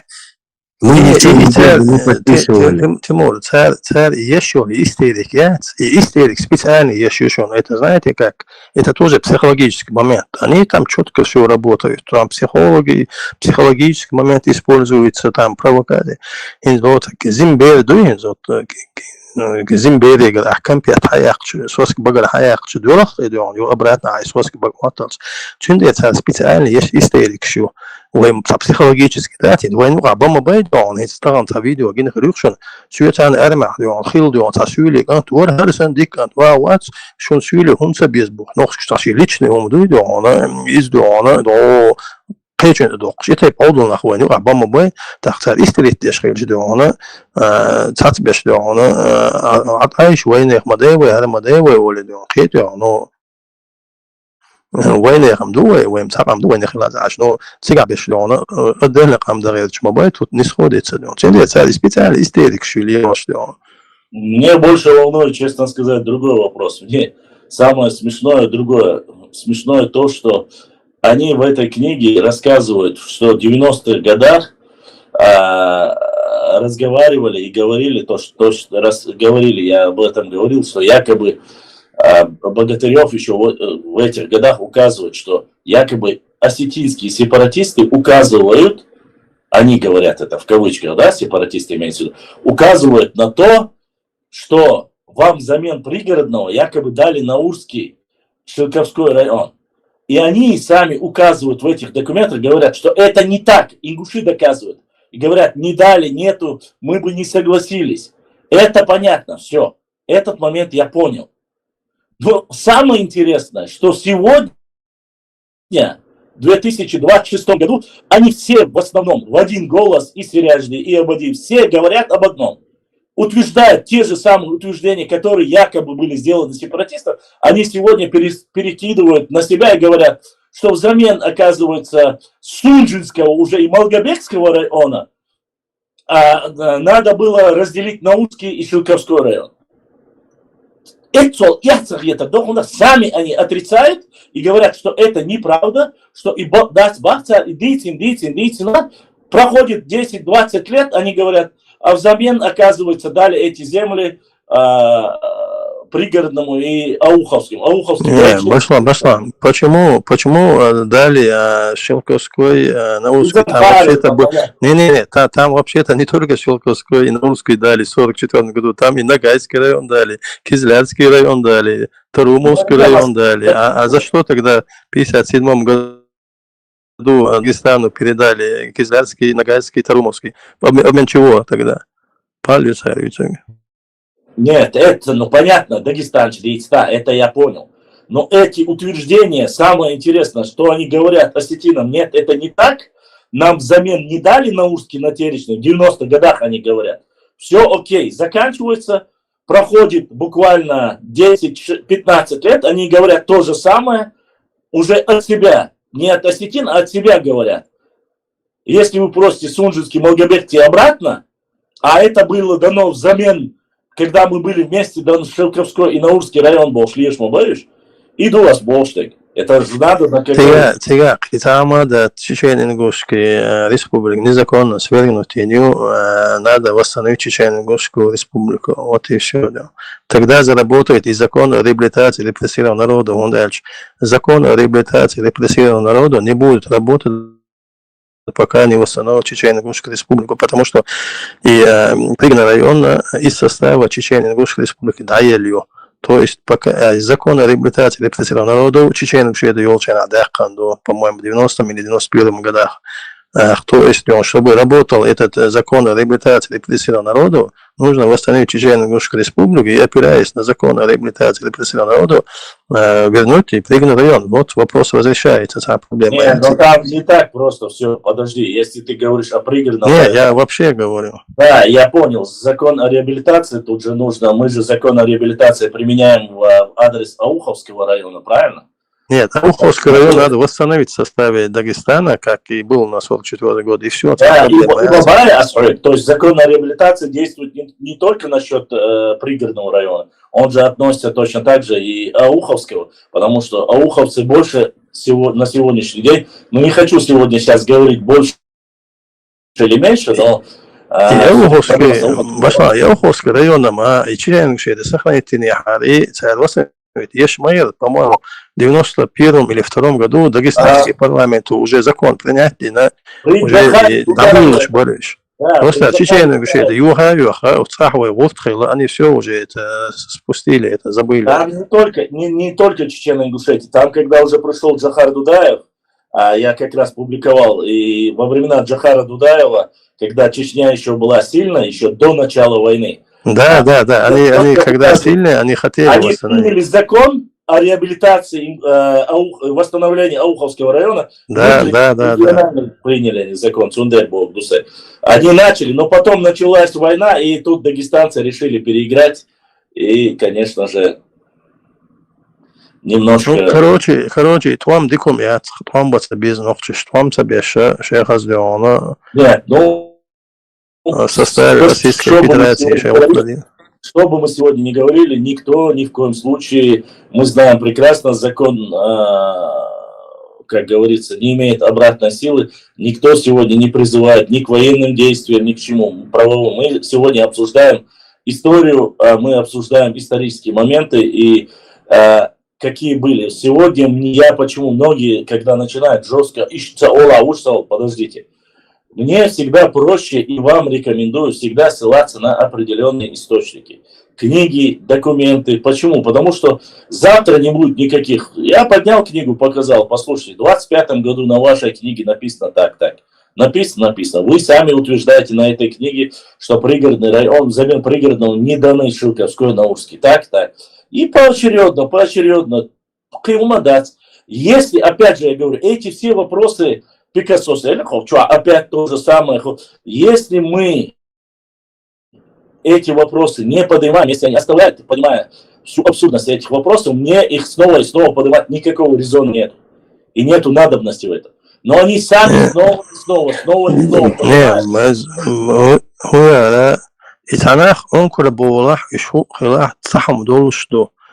на момент 1934 года, который они сами всегда указывали, Сунжинский район полностью в составе Чеченской области Хилю и частично Псидарско-Могилевский район Хилю до границы до Скабардой Хилю.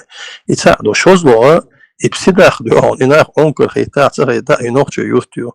Вот пускай думают. Ну,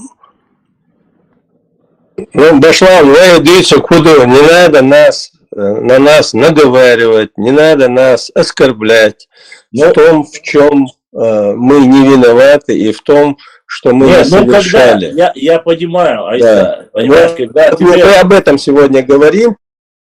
Не надо нас обвинять в том, в чем мы не виноваты. Понимаешь, вот и все. Вот эти вот и свои, и чужие. И палбич, ашбашбуй, и швылш была босс. И думаю, Иса хензи те хар хензи абасренияц ица на восток ица блогер уборса за галвал лил швори хитсал сону улил wasana востчунах ярмаер абасрен сун сига хуго инзе хокчва дион сило аккуратно дис что это Европа, это нахма байдион, это вахава аста дион, это Европа, это ну это куда борсана осту, а республика Ингушетия, Швеция, она один конфедерация, хар представитель Уалина ост вытащит вина видео. Я почему думаю, хитсался ina osta et waren en tael dit schuitje hoe час мори, в принципе, nog часа шату. Хирургом Олштадт это. Но я что заметил, как только его представили якобы какого-то там представителя от республики Ингушетии или от народа Ингушетии, цахонялин за Европа, за организацию босса Галвали, Сана Осу, и после этого его провокации, он хуэлхит.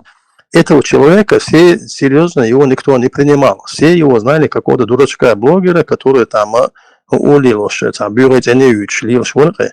И тут я, знаете, что думаю? Он решил, допустим, представитель отдельно народа за европейские площадки, и совозит визиту, а его все знали какого-то дурачка. Я думаю, а как он представится? Есть история Маяти, присягу 200-летняя история присяги. И он, как обычно, сейчас, чтобы их где-то узнали, они всегда докапываются до чеченцев. И он решил, Зелебрен Кучвой, он один туда, он один и конфликтицу, уже ютуш Маяти, уже давно все, уже с 18-го года уже все перетерли. Просто этот человек решил, чтобы про него говорили, милу и милу эльджи. И он один, и он один, конфедерация, там куда там представитель УЭЛ. Я думаю, он просто решил себе хайп поймать и как бы заявить о себе не как этого дурачка блогера, а просто Вейша вычервал, что хайп и не тем, чтобы о нем как бы заговорили, милу эльджи, в новом статусе себе представить в заходе не тем, провокации. Хайп, конечно же, хайпом, но от наказания никто не уходит. Имдуис. Оскорблять целый народ огульно, это как? Это как можно такие вещи говорить? Вот. Я не говорю про нас, вообще о любом народе, как можно такое говорить? Как такие вещи можно позволять себе? Животное натуральное. Представить,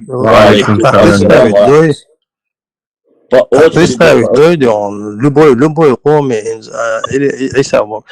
представить, любой коми совет старейшин, совет, в данном случае совет стариков, чугул бел баки нахбу, и обсуждают какой-то соседний народ, и склонят беш, нехчи, мехчи, нахя, царят бош. Вы кого-нибудь представляете? Я этого не представляю. То есть эти люди зиме, воку, они реально больные. Ну, беги арвахават, я надеюсь, среди них есть адекватные, но именно эти кучки, они реально больные люди. Дальше. Чонгшу, что года, гулбел, он субъект он сун рад вайрам он оцелсан он склонят он ходине да сам доцерасун и провокация yok цель. Ну, видимо.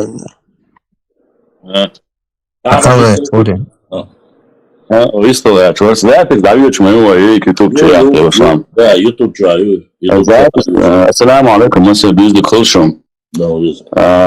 Zaten dajučo zum hošķerga işte обращение sonra xalşol nohçi muat büyüçe nohçi düşaş boş hiç bolnafiga esa duqanyocha поэтому башламин савто садаятина за курсе в общем полянкаса вазина кавказская повесть бош воин махара бейсан гургуни бахилатум диалог юча 1952 один нет суез но 58 бамюкца ялез Так, чуязино был я ролик, Каной, муякан, война сисяха, хачуяча именно сюляш ошда гудера, шо сказк шо Павленко сказки азина, тако айдамирос, я муцараевс, эшер сказка, шо ишдуаш. Война 1938 году Шаиязеле записк шитнецо, как велась работа по написанию Кавказской повести. Войне бух карабина, войт Павленко са, и войн таганёк открытый. Это Павленко сбог, ша история عن ولد شينخا كافكاسكي طوان بويتنا شميل وزان ولد شينخا شينها تعبقنا كارير باحثوا партизанский طوان больш советский властью ханы эценза участвует в Сирии. И масит так оказывается кавказский طوан я шамильный уля طوан бин барыш ба юности жми болчено. Я поехал у этих дагестанских стариков, спросил биографию, и они мне дали бахцу, что мне даже не пришлось сочинять про героя, и он Шамиль уже не стал героем, а обычный горский боец, Байсангуру Цуга. И эти старики мне рассказали, мне даже не пришлось сочинять про этого героя бахцу. Союз нохчематас, он даются руас. Нохчемат бич бол нах, это комментарий, что я дуаш. دو شو بله يا سون دو هول سون تخيت تيجا خل اللي يقول نخ قد دبوغ بات شوي هالإستوري هول نخ هالصديق قدهم بات شوي بوشتل شو نخشي دات شي بوخ حوسه نخشي مواتم بيترش هزاتش نقدر غير ده مولا يوم شياز واش باش قو إستوري بالا بود قد يكون قوي داي مواتون بوخ بيز شو نتبيزر شي بوخ كيك بيه مو شو نخشي دات بوش ده شو نخشي شو تسائر دات هول نخ ترانا قوي استخدامه واتر إستوري زي شابيا يوتيوب شو أكجات شو يولي دات عن نخشي متع وعاخوشي قبوا بات شو بقدام ده شو إستوري هو هرتسا وسائل باش شو يعني نخشي قوم دول بوا باش نادو أرا والله كمان لا أسب صديق عشر صور دات باش ده نوت تسويتين مسيت ياز وشع شو بقولهم شاز ترانا ونخشي قوم أنا إسكاسك شو أشيتش باش دول ده قوم كريناوي تو شاء السوريش كر حقيقة تقشى إستوريا تو أتوقت وانكرينا تغندلدا إتان ديش نابرات إذا تسب خلشة شا نوفشو بوش سستقوى مو إردوانا ها بعد هاتريزم كروتشا ونابرات استقوى إتسابروستاك ديتو همدادي تو بيسا قرسون دوحتغو تو إتخلا إدبر سندل صديق هردو نوفش شاي وشاشة وزرو الخشن شاياد وشهمش صديق هردو شاي بوخ يو كيك بعارش شو يتلعت ساتاقيش قومي نعبش وهند أعشى شاي ماخ تبيه شاي قام تبيه شاي قون واي تبيه شا بانتوي إستوري مايت يوش دا تاو مديت لحت تبيه دعلو لحت بوش أصحكيات وانا سون لحت بو حيخصهم نان دوز الأربع قل حواس وعلى لحتاج خصهم كيف تكون تحت نورهم شين تسوق ميت ساعات بيت القوي استخدامه واسع إستوري بابوغ باشمان يتشودوا لدونا نابرو شيء إستوري زي الشهت دير شعا شو تعري او ناس تأتشو شو ديم واحد بيش نابات سون تاكر وشو قيوقا ميال ديدو история села Тиндиал. История села Тиндиал. Книгу Тиндио сөйлеют. После язин маду бойсан голчига завохша ютхол лавана. Я публиковал из-за году тебя. Там самый главный вопрос не в этом, Ахмад. Я дополню твои слова и более скажу, чтобы было понятно. Нохчи матаили, асрас матаили. Хайт масана. Люди, которые сами ничего палец о палец не ударили и не сделали, которые просто являются носителями чеченского языка. Мало того, некоторые люди по своей глупости и тупости, утверждающие, зачем вы это говорите, я считаю, что не видел, нету доказательств. Еще раз повторю. Павленко, был он сотрудником КГБ, не был он, не обязан был, и тем более ему незачем было восхвалять Байсангура Биноевского, когда нужно было, по идее, восхвалять Шамиля. Поясню почему. Шамиль для многих и царской России, и историков был героем. Почему? Он там был сопротивление, у него было, он героический, потом в конце заключил, как говорится, все знают, что он подписал и акт, и подписал, что он является, муерецин название, то, что он подписал и сказал, что он был неправ и занимался, то, То есть, чтобы было понятно, чтобы он не подписал, в конце концов, указал, что, являясь представителем, возглавляющим имамат, что он был неправ, что он признает свою ошибку, для того, чтобы некоторые утверждают, что он уехал там, после этого разрешения получил, уехал в Мекку и так далее и тому подобное. Что бы ни было, в данной ситуации Павленко, наоборот, таки, должен был, если по идее этих, логически размыслить, по идее этих же людей, быть героем в Кавказской войне, и описание героя Кавказского должно было быть непосредственно имама Шамиля. Павленко не горел большой любовью отношениям. Просто-напросто есть и среди офицеров, и среди остальных, так сказать, представителей элиты, военной элиты того периода были достойные люди, которые пытались найти правду и написать ее. Я уверен, больше чем уверен, я вам еще раз говорю, насчет этого еще много моментов найдут, и мы увидим еще по поводу того, был ли или не был на Гунибе. Но больше всего поражает то, что якобы говоря на чеченском языке, носителем чеченского языка, являясь чеченцем, в кавычках так, когда люди начинают: я не считаю, ты кто такой? У тебя есть документ, у тебя есть аргумент. Что у тебя есть? Ничего нету. Ты просто паразит на теле этого народа, выучив этот язык, пытаешься с кем-то или заигрывать, или по своей просто тупости показать, что ты вот такой умный, и ты не считаешь, что он там был. Каймумадас. Обращать внимание, Ахмад, на таких людей вообще не стоит. Наши работы, наши труды, нас очень мало. Сколько бы нас не было, ты знаешь, с какими препятствиями и по шейху Мансуру мы сталкивались. То же самое, что сейчас они поднимают опять, в последнее время, именно вопрос шейха Мансура и именно вопрос Байсангура Биноевского, что он не был на Гунибе. Те же враги и норницы из Запада утверждают, что, оказывается, шейх Мансур просто-напросто сдался в плен. Сейчас они делают акцент. Оказывается, для них Дубровин — это вот все, что говорит Дубровин, это правда, а все, что говорит Павленко, это неправда. Дубровин прав, что шейх Мансур сдался. Да, Дубровин прав, потому что шейх Мансур сдался, а Павленко не прав, потому что он, понимаете ли, написал отсебятину, и никак это доказать нельзя. Башлан, а вот даже суд, когда проходил над шейх Мансуром, этот суд показывает все. Когда ему сделали такое заманчивое предложение, просто покаяться и получить свободу, он ответил, что как я могу покаяться, а те, кто полегли, следуя за мной, даже это показывает, он не выбрал, это покаяние даже не сделал, хотя ему за это свободу давали.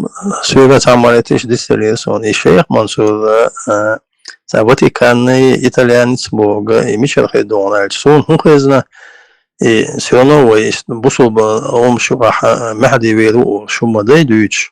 И до того, что авторитет Хилабо от шейх Мансур и Хомшуха, ему даже говорят, присягали, да, киргизы, Азербайджан, крымские татары, там гимны Ярса где-то, когда крымские татары там гимны по него слагали. То есть до того авторитет Хилабо, из-за что и Ватикан, и церковь моей, они говорят, забеспокоились, и Махди ол швегизам ватстиал, иштхезна сундион. Так, итальяницы и Ватикан хир юксил, но я думаю, может, это оттуда идет. И Ватикан даже Хилабо. Не с Ватикана они говорят, там же не в Ватикане речь идет, Ватикан-то чуть не, итальянец, вы бог, там уж, да, ты сигар, мегал богесом. Ватикан Хилабо озабочен, шейх Мансур, Махди ватстиал. Им просто ночью придумать не царем, кумы, итальянец, ой, бог. Вопрос, я не знаю, Бойцун официальный документ, архивш дуэга, допрос я, уэгаш, башламин хаиш дуёс, башламин гейтнаш. Именно документ Шишковский синел допрос уэгаш, это подчеркивал, с тех времен я зиндоши документ архившкас хаяца, усюга до наличия. Чеченец элдобо, а я зиндуцега, это шо повторить надо.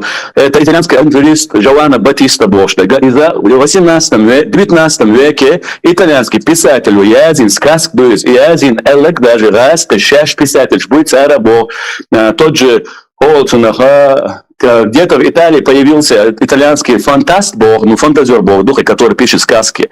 Вот, он написал про шейха Мансура, что он является итальянцем. Это полная неправда Божья. Я возвращаюсь, писатель с Булгарской тех времен. Это уже доказано, но чувствуем. Вот что просто, вот садишь, на оба царь, я шейта шуешь. Вот сегодня я на русском сейчас скажу, когда хочу дополнить слова Башламом. Вот я на YouTube, когда закинул про Павленко, я это обращаюсь к чеченскому уже аудитории, чтобы я задаю им вопрос просто. Именно тем людям, внимание, я не говорю про весь народ, а тем людям, которые из этого народа.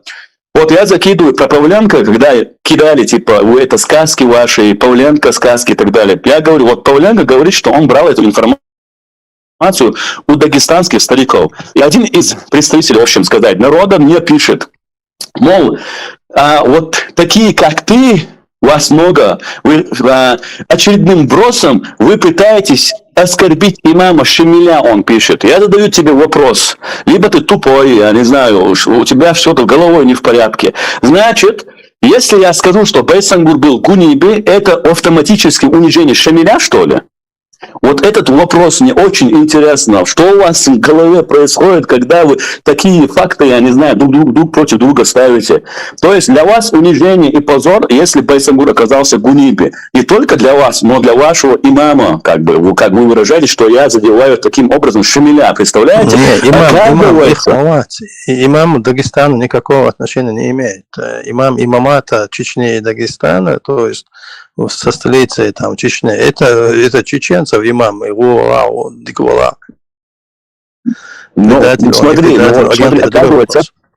оказывается, это уже не первый человек, который так пишет. А когда я говорю насчет темы Байсангура, я уже 8-й год как занимаюсь этой темой, и каждый раз и Гунибе, Халер факты привожу, и Башлам, когда выкладываю, тоже я читаю, тот же Гасаналиев, тот же Волцуна, Булач Гаджиев, тот же Шапи Казиев. У нас есть документы, факты о Эйлере Бахаре Боше. Я не так рассказываю, я по документам. Те же дагестанские истории, когда говорят, что он там был, они начинают это делать. Это сельский учитель.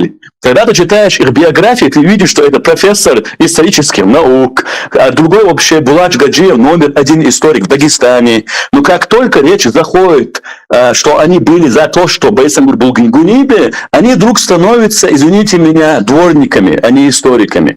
То есть, понимаете, подмена факта Олсуно. И сегодня, я не знаю, чем мы вас задеваем, когда мы говорим, что Байсангур был гунибе. Оказывается, он как кость в горле. И цаду. А насчет того, что, опять же, и ногче му отбьючь бубош. Да сейчас его делают, душа, что был бать, хотя что еще нахуше душа, ногче дати. Ногче, что-то. Ну, и царих, или мегиш, момент, мою, да, коммерция, бизнес-менш. Как я чем дать.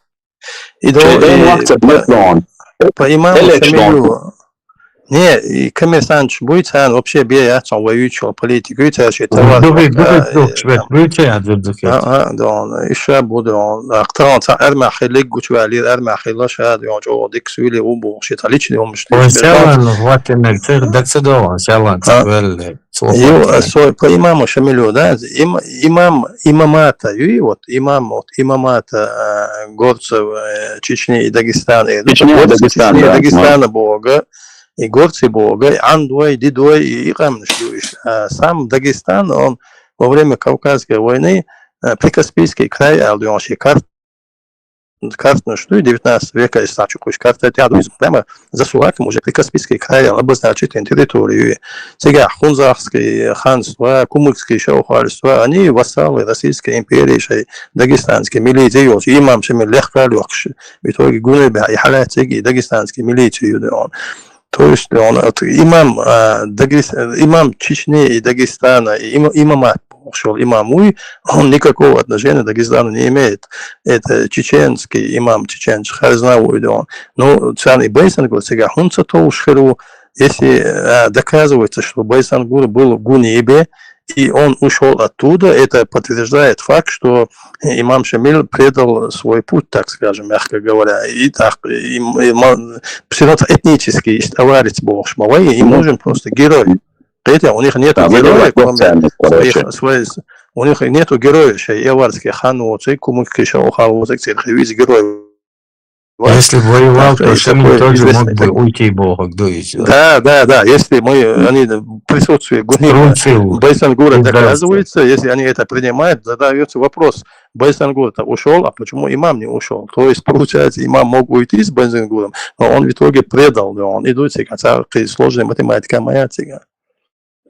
И еще ответ тем, кто говорят, что да вы с ума сошли, приезжайте. Сегодня одна тоже пишет, и басня, я несколько раз слышал уже. С ума сошли, приезжайте уже, Гуниби, посмотрите, как вообще можно было вырваться на лошадях из этой местности. Отвечу вам очень просто. Во-первых, в 1862 или 1861 году, после 1959 году уже пал Гуниб, мы знаем, да, то есть через 2 года, после уже одном из рапортов русского солдата, который был участником при штурма Гуниба, он описывает, что некоторая шайка, он так называет своих врагов, шайка, разбойники, ушли в ущелье, мы их не нашли, то есть они покинули Гуниб. Это раз доказательство, которое вы кричите, вы что, с ума сошли, Гуниб не видели, что ли? Из любого окружения можно уйти. Мы это можем примеры недавних войн привести. И тройные кольца прорывали, и целые армии прорывали. Конечно. Это не проблема. Еще при жизни Хасан Бакаев нашел, и мы опубликовали, это, кажется, документ 861 861, да, 62 русский солдат, который, да. Русский солдат описывает, офицер, кто был, он описывает, что был прорыв, что ушел. Он не указывает, что именно Байсангур. Он описывает, что был прорыв и ушел. И то, что это мог быть Байсангур или кто угодно, это факт. Это раз. Во-вторых, есть еще один момент. Есть и сама аварская, кажется, или песня матери, где она, сами дагестанцы много раз об этом мы писали. Ама, ты помнишь? Нет, не знаю. Она рассказывает про предательство, что были подвозы именно к обозу через проход сзади Гуниб, где можно было подняться. Как предал за деньги один из пастухов и показал царской России, куда подвозились к Шамилю через этот проход, подвозились то ли подмога, то ли, я не понял, как там указывается. Но это... Сообщение было, поддержка туда-сюда ходили. Да, поддержка была, и что они подносили, то ли подвозили, то ли порох, то ли что-то еще. Эта мать проклинает своего сына за то, что он предал имама Шамиля, и это восстание. То есть в любом случае пришел, ушел, что это закрыто было, это маловероятно. Это раз. Во-вторых, и стоит еще одно. Я думаю, что любой геолог и любой, в любом случае, знающий сейсмическую обстановку, вам может сказать, если там 150-200 лет тому назад еще можно было как-то пройти, а такие пути есть и у нас, в принципе, тоже, и в нашей, и мы видим, что были пути, по которым спокойно передвигались на лошадях и на колесницах. Сегодня там невозможно даже пешо пройти. То есть сейсмическая активность может многие пути разрушить после землетрясения, может обвал произойти после этого, перекрытия это место. Это не говорит о том, что было там 150 лет тому назад, как стояло, и после всех этих землетрясений, дождей размыто все, что и сегодня то же самое там будет. И говорить, что якобы вы посмотрите сегодня, можно ли оттуда уйти, мы поедем туда, я и сам поеду, посмотрим, потому что на сегодняшний день, если кто-то из вас был в пещере Байсангура Биноевского,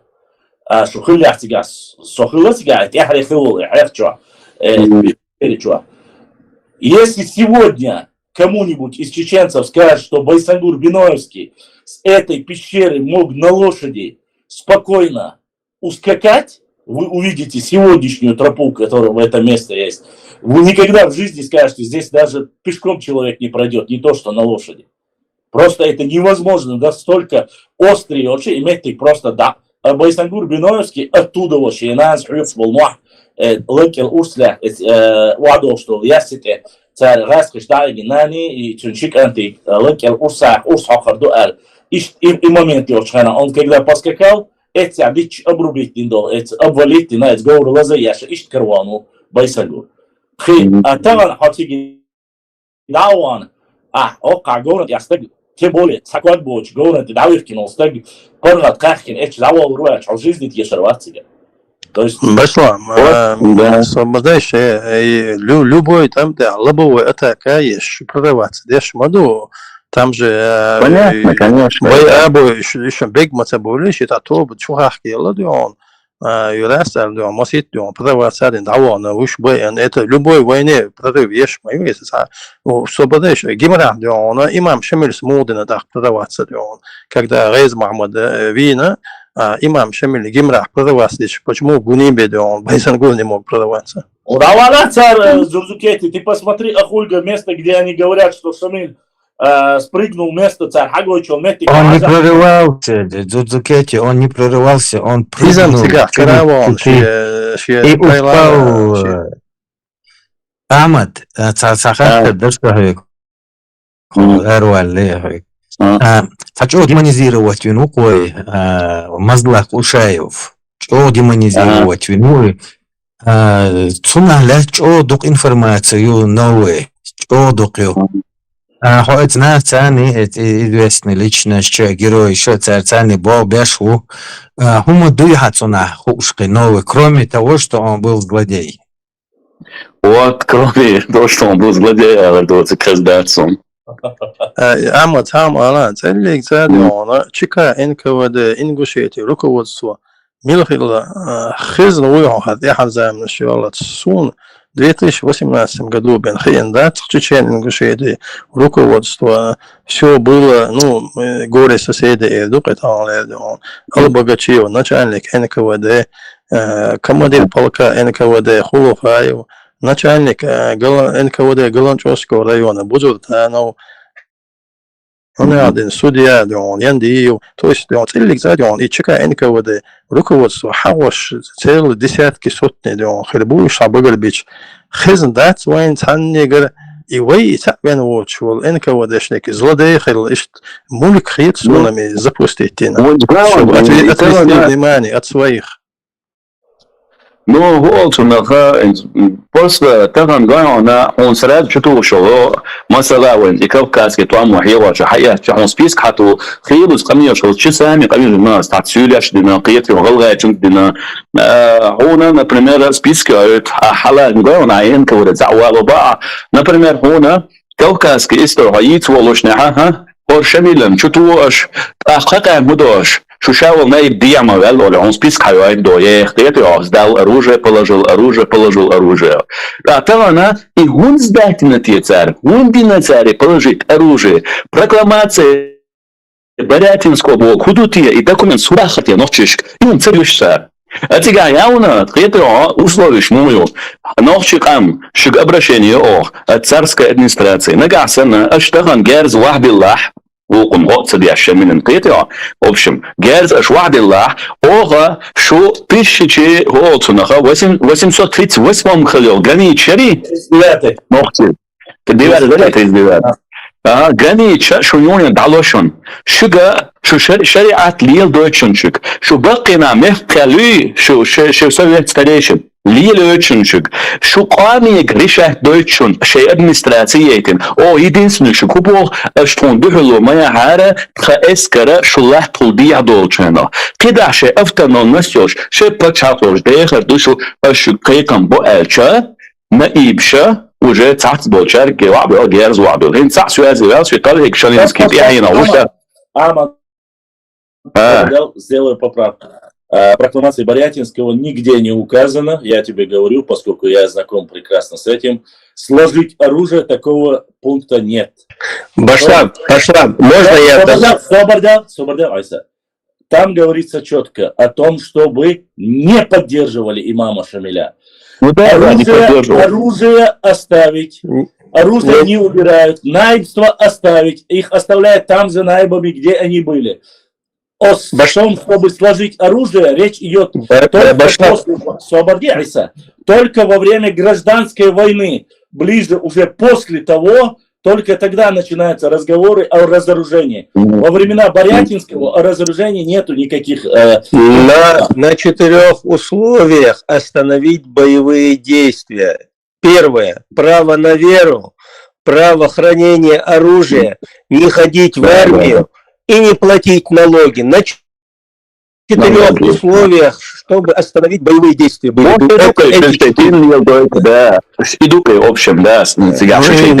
еще там плюс 20 лет вам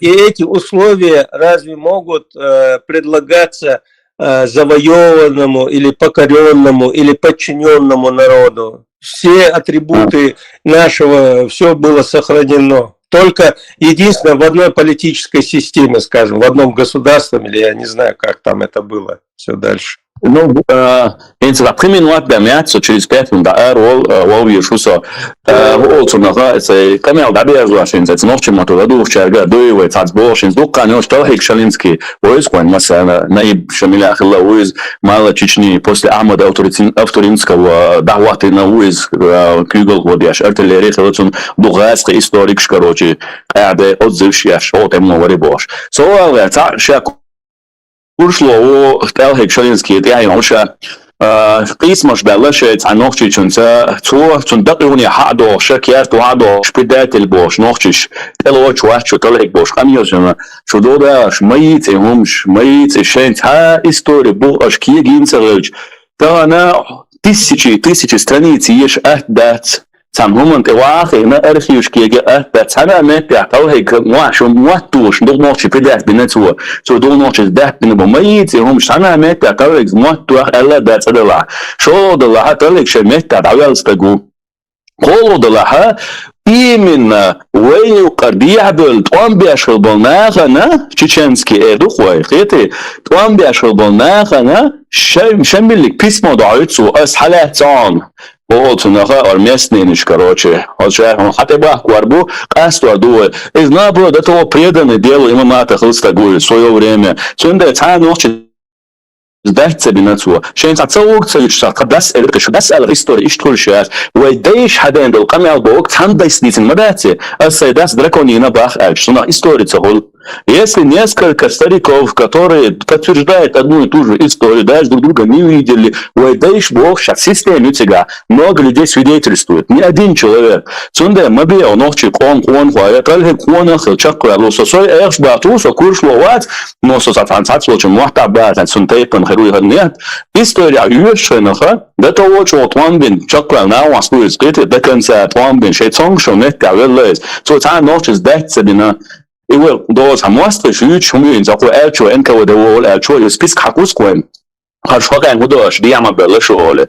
То есть сега за условия, там думаешь, из балгана, но Борятинский не выполнил эти условия. Свои условия выполнить не он я, киек бинаться, тут его восстанешь головой, мы твоим шбиновой, но ночью мы он дает, он до башани дена, бишь аппарати чуешь, он ночью кону, ночью мы там, и шен целом шмаит. Вот, сушаемон, эрвели, баршохан, сушаемон, сурдаин, кино фестиваля, перемет, как новое, первые ночи, чуаинолу, шаемон, кино, это яконовое, цикте цаисте ловое.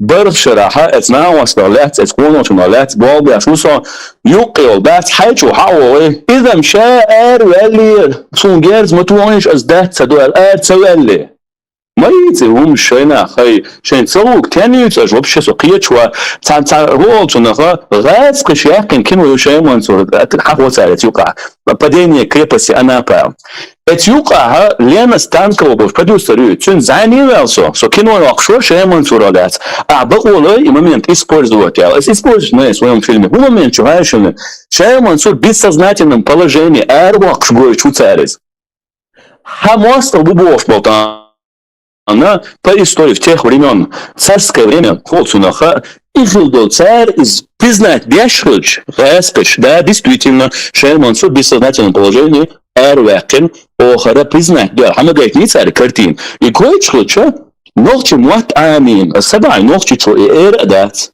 И кое-что, что он чуоли, это угзать на бах, хархила бахай комана, да он псевдо ночи.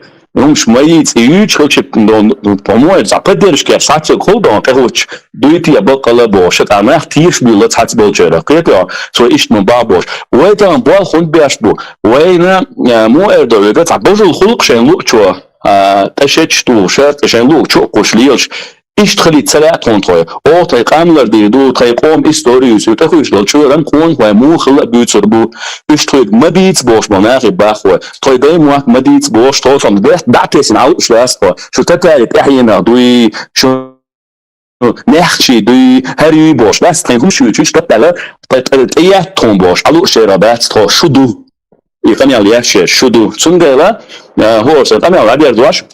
صديق دو اش يوتر يلا سونو دخايت باز دام ولا ها اش يتر تون ابسولوت نشو عجالي الغول لو تكومت نخونش داتشون تخص اش صوتر دوماش راحتخو شو ان شاء الله شو تيلدل شون استيع تندلا و استوريا بيغا وقهي شوات بوا باقي اتون شترون شا هو استوريو شو از دام ولا مسه بروجكت كاتشوا شو كده بابي بو مسه دا تي بيركت يوس واخو نقين دير دو واخو ان بروست شو وقت بعد سالي نوختي مو بجمو دو اون زار شو بولي هرون دياش دوي بوش لا قاعد بيركت يوس مسه والسلام عليكم لا تبوش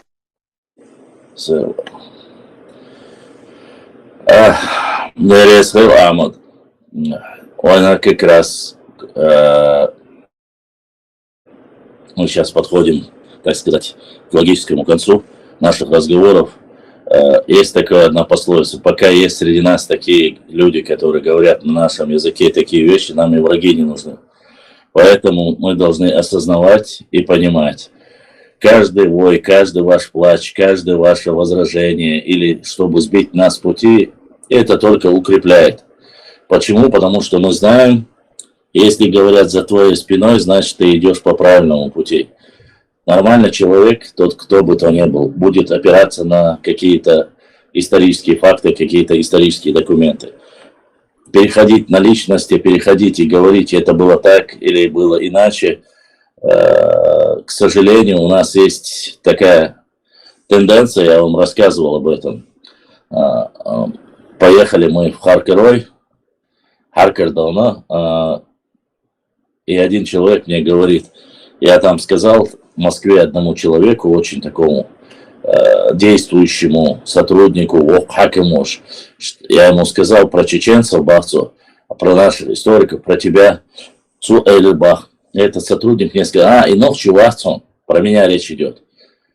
Ща Эльбах, он 20, ночи, с чего ты взял, что он не ночи?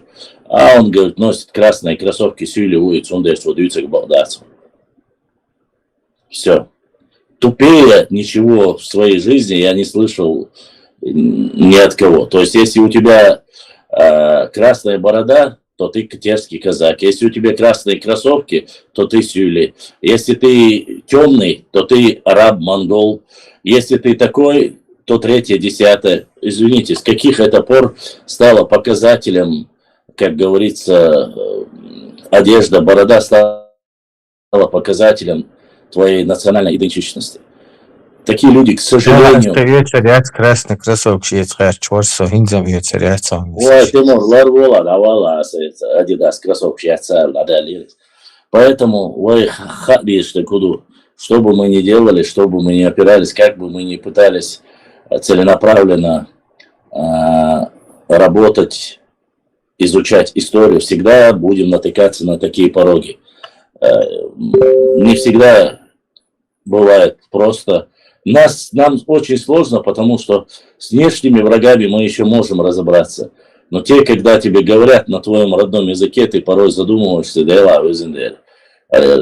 Шейчар и Бошич, Нахчар, я хочу еще раз поддержать и сказать то, что сказал Амад в этой ситуации.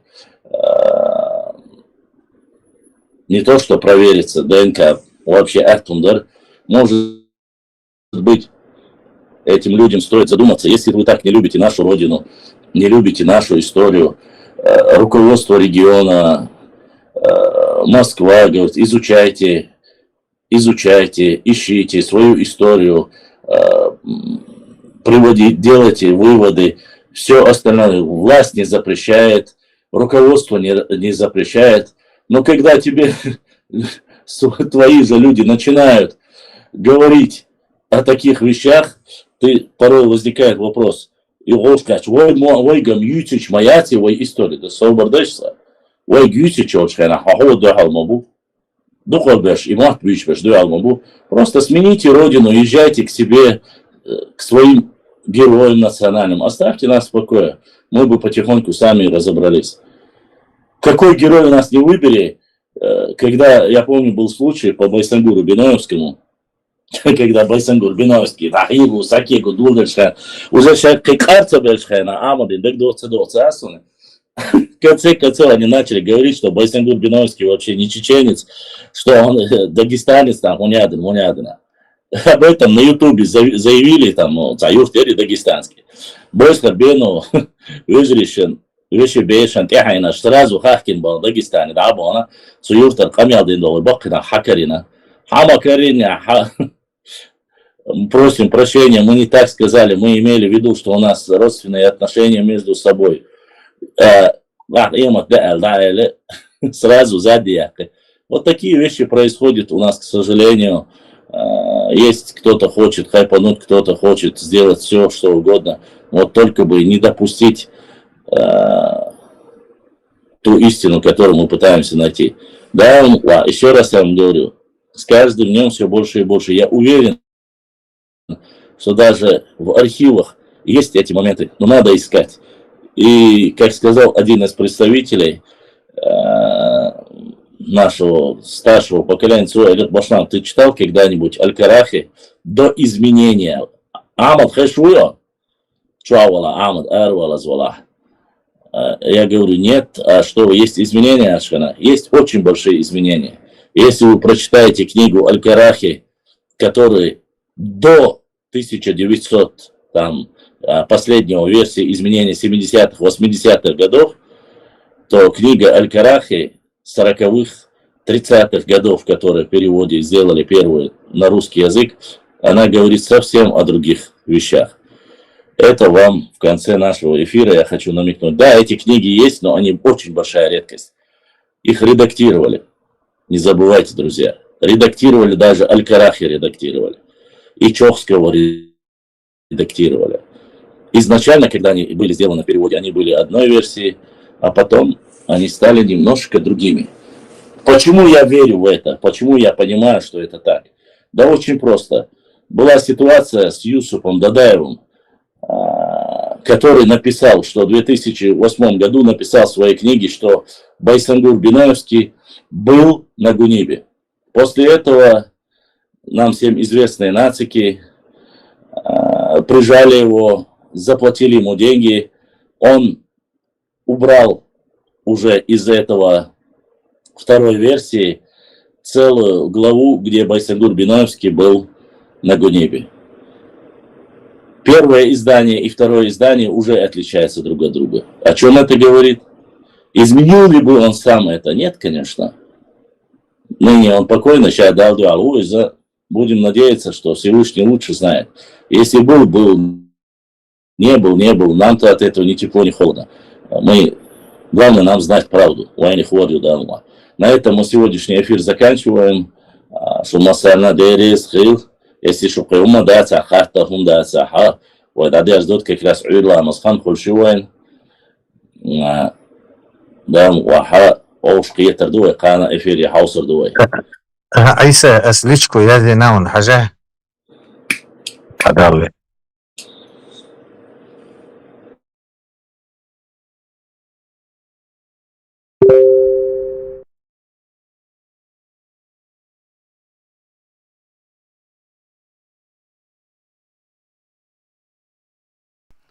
Assalamu alaikum warahmatullahi wabarakatuh. Masih bisa